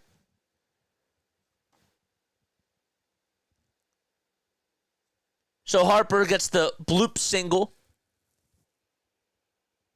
Then you're down 3-1. Schwarber walk. Casty hit by pitch. JT walk. Bohm sack fly. They played small ball. But to be honest with you, the Pirates really dug themselves in a hole from management. And then Turner had the RBI triple, and Harper had the softest single out to right field. And then Casty grounded out. That's how you got 8 runs tonight. Sure, you're going to win ugly. Sure, not everything is going to be satisfying to the eyes when you're playing against these teams. But how many times this year do I see this team underperform against teams under 500 that they should just spank? I see it more times than I should. Didn't think I was going to go here. You didn't think I was going to go here is what I'm saying. I had to. How do you hold Daniel Robert in there for that long? As soon as he gives up the walk there, Matt Strom or somebody else has to be warming up in the bullpen. And it shouldn't have had to be Jose Alvarado. I really want to I want to say to Jose Alvarado, man, this guy, you want to save him, and it shouldn't have gotten to that situation. This guy has been used so much. There's going to be a lot of wear and tear on his arm. And Dave needs to go out there and get another reliable bullpen piece. But I can't stand it when your manager just doesn't warm up somebody in the bullpen. I'm fine with him going to this guy in the 9th. But as soon as the first walk is given up, and these pitches aren't even close, red flags need to be shining in your eyes.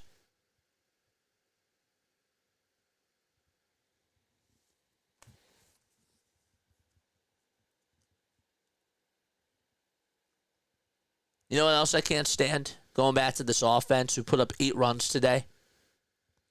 2 for 10 with runners in scoring position. Does that surprise anybody? I don't think so. You left 9 guys on base. Again, if you want to call yourself one of the best teams in baseball, this just can't happen. I'm sorry. I feel bad that I feel this way. But how can I feel happy? Tell you the one thing that put a smile on my face, Kyle Schwarber might be the slowest man in the world. But dude, he tagged up on that sack fly on that fly out to Bohm. From Bohm, and he ran for his life. We had base running plays by Rojas, and it took Tommy Pham to misjudge a fly ball out in left field for him to just stay put at second base. That's not skill. That's luck.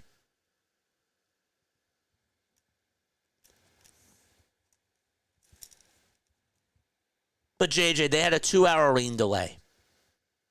Give them some grace there.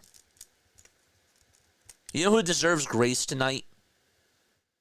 Again, John Lipka. that third base umpire, the Phillies fans need to be thanking him, not the fans. The players need to be thanking him. And I don't usually like to say, well, umpires win you games. But that changed everything.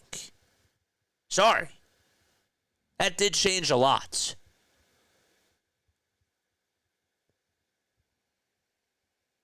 You know who else they got to thank? And obviously he's my MVP. Ranger Suarez.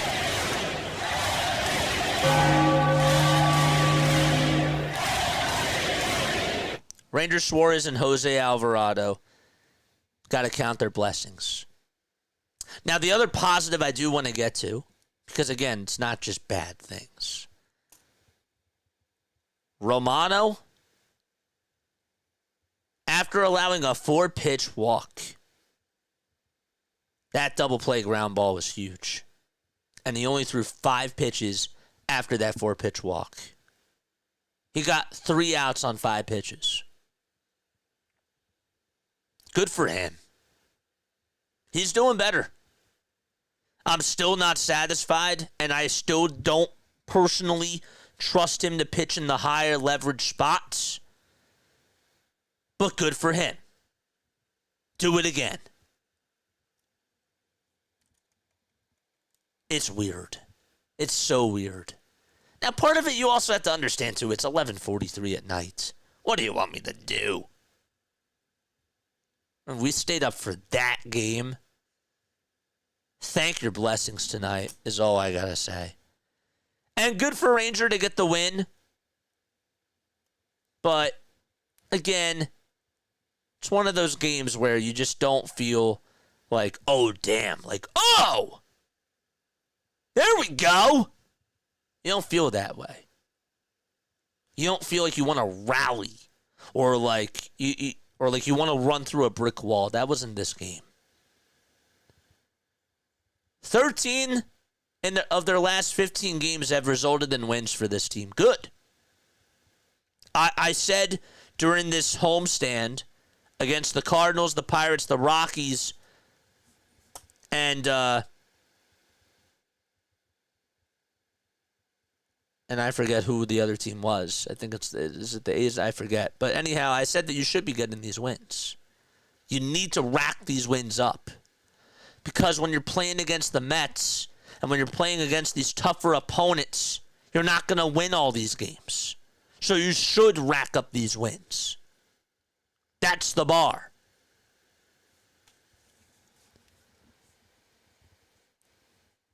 But yeah, how do you guys feel? Calling into the show. If you guys want to share your thoughts, we can agree, we can disagree on things. I want to hear what you guys have to say. 610-314-0844.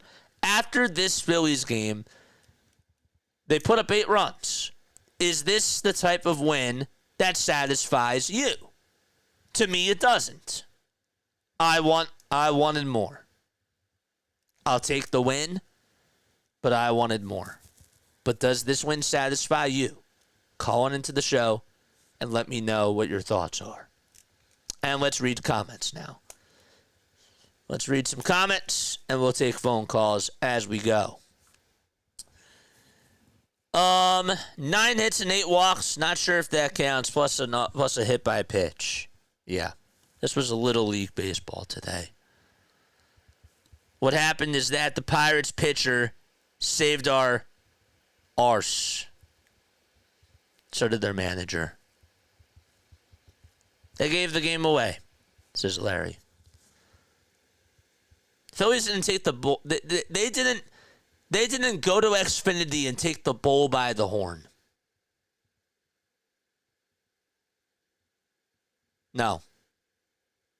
The bull was like the Aladdin magic carpet. It just came right to the rescue and lifted them right off their feet and got them out.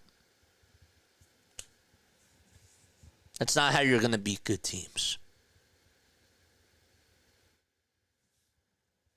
But again, we'll take it.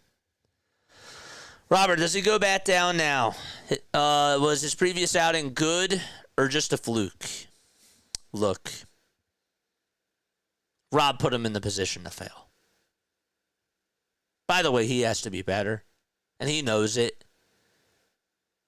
But to put him in, and now I'm going back and I'm really trying to peel back the layers here. When you put him in for the 9th inning, okay, it's his first start. You see that he's all over the place.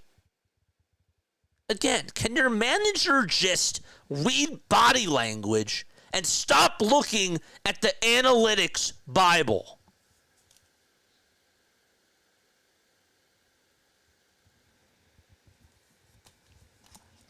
I don't know. He deserves another chance. He didn't have a good outing. But for him to be left in that long, that's more so on the manager.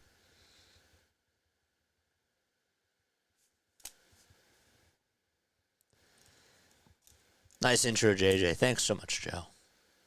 202 likes. Keep the likes coming, man. And again, if you guys want to call in into the postgame show, you can. You're more than welcome to. Get the series win tomorrow. And you know what? If they get the sweep on Sunday against Paul Skeens, I'll be very happy. But I don't feel good after this one. JJ wants 15-0 against the Pirates. It's not the number. I wanted this team to go out there and make a statement. They should be pounding on this Pirates team. They should be. They had so many chances early on to tack on runs. And again, you let Heaney off the hook. And why I'm frustrated is because time and time again, when they're just leaving guys on base. And they got their 8 runs because the Pirates' pitching was bad. He didn't just smack the ball. He didn't put up good fight and at-bats when it mattered the most. They were just they gave the game away. And John Lipka caused a big change after Bryce Harper struck out. It's going to get swept under the carpet, but again, it's what happened. One went our way from once. Nate says, why don't you go on the Pirates podcast? Is there a Pirates podcaster out here? If there is, drop who it is down below. I am always interested in learning about other content creators for baseball and, and learning from them. Turner and Harper were combined 5 for 9. I'm just not satisfied.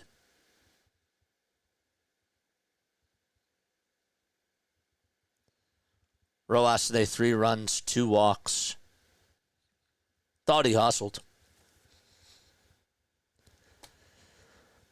Now Alvarado isn't available tomorrow night too. That's the. I'm happy that you brought that up. I'm really happy that you brought that up, because again, the manager is supposed to make sure that heading into the rest of the series that his pitchers are lined up in the correct spots. And now you're messing up tomorrow. I hate going back to this point, but the red flag that I saw from Rob, one of the red flags was back in the NLCS a couple of years ago when Christopher Sanchez should have pitched in Game 4. Or whenever it was, Game 5. And they went to a bullpen game. And you know what that did? That set them in a position to fail for the rest of the series, because you couldn't use Craig Kimbrell. You couldn't use other guys the next night for Game 6 and Game 7. That messed up your rotation. And he's doing that here. So now Alvarado's not going to be available tomorrow. And who knows? Maybe they could have used him. If it's a one-run game and they're in the ninth inning, not saying that Strom shouldn't be able to get out of that, but guess what? Now you have to rely on one less person. That's a bad manager job. A bad managing job from the head of the helm.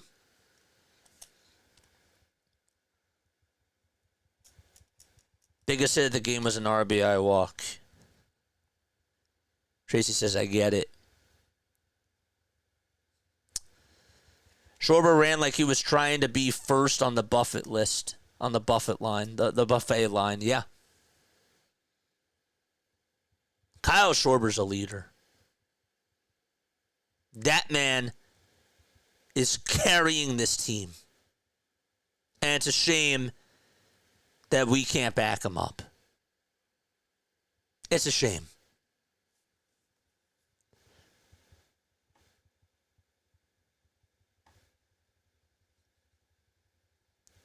A W is a W. And I agree with you. Look, it's 162 games. Okay? You're going to win ugly games. You're going to lose ugly games. You're going to win games that you should have lost, and you're going to lose games that you should have won. The Phillies have done all four of those things and more this year. The problem that I have is that these quote-unquote flaws, these inconsistencies, these tendencies, these patterns, they've been going on for what seems like, like a merry-go-round. It just keeps going around in a circle. It just keeps coming back. Like there's things that just keep constantly happening over and over. And I feel like I'm living on, I feel like a broken record sometimes for saying these things. There's a lot of similar themes. And stinks.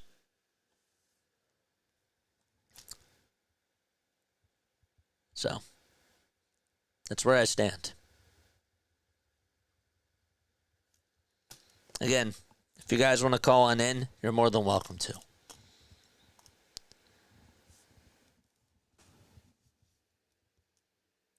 Tomorrow,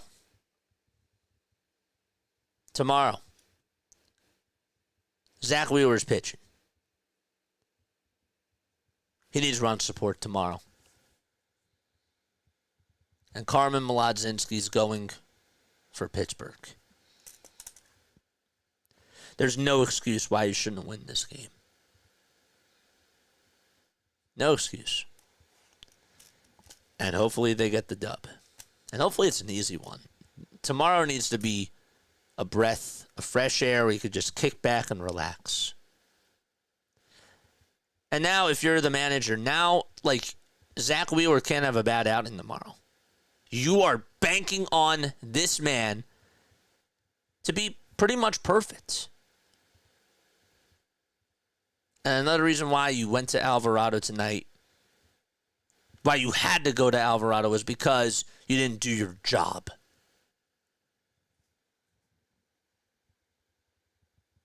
And you need Wheeler to now be perfect because that'll bail you out. So, it's Groundhog Day, says Tracy. Yeah, that's what it feels like. It's exactly what it feels like. But I love you all, man. We've been live for 5 hours and 23 minutes. I think that we're going to call it a night. I do. I think that that's going to be it for us. I think everybody's getting tired. And, yeah, I'm